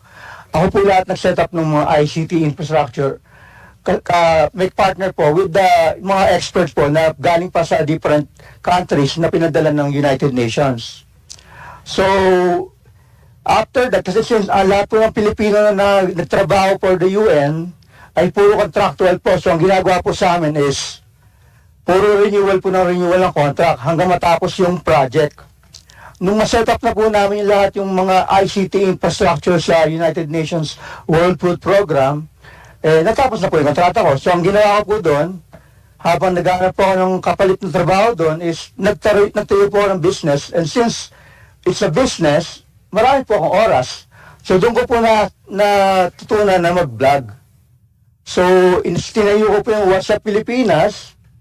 So, it's very rewarding. Ang dami po kasing mga perks and benefits.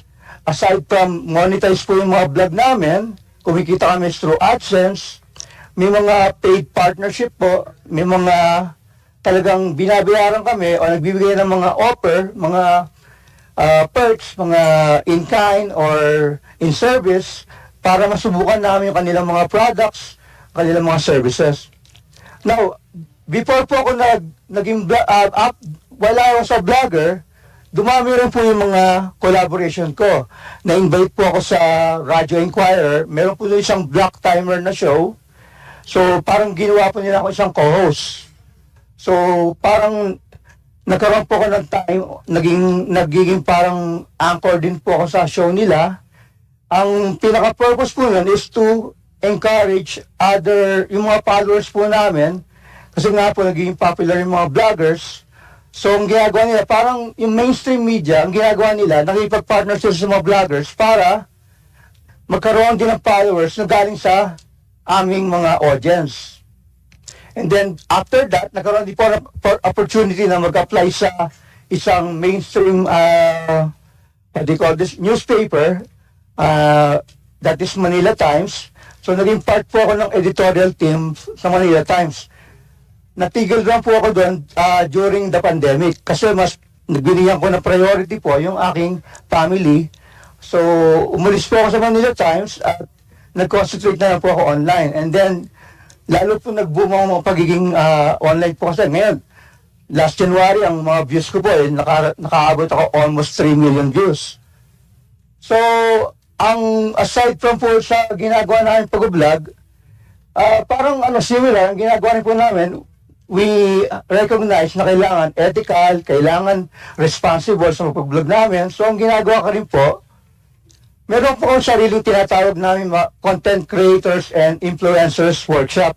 Ang tawag po namin doon ay umaluhokan. Umaluhokan is yung po yung dating, i-google niyo po siya, yun po yung tawag noon sa mga nagbibigay ng balita sa mga tribes. Yun po yung term noon, umaluhokan. So, ang ginagawa po namin, meron kami mga workshops na kinoconduct para sa mga content creators and influencers, so both aspiring and mga existing. So, na-recognize po namin na yung responsibility po talaga. So, hindi po lahat ng vloggers talaga ay binabaliwala yung ethics and responsibility. Dahil kami po, yung grupo po namin, ganun po yung one of our objectives or advocacy. Gusto po namin na magkaroon din ng responsibility ang content creation. Hindi na basta-basta vlog lang ng vlog. Ano yan, Ross? Excuse me, So, meron kayong self-regulation? Yun po, meron kaming self-regulation. Ano tawag niyo sa grupo niyo na you're controlling the acts of your group? Ang ginawa po under WhatsApp Pilipinas, pero meron kami tinawag na grupo, ang tawag po namin, Umaluhokan. Umaluhokan, Can you submit to us your parang regulatory framework? Meron kayong ganon? Meron kayong ganon? Informally, wala pa po. So, how do you manage to, kung wala parameters, wala? Nag-uusap po, meron po kami regular na discussion ko, may group chat po kami. It's all about parang verbal ang Opo, parang nagkakaintindihan po kami within our group. So parang kami mismo. Sige, pakisulat po yan at we need that. Ano po? So ang ginagawa po namin, pag halimbawa, merong request po sa amin, mga companies na kahit gustong turuan yung kanilang mga tao on responsible content creation and workshop. So, naka-apat na po kaming workshop na ginawa para ituruan yung kanilang mga aspiring and mga existing na mga content creators. Okay. Sige. Alright. So, that will be ilan po yan? Okay na? Yung nga po, bali, ang siguro gusto ko parating sa atin is, siguro po, kaya po mga vloggers na nagiging very passionate and very rewarding po monetize po yung ating vlogs. And then maraming mga perks, maraming mga benefits. Kaya lang, unlike mainstream media, wala po kasi kaming parang convenient access sa lahat. Kasi, for example, may mga pinatawag na press con. Ang priority po na pinapatawag is mga mainstream, na yung mga top na mga TV and radio and newspaper. So, ang ginagawa po kasi ng mga ibang vloggers para is nagre-relay lang sila sa mga existing na nababalitaan nila sa TV, radio. Yeah, naintindihan ko na po. Thank you so much. We have to proceed na sa next item natin para kasi salamat po yung mga congressman at di po sila makapagtanong ang haba ng ating pong presentation. But thank you so much, Mr. Ross Flores. We will be asking questions then in a while later. Sige, you're raising your hand, Attorney Ricky? Last, then we'll proceed with the Congressman Plato. Yes, Mr. Chair, salamat. Last na po ito. So, hinahanap ko po talaga yung vlog ko na yon kung tungkol saan. So, nakita ko na po, October 21 pa po pala yon, 2024. May post kasi si Honorable Congressman Marcoleta, ang post niya, yung tungkol sa pagbisita niya sa Naga. Taga-Naga po kasi ako. Nakipagkita siya kay former Vice President BP Leni. So, ang post ni Honorable Congressman Marcoleta na yun yung mark ng pagiging statesman. Kasi siya, hindi siya kay Duterte, kay Marcos, kay Leni, para sa kanya unity. So yung topic ko, huwag padadala sa pakulo at panlilinlang ni Anong Marcoleta. panlilinlang doon? Explain ko yung sinabi ko. Kasi opinion ko po ito, sabi ko... Oo nga, hindi panlilinlang yon. Nakipag-handshake ako. Kaya nga, ang sinabi ko, unity begins. Sabihin ko lang po yung sinabi ko doon sa vlog ko. Hindi, panlilin lang ba yun? Mr. Chair, point of order lang po. Para What is the point of order? Point of order po yung hindi, yes. Dapat po, Chair. Okay. You So, what is the point of order Kasi you gave of time to Congressman Franz? attorney. Wait, I'm still speaking. Sorry. What's the point of order of Ms. Point of Franz? order po yung conduct nung palitan nila ng exchanges of words. So, you have recognized po Attorney Ricky. So, let him explain. Before, our colleague, Marcoleta. I understand. Yeah. Okay, I'll be letting... para wait, maging wait, okay. And please I understand address, both of you, please address the chair para hindi po nagsasagutan. All right. Thank you. So we'll be letting Attorney Ricky to reply, and then I'll give a chance to Congressman Marcoleta also to ask you as well. Sige. Yes po, Attorney Mr. Ricky. Chair, thank you po. Ang sabi ko lang po, kasi kanina po, tinatanong ako tungkol dun sa vlog ko na yon. Hindi ko talaga maalala sa dami ko ng vlog. So, binasa ko po, pinanood ko. So, tungkol po yung sa post ni Honorable Congressman Marcoleta. Sabi niya, reading from netizens, reactions on my brief in casual meeting with former VP Leni. After my trip to Sipokot, I now realize how really divided our people are. Reaching out to all our leaders can also be personal. Our ability to show our humanity beyond the realm of political. How else are we able to exemplify the true meaning of statesmanship if you refuse to extend your hand to all who wants to grasp it? I believe unity always begins with the handshake. Tapos may picture siya, kasama niya sa BBBM, si Duterte, si Leni, si Sara. Ang reaction ko doon, sabi ko, wag tayong padadala doon sa pakulo na yon at panlilang na. Kasi sabi ko, ang totoong statesman, ang paninindigan niya para sa bayan. Hindi ko nakita kay Congressman Marcoleta na ang mga paninindigan niya sa issue ay para sa bayan. So honest opinion ko po yun. Yung po yung ko. Hindi po ako doon, hindi po malicious yung yung intention ko doon. Mr. Chair, may I react? Yes, of course. Marcoleta, now you have the floor. Pinutol mo lang, attorney. Ang kasunod nun, alam mo, tingnan po ninyo yung record ni ni Congressman Marcoleta. Siya yung nagsara sa ABS-CBN. Ang yabang-yabang niya. Yes. Isipin mo, sasabihin mo sa akin, you do not even know the issues. Attorney, alam mo ba yung issue sa ABS-CBN? Yes po. What do you know about it? Mr. Chair. You can reply, Attorney Ricky, please. Mahaba po yung mga issues. Pero ang niraise nyo pong issues doon, maraming hindi binabayaran ng tax ang ABS-CBN, may mga properties na in-acquire na illegal yung pagkaka-acquire, hindi binabayaran ng mga workers. So, mainly po yun yung nakita kong niraise yung issues nung pinasara yung hindi binigyan ng renew yung franchise. So, Mr. Chair, ano ang panliling lang doon? Ni hindi mo alam yung Philippine Depositary Receipts, ni hindi mo alam yung corporate layering, ni hindi mo alam yung transfer pricing na ginamit nila para magkaroon tax evasion through Big Dipper. Ni hindi mo alam ang napakarami nun. Pagkatapos, magbibintang ka na, pakulo lang lahat ito, tako'y nanlilin lang. Ano ang binibigay mo sa followers mo, Mr. Chair? Wala kang masabi na panlilin lang eh. Ang sinasabi mo ngayon, opinion eh. Pwede kang humabyo ng opinion. Attorney kung talagang attorney ka. Pero huwag kang mag-chat-chat na ako'y nanlin lang ng mamamayang Pilipino. You want to reply, Attorney Ricky? Yes, Mr. Chair. Yun Okay, po go ahead. yung Kaya ko po sinasabi na yung ako naninindigan na yung vlogging ko, hindi po fake news kasi opinion ko po yun. Basta mo na lang sasabihin, Mr. Chair, na opinion mo yun, pero bilang chinarge mo ako na manlilin lang. Hindi ka ba magsasabi ng facts mo kung paano ako nanlin lang ng Pilipino? Abogado ka, di ba? Mr. Chair, abogado daw ito eh. Attorney, you want to answer back? Again, Your Honor, yun na rin yung sinasabi kong concepts natin na ang mga public officials,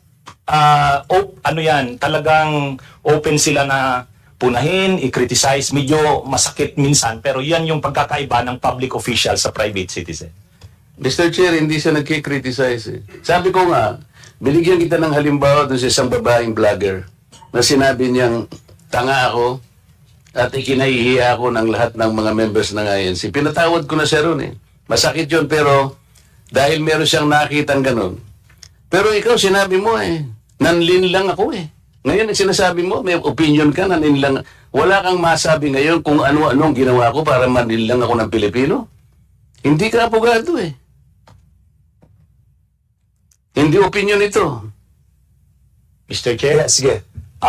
Okay na po siguro, kasi marami pa sigurong pag-usapan. Ikaw ang manlilin lang. Okay. Thank you so much to both of you.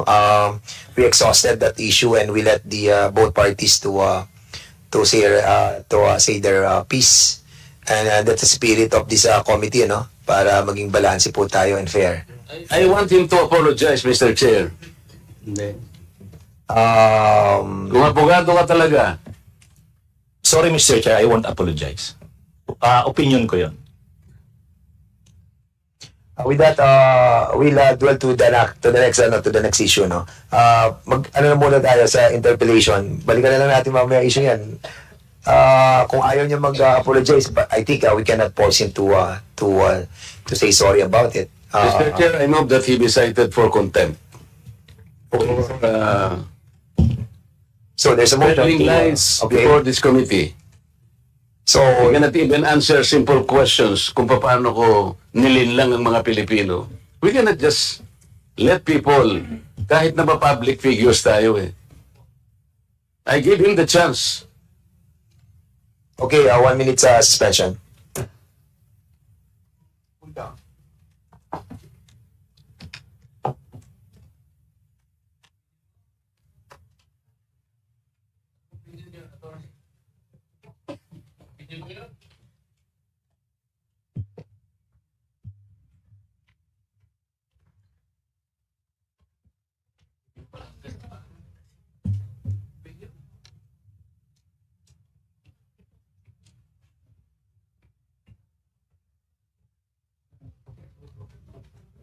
Okay, i-resume. The parliamentary status ng ating committee, there's a motion that was moved by Congressman Marcoleta to cite Attorney Ricky in contempt. Unfortunately, Congressman Rodante Marcoleta is not a member of any of this committee. So he cannot move any motion regarding this issue. I'm sorry, Congressman Marcoleta, because I've been informed that you are not a member of any of the committees. And according sa ating rules, hindi po ba pwedeng Mr. Chair, may I ask my friends in this committee who are well-intentioned enough, and I think they wanted also to protect not only the reputation of this committee, but I think in the interest of truth. With that, Mr. Chairman, siguro, Mr. Chairman, co-chair. Hello. Mr. Chair. While, sige, Congressman, Can we table this motion for the meantime and proceed with the interpellation? Yeah. I think we can go back to that motion later. I think we should discuss that thoroughly, since this will be a contempt order and it will be needing the approval of the members present. So it's already 3 p.m. and we have 11 interpellators. So that is my suggestion, Mr. Chair, with the indulgence of Congressman Marcoleta. The members here have been here since early this morning. So kung pwede, tumuloy na muna tayo sa interpellation, then we'll go back to your motion. No. We cannot go back to the motion unless we will be able to talk to the other members to move for that motion. Then for the meantime, we'll be asking, we will table the motion, and for the meantime, we'll be asking Congressman Plato to proceed with the interpellation. So, Congressman Marcoleta, we'll be giving you a time to convince other members to move that motion. Congressman Plato, you have the floor. Thank you, Robert Chairs. Magandang hapon po sa inyo lahat at ang mga colleagues, our colleagues, and the distinguished resource persons and guests. Kanina po kasi, umalis na po kasi si Yusek D. But I was about to ask Secretary Oy regarding doon sa lumabas kasi sa column ni Marichu Villanueva sa Philippine Star. May sinabi siya kasi doon na gusto ko lang liwanagin.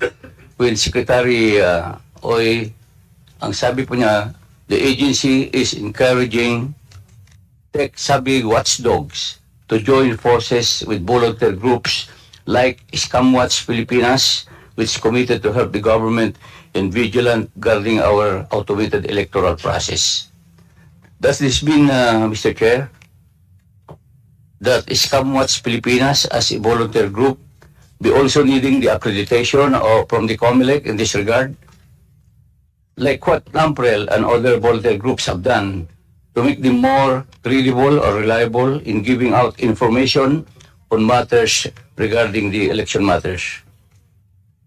Mr. Chair, can we ask the Yusek Ramos about this? Yes, Mr. Chair.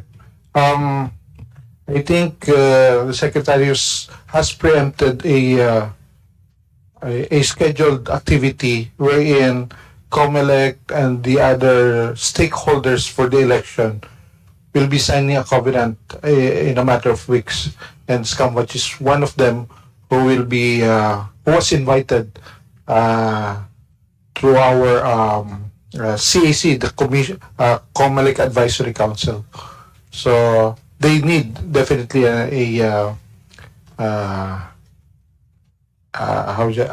not actually accreditation, but a recognition of COMELEC to become one of the watchdogs, if what role they can play. Mr. Chair, Yusek Ramos, is Scamwatch Pilipinas the only tech-savvy volunteer group we have now in the country? Meron po bang iba? There are several, Mr. Chair. Ilan ba? Ilan po ba? At saka pwede mong banggitin, sino pa? Well, in those that have signed an agreement or memorandum of understanding with the CICC, aside from Scamwatch, we have the FinTech Association, we have Protecta. I think hindi ko lang memorize, we have 7 or 8 of them who signed an agreement with us. Mr. Chair, can we invite them, Mr. Chair? Can I suggest that we invite this, is Josel de Guzman here, the convener of Scamwatch Pilipinas? Comsec, have we invited this resource person? Josel de Guzman. Then, therefore, please take note that during the next hearing, we'll invite the resource person mentioned by Congressman Plato. Thank you, Mr. Chair. Ito ba sa nabanggit mong 7, 8 ba? 8? Kasama ba rin sila sa monitoring sa incidents ng malicious or libelous, misinformation or disinformation, and the so-called deep fake now abounding in various social media platforms? Mr. Chair, we haven't finalized the list of those groups, private sector groups, and civil society. It was a suggestion to bring in as many participants who have a large membership, considering that they will have the capability to reach out. Thank you, Mr. Chair. Thank you, Yusik Ramos. Okay, thank you, Congressman Plato. The next to interpolate is Congressman Raul Manuel. However, he's not around anymore. The next to interpolate, no? He will give his letter to Congresswoman. Okay, Congressman Franz Castro is recognized. Thank you, Mr. Chair. Siguro first lang, Mr. Chair, for the interest siguro of the committee of the TRICOM, yun po palang mga pinatatawag natin, Mr. Chair, na mga vloggers, they went na to Supreme Court pala, no?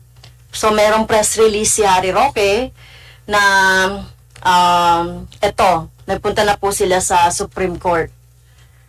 At nag-appeal sila or nag-file sila ng petition for certiorari and prohibition today. So, February 4. Ito po, Mr. Chair, yung for the information lang po ng ating committee.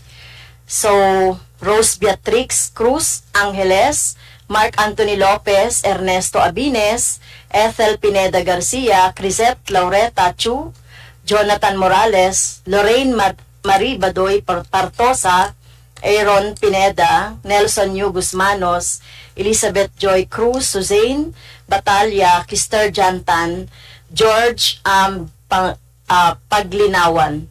So, yun po, Mr. Chair, no, nasa Supreme Court sila, nag-file daw po sila ng certiorari at sinasabi nila na yung ginagawa daw natin ay unconstitutional. Okay. Representative Castro, yung information mo, kailan sila nag-file? Ngayon lang? Ngayon lang po, Mr. Chair. Ito, based, Mr. Chair, doon sa press release ni Attorney Harry Roque. Okay, thank you.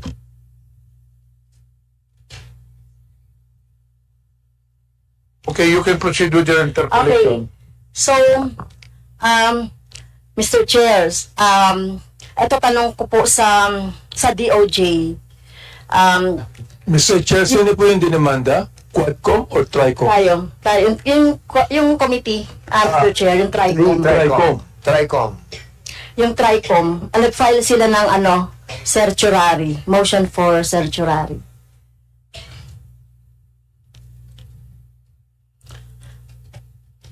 Okay. Yeah, please proceed. Thank you, Mr. Chair. Ito po, no, yung tungkol po doon sa, I know, yung red tagging po, Mr. Chair, meron na dyang mga jurisprudence, ang Supreme Court, meron na rin sa mababang korte, etc. So, nagpapatuloy pa rin po ng mga red tagging, Mr. Chair.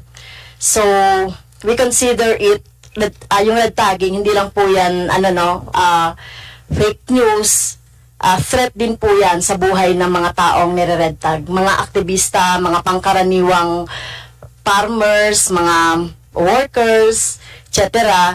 So, dito ba sa DOJ, Mr. Chair, so, paano ba natin tinitignan yun, Mr. Chair, no? Lalong-lalo na, Mr. Chair, kung ang nagpo-propagate ng red tagging ay mga members or mga employees ng government like the military or PNP, DOJ. Mr. Chair. Yeah. The DOJ, Mr. Chair. Asking the DOJ representative. Yeah. Please reply, DOJ. Hello, good afternoon. Yes, sir. Thank you, Mr. Chair, and the distinguished Congressman, Honorable Castro. Your Honors, as I have represented a while ago, I am appearing as OIC Director for the Office of Cybercrime. With respect to those matters po, Your Honor, I believe that falls within the different office of the DOJ, which is particularly, it can be with the Office of the Secretary or the National Prosecution Service. So I believe that there was no representative from the NPS which was invited for today's proceedings, Your Honor, and As I said, I cannot comment on that since I am appearing for the Office of Cybercrime in my capacity as the officer in charge, Your Honors. Okay, so meron bang pwede? Kasi ito gumagamit din kasi ito ng mga social media, no? Merong totoong office or merong gumagamit ng fictitious o na mga account or Facebook account. So paano kaya ang relief ng mga pangkaraniwang tao? Kasi lagi na ako nare-red tag eh. Mula nung naging aktivista ako, no? Na-red tag na. So, paano po ito, part pa kaya ang relief ng ating mga pangkaraniwang mamamayan? Kasi, ito ba ay pasok po doon sa tinatawag nating mga cyber libel or whatever? Kasi, pero for disclosure lang po, hindi rin po kasi kami believe na i-criminalize ang libel o kaya ang mga cyber libel dahil napaka-thin line, may thin line kasi yung freedom of speech tsaka yung mga kung ano mga opinion. Kaya kami nga meron kaming bill na i-decriminalize talaga ang libel. Pero for the relief po ng pangkaraniwang tao na naging epekto ng red tagging, Mr. Chair, ay namamatay, na-trump up cases, etc. Yes, Your Honor. Regarding those matters, ma'am, considering that you qualified you premised your statement on the factual background that social media or online platforms are being used also to attack or subject these people on red tagging po.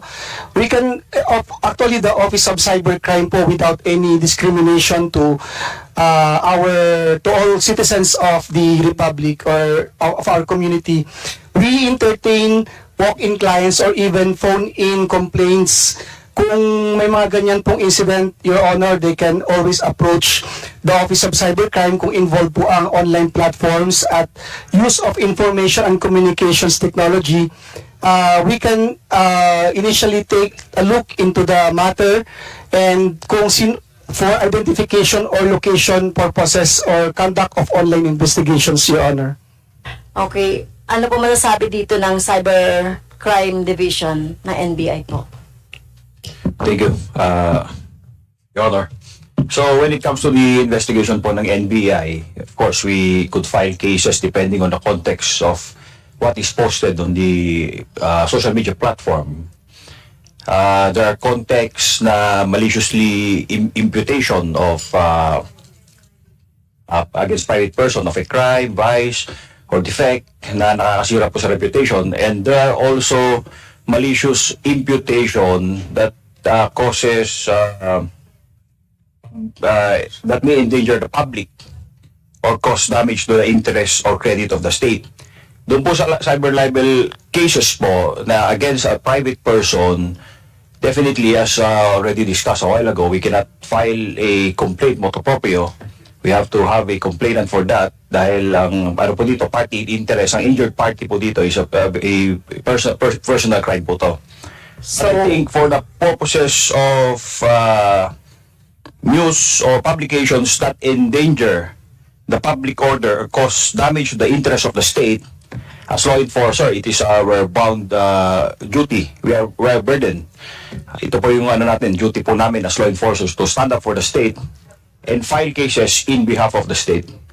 Okay. Pero if it is a person, no, that reputation damage a person, marami nang namamatay, no, sa mga nare-red tag. So it is a cause of concern pa rin, no, kasi sa nangyayari sa society natin at nangabibiktima ay ang mga pangkaraniwang mga mamamayan na nagkikriticize sa government or may ginagawa na nagsasabi ng kung ano man yung mga pwedeng gawin ng government. But anyway, ito po, dito po I'm interested po, Mr. Chair, dun sa Press 1 PH, yung mga research nila, no. So, nakikita po natin yung source noong mga behavior ng mga data na nilalabas sa social media. Like, for example, Mr. Chair, pag ako nag-criticize ako ng something, o kaya pag may mga quadcom, lumitaw ako sa quadcom, nag-criticize ako sa mga Duterte, etc. Alam niyo po, Mr. Chair, ano na yan, sabay-sabay yan, maglalabasan yung mga pare-pareho na mga comment against me. Like for example, yung mugshot ko no doon sa Davao, nilalabas yan. So ano po yung masasabi niyo doon? So syempre, tingin niyo po ba merong something like may mga trolls na bayaran na naggumagawa ng ganon based doon sa yung study na tingin ko kaparehas din po noong mga pinisensyo kanina. Mr. Chair, I think sa marami po namin naging findings, no, wala kaming naging finding na may involved na pera. No? So, I'm not at the liberty to say na may binayaran or may nabayaran. Pero, clear po dun sa data na nag-gather namin na yes, simultaneous yung activity. So, siguro around 15 to 20 tweets in 4 minutes, no, from different accounts and same tweets. Ganun yung character po ng activity. And all of this amounted to 1,200 tweets na monitored na namin. So marami pa po kaming hindi pa nahahanap na tweets na lumalabas that follows the same pattern. No, pero when it comes po sa bayaran ideas, wala po kami nakitang ganun so far. Ganun din po ba yung behavior pag TikTok? Kasi may ganun din. Alba, naglabas ka ng content. Tapos, okay naman yung content mo. Tungkol halimbawa sa salary, no, yung content. Pero sabay-sabay na maglalabasan dyan na NPA ka, ganito ka, ganyan, sabay-sabay yan. Pero ang content mo naman ay para sa salary or para sa teacher. So, ano masasabi niyo po dun? Mr. Chair, I think sa labas po na investigation namin, other news agencies and investigative organizations have already observed similar findings. No? Pero from our end po, we have not yet studied that po. Yes po. Last question na lang po, Mr. Chair, sa ating mga vloggers, no?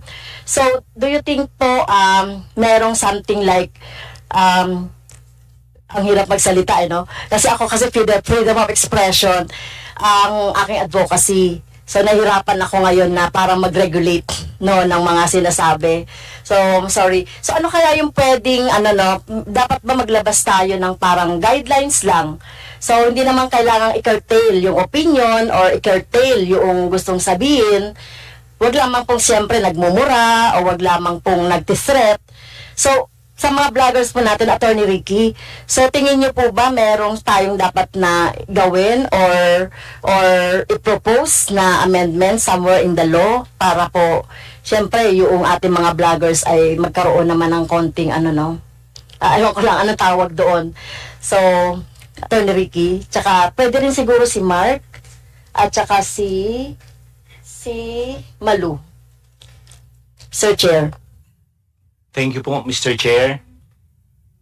Doon po sa tanong ni Honorable Congresswoman Franz Castro, talaga po naman kasing nagagamit masyado yung freedom of expression. Pero paano naman siya ibabalance doon sa damage sa individuals at sa society? Ang Isolayka Lopez, nagpatawag ng rally yung mga DDS dyan sa veterans at saka sa EDSA Shrine. 25 lang, 30 lang ang umattend. Sabi, dagsa ang mga supporters ni VP Sara. Ang nagrarally doon, 30 persons lang. Pero tingnan mo yung nanonood sa vlog ng vlogger na yun. 6,000 ang actual concurrent viewers. Wala akong ganong viewers, ganong kalaki na 6,000, 7,000. So, ano po yun? Trolls yun. At dahil pinapatronize yung mga vloggers na to, ginaganaan silang mag-vlog kasi nagmo-monetize sila. Hindi yun dahil sa binabayaran. Kumbaga, kumikita po yung vlogging dahil doon sa ganon. So, meron ba tayong, Mr. Chair, meron ba tayong parang, kasi meron din naka-file dito na parang against sa mga troll farms, no? Pwedeng, pagtingnan siguro, no? Kung, yes po, Mr. Okay. So, what about Sir Mark, tsaka si Ma'am Malou. Apo. Mr. Chair, sa akin po medyo iba yung pananaw ko dito.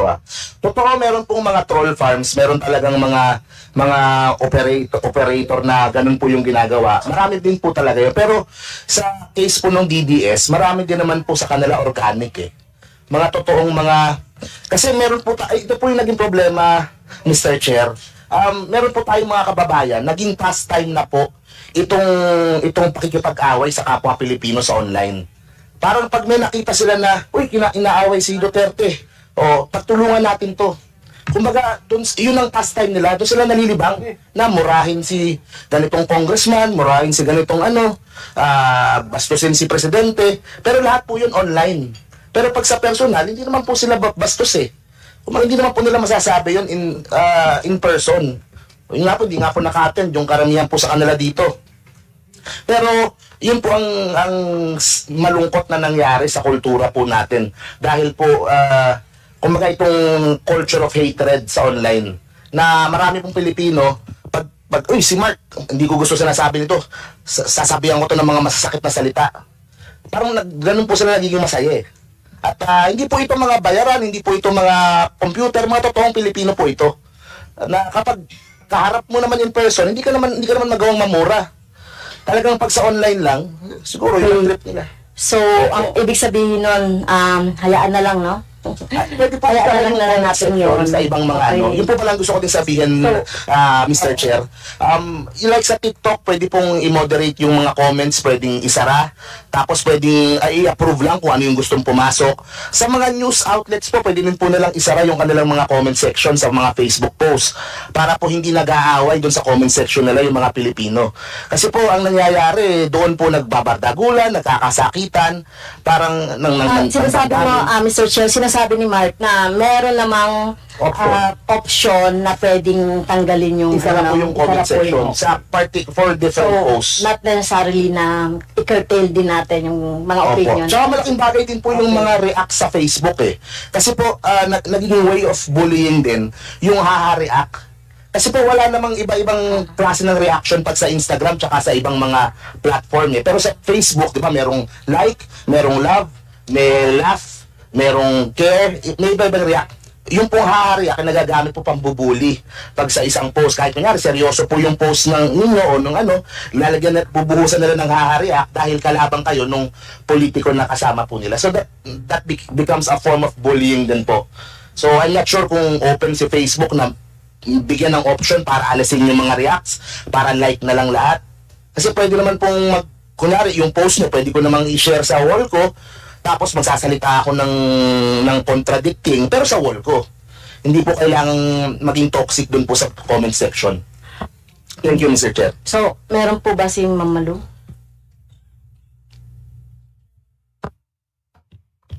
Mr. Chairman, Congresswoman, first, I think in the minimum, we need a code of ethics.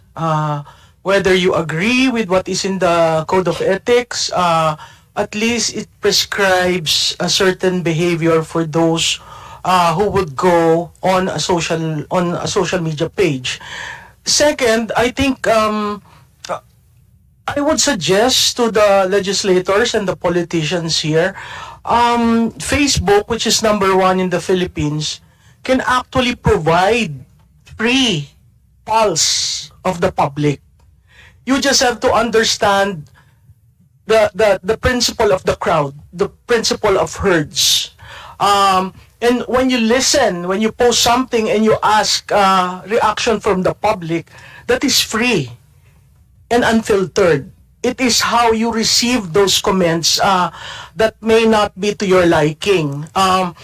A focus group discussion would probably cost 500,000. Posting a line or two on a proposal, a bill, and seeking the pulse of the public is free. So, I guess, what am I saying? It can work both ways. For so long as the virality and the engagement is organic, I don't think we need to restrict expression. But in the minimum, let's have a code of ethics. Thank you, ma'am. Thank you. Thank you po. Thank you, Mr. Mr. Chair. Chair, pwede po magdagdag? Yes. Yan po. Gusto ko din pong idagdag din, pansinin niyo po sa aming mga vloggers, kahit yung mga nasa likod, karamihan po sa amin hindi na po nag-political vlogging sa Facebook. Kasi po ang ginawa po ni Facebook over the last few years, binaba po niya yung algorithm for politics sa platform niya. So pag naglabas ako ng post ng video about politics, hindi po siya kinakalat ni Facebook. So ang nangyari po sa amin, dahil hindi na kinakalat yung videos namin sa Facebook, lumipat kami sa TikTok, lumipat kami sa YouTube. Ang punto ko po, may kapangyarihan po yung mga platforms para pakontiin yung algorithm, para pakontiin yung views pagdating sa politika, para po hindi ganun katoxic. Hindi po siya ganun katoxic kasi binabaan po niya yung pong algorithm for political posts. Lumipat po sa TikTok. Sa TikTok po ngayon nagbabardagulan yung karamihan po ng mga kababayan po natin. Thank you, Mr. Chair. So, okay ka na, Congresswoman? Alright, so we'll be asking our next interpellator, Congressman Dante Marcoleta. You have the floor now. And then after that will be Ma'am Geraldine. Maraming salamat, Mr. Chair. I'd like to ask any respondent present, Mr. Chair, if they can answer.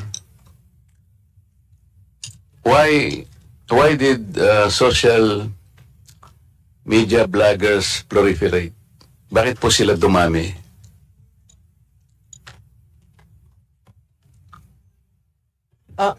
Mr. Chairman, if I may. Would you want to answer the Yes, sir. question? Anybody, Mr. Chair? You're raising your hand, ma'am. Yes, sir. Sige, go ahead. Bakit dumami? Because it is free. It's personalized. You hide behind the veneer of some lock their profile. So bakit dumami? It's the in thing, mabilis. Again, I go back to the 3 seconds rule. Hindi mo siya mahagilap. Pangatlo, dahil personalized, Filipinos are very personal. They're very private. But because of Facebook, you are able to immediately say something, post something, and if it virals or is shared, then to a certain degree na-discover mo yung kagandahan ng technology. It's just that, syempre meron ring side na ina-abuse. So sir, libre yun. Imagine you talking to your loved ones, free. TikTok created a different animal. But TikTok is very segmented. You want to talk with the youth, go TikTok. But you cannot carry, your messaging has to adjust to their level. You cannot be doing TikTok and talk about freedom or rights. You have to contextualize that. So, makikita nyo ho, ibang-iba. And the other thing that, it's not only Facebook, even IG, Filipinos are very visual.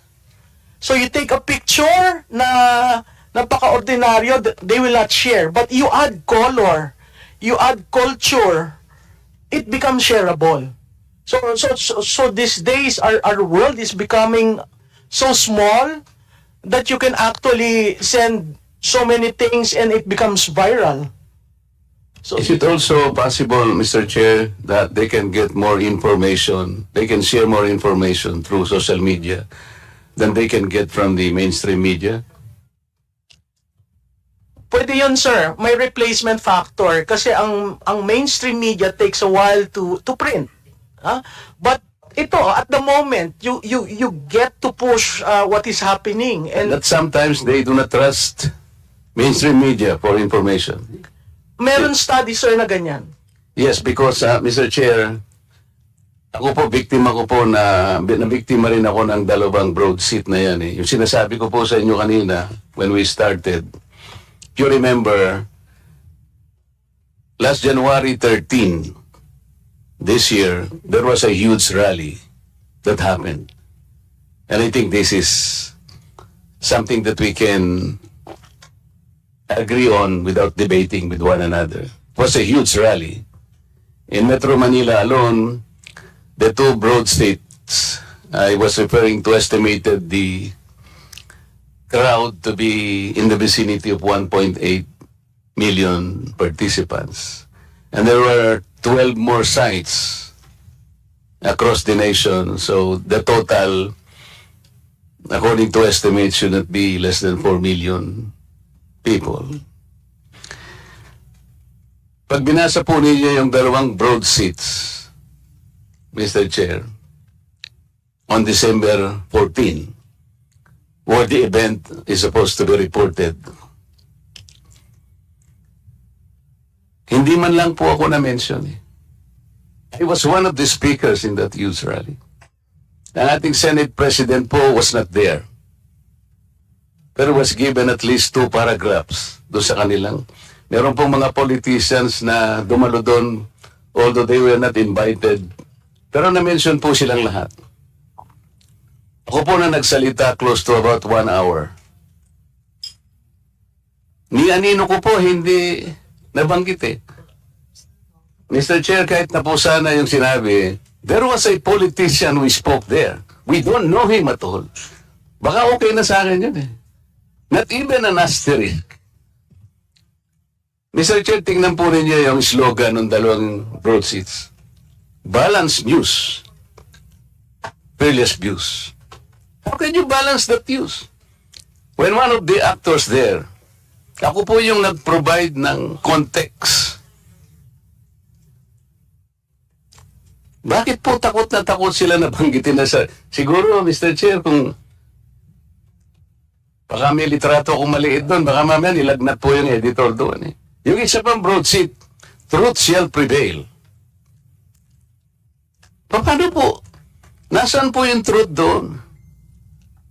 Other politicians who just happened to be there, na-mention po lahat ang pangalan. Except me. So dito po, natitipon tayo ngayon para pag-usapan yung mga bagay-bagay na nai-report yung po talaga sobra. And I admit that. Kagaya po nung nangyari kanina ngayon. Please lang po.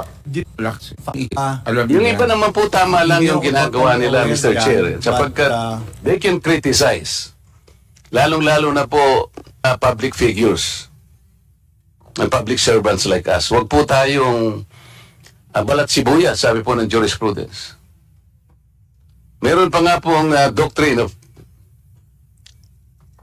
fair comment. Ito po ay nagawa doon sa Borjal versus CA. Na kapag ka po yung isang pinag-uusapan relates to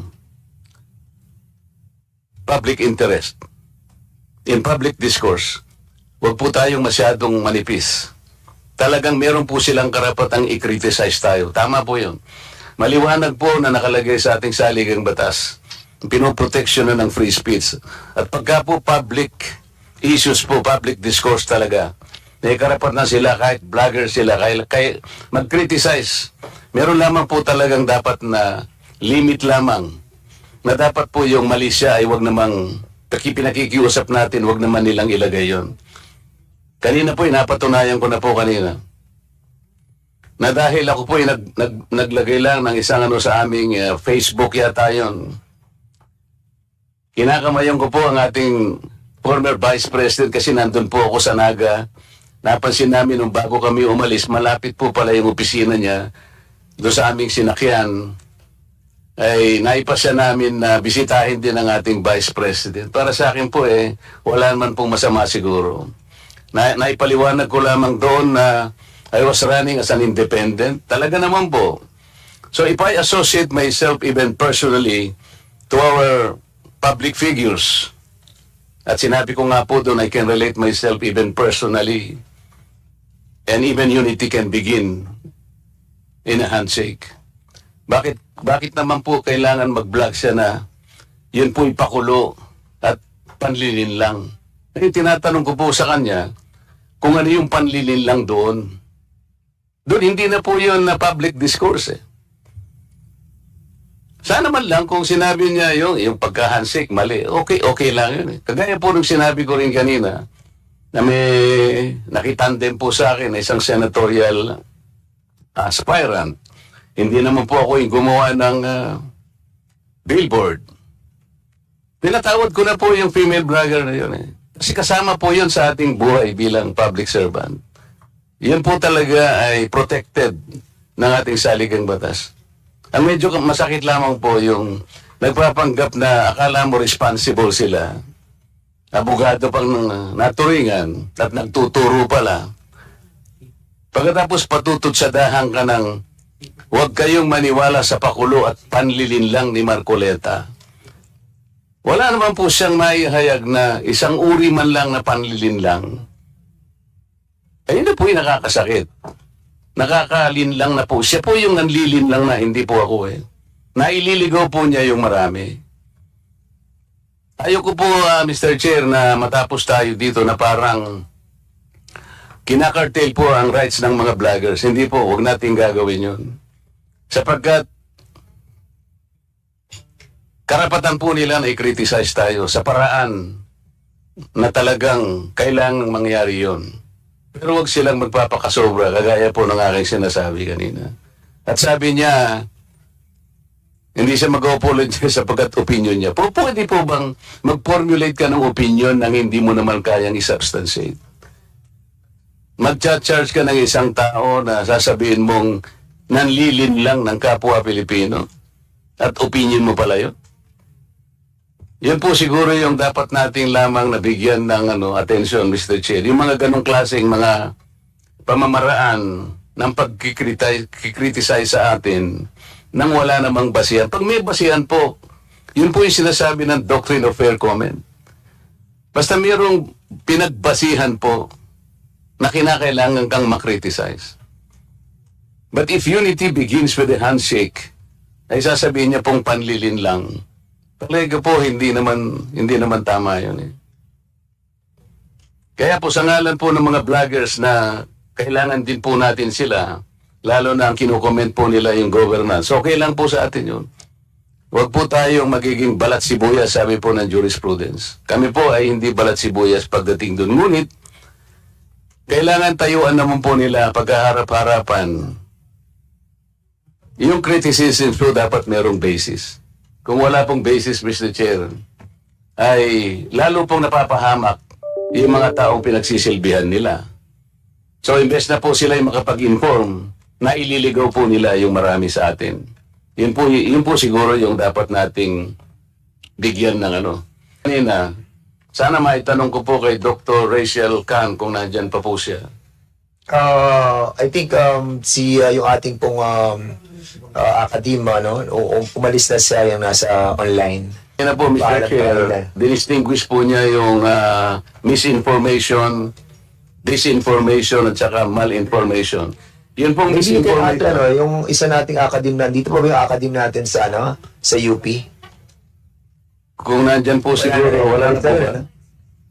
Pa-excuse na rin Congressman Marcoleta. Yeah, Mr. Chair, sinabi po sa misinformation, ito po ay karaniwan, nangyayari sa pagkakamali at wala naman siyang intensyon na iligaw yung ating publiko.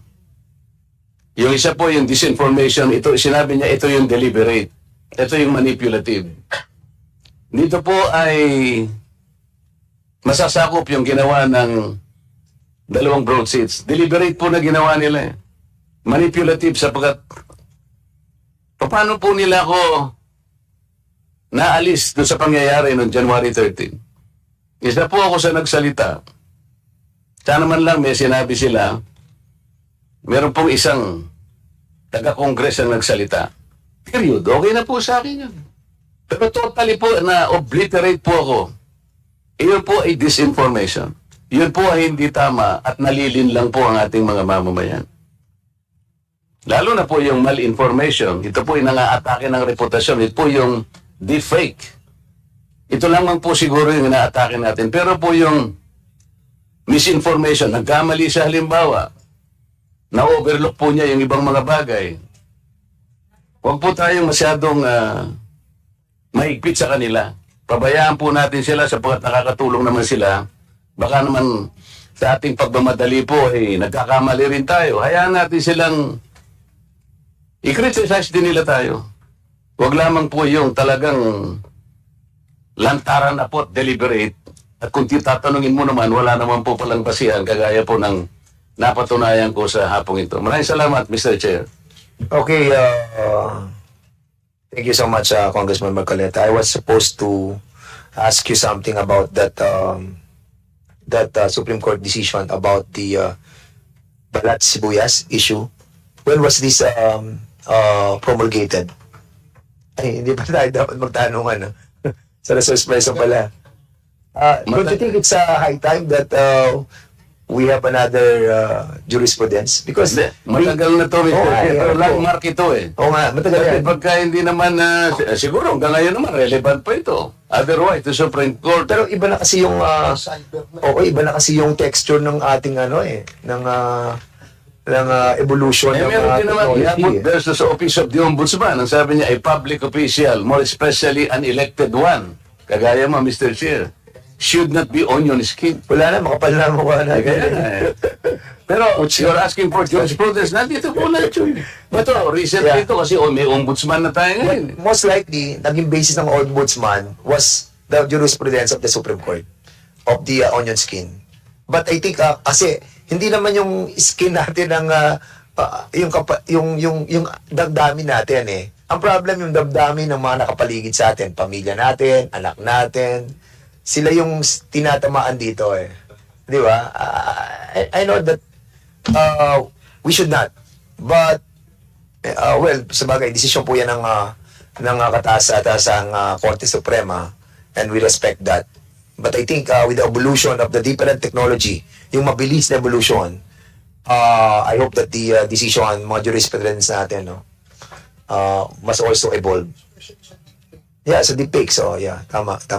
So, pagbigyan naman po natin ang ating pong kasamahan, Kong Geraldine Roman, you are now recognized. Thank you very much, Mr. Chairman. Before I pose my questions, I would like to read my manifestation. Distinguished colleagues, honorable members, fellow Filipinos, I'm here today not just as a legislator, not just as a representative of the 1st District of Bataan, but also as a journalist and Filipino who believes in the power of truth.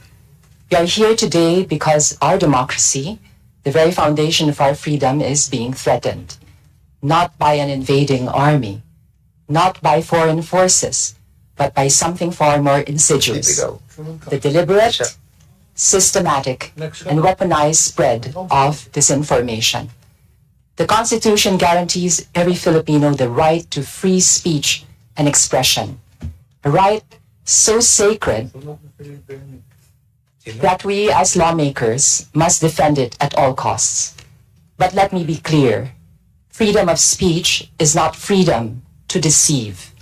It is not a license to manipulate, to slander, to fabricate lies that distort reality and poison public discourse.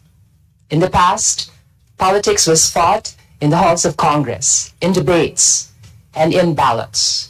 Today, it is fought in the trenches of social media, where armies are not made of soldiers, but of paid trolls and malicious vloggers, whose weapons are not guns, but lies, half-truths, and manufactured outrage. Social media was meant to be a platform of empowerment, a bridge between leaders and citizens, an avenue for truth to flourish. It has allowed the voiceless to be heard, the marginalized to be seen, and the oppressed to be recognized. Napakarami pong benepisyo ng social media. But in the wrong hands, social media has become a megaphone for falsehoods. We have seen how well-funded networks of disinformation can rewrite history, vilify decent public servants, and deceive millions into believing fiction over fact.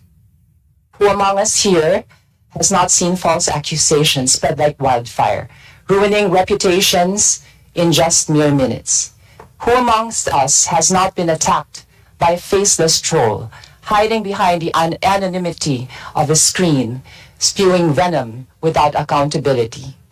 Natatanda ko po noong 17th Congress ay kumalat po yung chismis sa Twitter, sa Facebook, na ako daw po ay bumoto sa zero budget ng Commission on Human Rights, which is really a big, big falsehood, and that's just an understatement. How can I possibly deprive and government agency of its budget when it is in fact the agency that is crucial to the implementation of one of my pet bills, which is the Social Equality Bill. I also remember the time when bintangan po akong bumoto favor sa hindi pagkakaloob ng franchise ng ABS-CBN. Hindi ko po ginawa yun. Hindi po ako bumoto favor sa pagkait ng franchise ng ABS-CBN. Pero hindi po ako nag-resort sa fake news o sa pag-aatake para harapin itong challenge na ito. To resort to fake news would be entering into the cycle of untruth. I reminded myself that I could not combat the lies with more lies. Let me share with you a painful truth. Fake news is not just a nuisance, it is a danger. When voters believe in lies, they make decisions based on deception. When public opinion is shaped by propaganda, democracy ceases to function.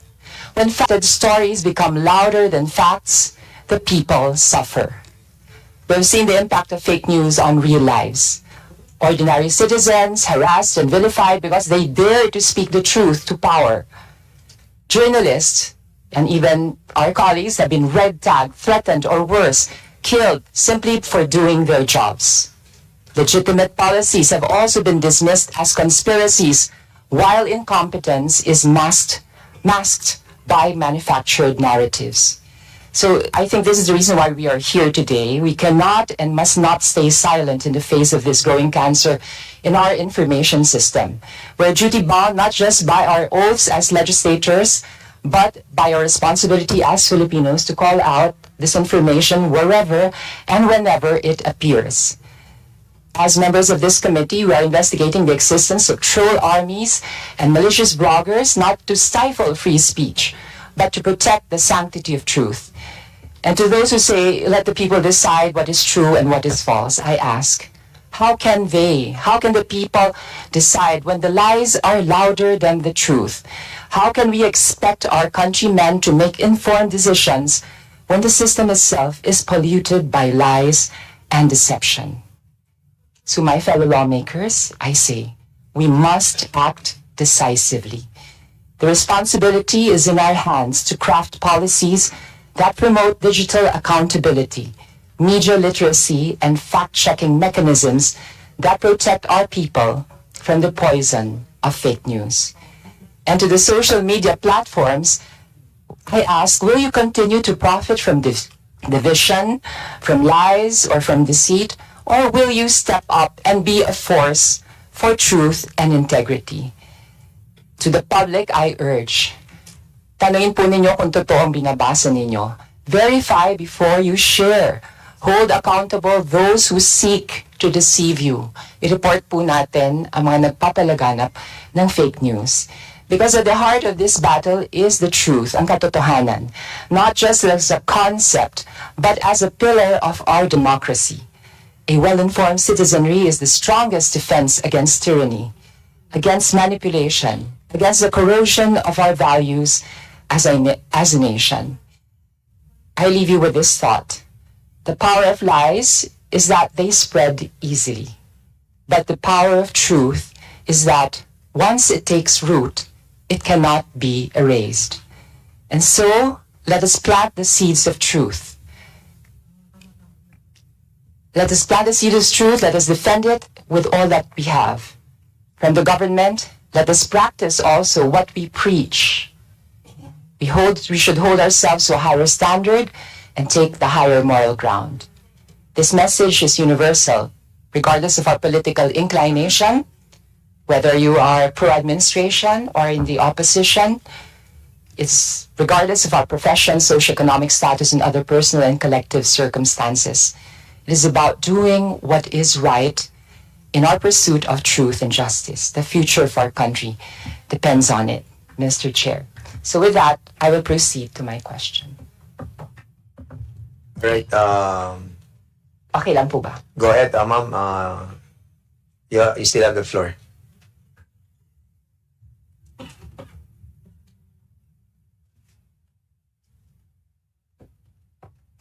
Nais ko po sanang tanungin, napansin ko po dito sa ating pagpupulong na tila walang representative ang mga major social platforms like Facebook, or Instagram or TikTok. At talagay ko ang kanilang opinion and insider information ay mahalaga upang makapagkaroon po tayo ng policies that reflect the realities that we face with social media and the spread of fake news. Nais ko sanang tanungin si Ms. Malou Tiquia kung sa palagay niya ay meron pang ibang kulang na resource persons na sa palagay nila ay dapat naririto so that the committee could be better informed and we can dispose of more information to make the necessary policies. Mr. Chair. Mr. Chair, if I may. Go ahead, Malou. Doon sa tanong ni Congresswoman Roman, I think it is very important to have the platforms here because they operate a business in our country. So that is one way of getting them here and telling them that you need to put into consideration a regulatory framework. Kasi kung hindi ho natin sila kasama and they will remain indifferent to the reforms that we are thinking, hindi rin ho maiisa katuparan ang dapat na pagbabago na magkaroon. So, yes, Madam Roman, it is important to have them here and to compare. Actually, yung algorithm kasi, they define that eh.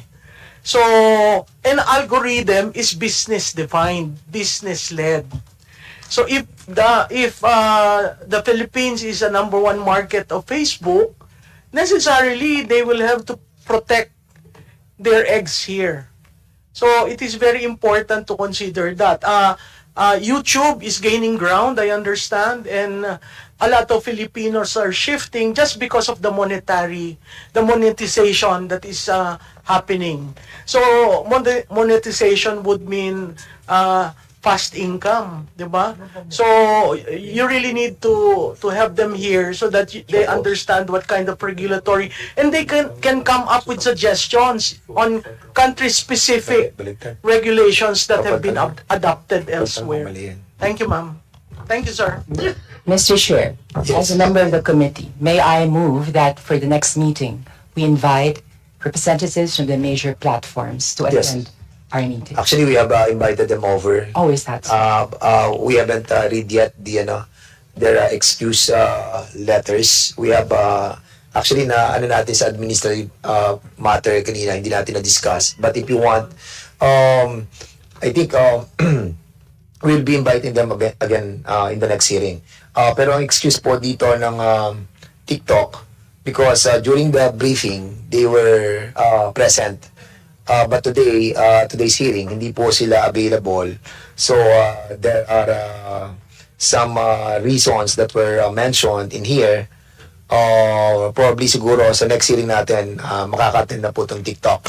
But ang Meta, ang sinasabi ng Meta naman, according sa kanilang letter addressed to this chair, yung Facebook Philippines, which we have invited to be present on today's hearing, does not own and operate and control the content of the Facebook.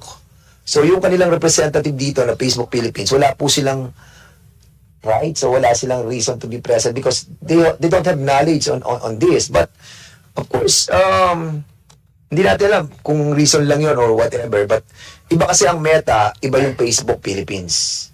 Ang Meta, siya yung pong nag-ooperate, which is based in Meta Platforms Incorporated sa Menlo Park, California. So, I think we will be addressing our invitation not to Meta, but sa Facebook Philippines. But ang problem natin, hindi sila may-ari nun, ang Facebook Philippines, hindi sila may-ari, hindi sila nag-ooperate, wala silang control, hindi rin sila ang host ng Facebook service. Yan ang predicament ng committee na to. Mr. Chair, yes, just to buttress the motion of the Honorable Roman, I think interesado rin po kaming fact-checkers kung ano po ang magiging content moderation framework ng Meta. Kasi po dahil sa Amerika po, tatanggalin na po yung third-party fact-checkers at magkakaroon po sila ng community notes. Kagaya ng sa X. Yung sa community notes po kasi ay user-generated po yung magiging fact-checker ng mga content sa FB. Ang problema po sa mga community notes ay wala po silang code of ethics, anonymous yung iba sa kanila, no? So maganda pong ipapaliwanag sa Meta ano ang content moderation strategy nila kasi nung umupo ang bagong presidente ng Amerika, nagbagong policy nila. So una, tinanggal nila yung mga third-party fact-checkers. Pangalawa, actually ibabalik na po nila yung political content. Hindi na ho nila i-demote ang political content. At saka yung kanilang strategy nung nauna na na-criticize sila na yung mga conservative voices o kaya yung may mga religious messages ay yung iba sa kanila ay dinadown ng Facebook, no, may mga kaparian na nagpo-post ng mga Bible verses dinadown ng Facebook.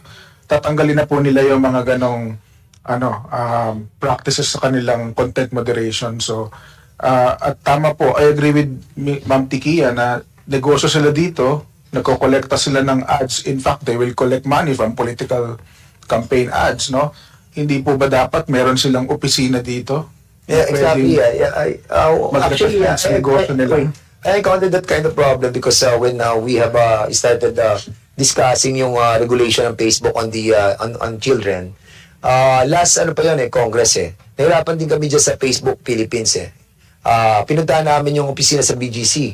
It turned out yung opisina nila lagi sarado. Wala talaga silang representation dito. I will ask the ICT with the indulgence of kasi sa China, meron silang tinatawag na Great Firewall.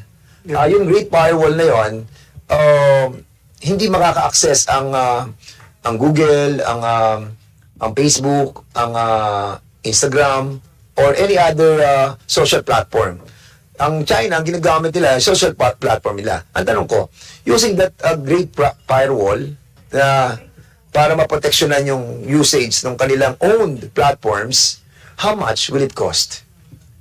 Mr. Chair, with the use of technology, ballpark lang, sir. With the use of technology, kung firewall ang gagamitin, medyo mataas kasi marami tayong gateways. Pero kung ibang technology ang gagamitin, just to stop Filipinos from accessing them, we can start with a budget, for example, of kasi a similar operation, for example, for a recursive DNS that can repoint you to another website. Siguro, sir, for the entire country, sir, of the lang Sige, ball figure. Ball figure lang, sir. Mga half a billion. Half a billion pesos. A billion. Not bad. Kasi, alam mo, sir, it's not a firewall po, sir. Ibig sabihin, I know. There will be a way to go around it. Of Kasi course, the naging firewall- problem natin, if we have issues like this, and try to invite them over, parang it's really hard for them to be present.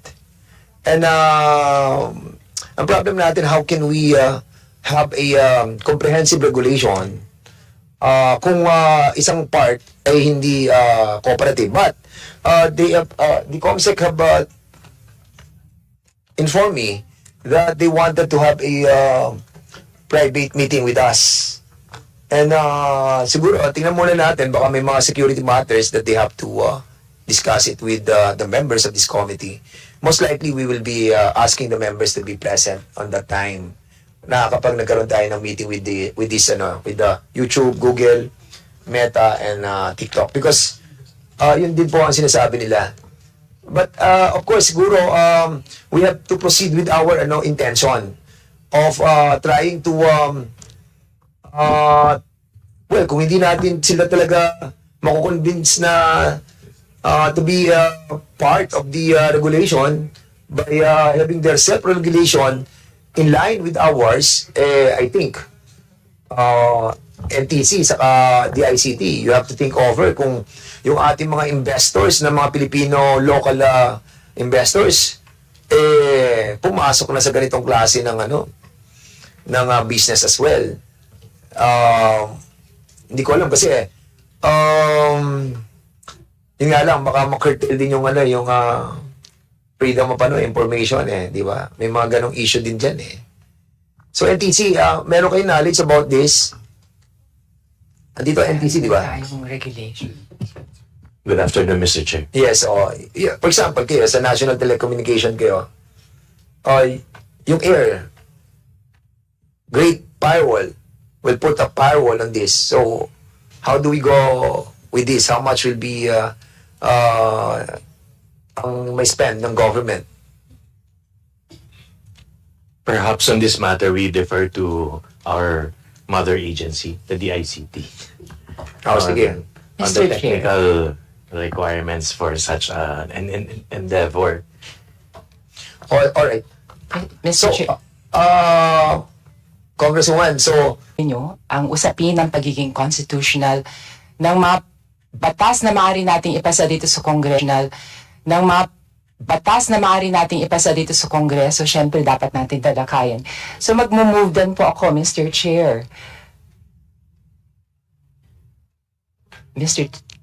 Okay, wala siya. Yes, Tatlo, okay. yeah, please proceed. Chair Pimentel, mag-move din po sana ako na kung maaari, kumuha pa tayo ng isang constitutional expert. Pero wag po yung vlogger kasi medyo pasintabi lang po kay Attorney Tumatorgo na para hindi siya punan, hindi questionin ang kanyang independensya at siya ang kanyang Do you have credibility. somebody in mind? Well, marami naman po tayong constitutional experts na hindi naman po nagwa-vlog. Gaya lang po sa Ateneo School of Law o kaya sa UP po. Napakarami po. Just to Maaari po clarify, tayo- Representative Roman, you want a constitutional expert to be invited during the next Yeah, hearing. just to brief us on how important the freedom of speech is. Comsec, please take note. For the next hearing, we will invite a constitutional expert regarding this matter. Yes, Mr. Chair. Noted. Thank you very much for the time given to me, Mr. Chair. Are you through with your Yes, interpretation? Mr. Chair. Thank you, Representative Roman. The next to interpolate in accordance with our list is Representative Benny Abante. You have the floor. Thank you, Mr. Chair.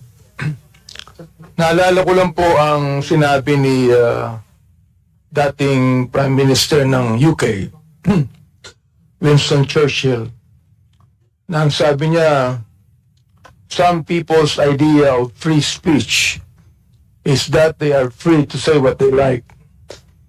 But if anyone says anything back, that is an outrage. Totoo po yun sa nangyayari sa atin ngayon, no?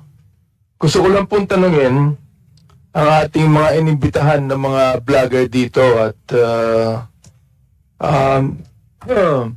media practitioner, ano?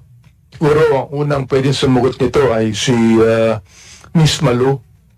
I just would like to know the a real definition of fake news.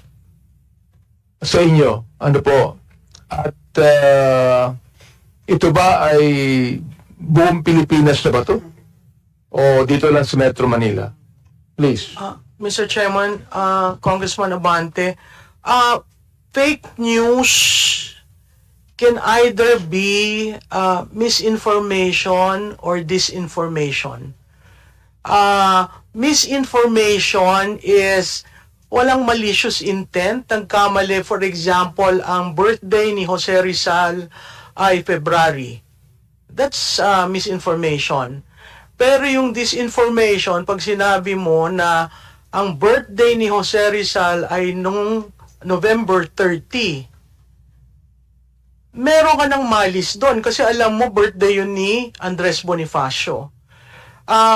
Malinformation on the other hand is manipulative propaganda. And there's such a thing as in propaganda, there is good propaganda and there is manipulative. You want to achieve an end goal which the facts do not bear you out. So ang fake news ho para sa akin ay alam mo yung katotohanan, factual, pero iniiba mo yung istorya. Iniiba mo yung, there's such a thing, sir, nasa messaging sa communication frame, iniiba mo yung impormasyon to suit your end.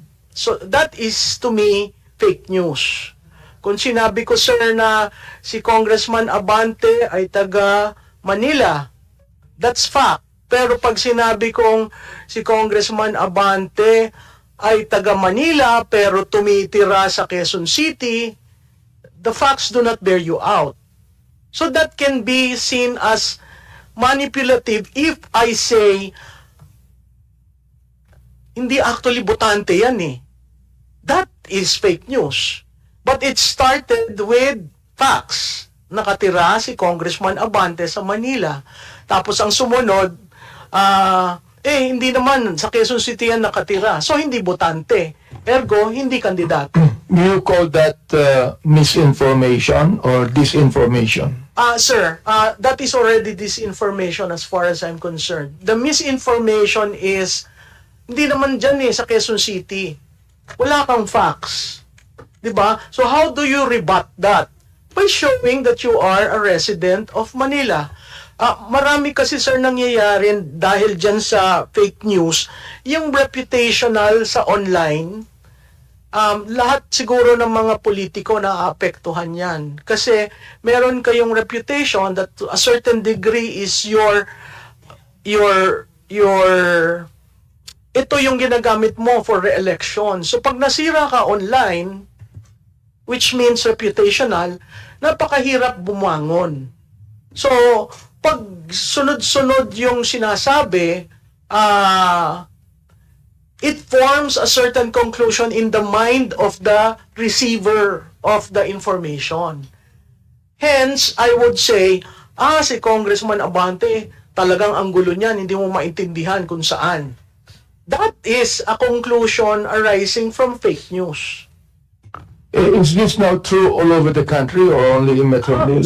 Sir, media centers. Mr. I would Chair? say in media centers because like in Manila, Cebu, Davao, at pwede ho ninyo, sir, na i-geofence ang location kung saan pumutok yung balitang yon, and you can see the relationship of the role of media centers, the high density of users, and the connectivity in the place. How does that affect, for example, a politician na tinitira sa face ng fake news? Sir, alam nyo, pag tinira kayo, ang kailangan authentic ang inyong reply. Ang problema ho sa ibang politiko, it takes time for them to react, and by that time, it becomes now the truth. Kunyari, may lumabas na issue ngayon. Some politicians would say, I do not want to react kasi pag nag-react ako, lalo kong pinahahaba, pinalalaki yung fake news. Pero kung hindi ho kayo magre-react, that in itself becomes now the narrative, the controlling narrative, which is very, very hard to respond to, especially going into campaign. So, even if it's fake news, the politician must react. Yes, sir. As far as I'm concerned, kasi you would want to write what is being said about you online. If you don't, it becomes a crisis for you. It becomes a reputational issue. And that is your currency when you run for public office. Sa political consulting ko, ang tawag doon, that's your brand.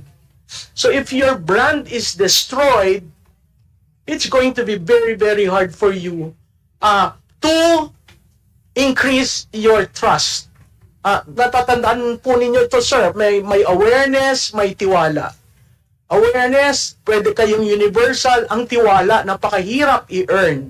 Ngayon, pag nakikita, ginawa yung issue sa inyo, sa distrito nyo, uuga ho yung tiwala. At alam naman po ninyo, ang tiwala in a 45-day campaign period, mahirap pong ma-rebuild. It will take time. Pero ang paniwala ng iba, Miss Malou, when you react, you become defensive. Kanina, nabanggit mo na you have to be offensive on this, di ba? Sir, kasi sa akin, the best defense is offense. And when you just say, when you be your authentic self, you're opening yourself, ito ako hindi totoo yan. So kung hindi nyo sasabihin hindi totoo yan, ang mga constituents nyo will always say, oh, tinan mo, nagnakaw yan. Oh, tinan mo, yumaman yan. Very hard to control. Especially during a very heated 45-day campaign period. Wala na ho kayong chance to clear that out. So bago pa mag 45-day campaign period, sinagot nyo na. And then you can reshare that.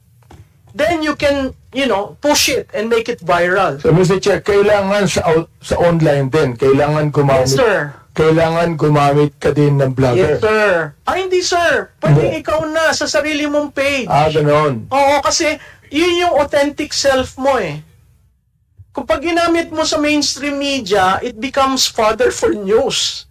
Lalaki yung issue. 'Di ba? Pero kung sa page mo lang sinagot mo yan, hindi totoo yan. Oh. Ito ang aking pag-aari, ito ang aking paniniwala. So, it is not enough, for example, like sa SOCMED, fake news. Hindi naman kinukuha ng mainstream media yan. So, it's not enough na hindi ito kinukuha ng mainstream media sapagkat di naman totoo yan, di ba? Yes, sir. Kasi forever nandyan yan. May footprint nung negative reaction sa'yo. So you really have to, kung minsan nga, katulad doon nung exchanges kanina, yung pala 3 years ago pa yung video, so it remains there. And if you don't respond, then it becomes truth. Kaya nga ho, kanina ang sabi ko, in politics, there are shades of truth. Thank you. That's quite a revelation to us.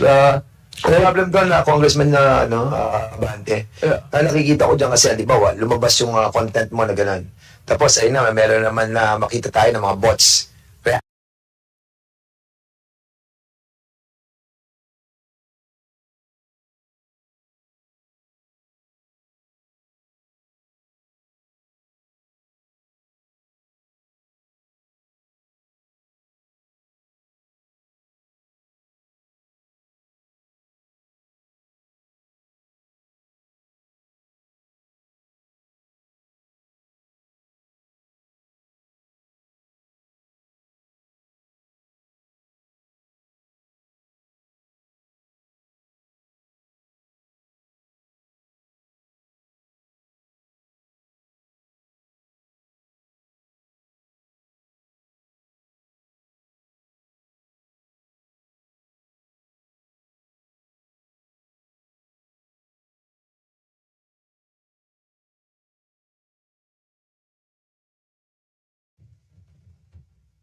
Oh, pareha.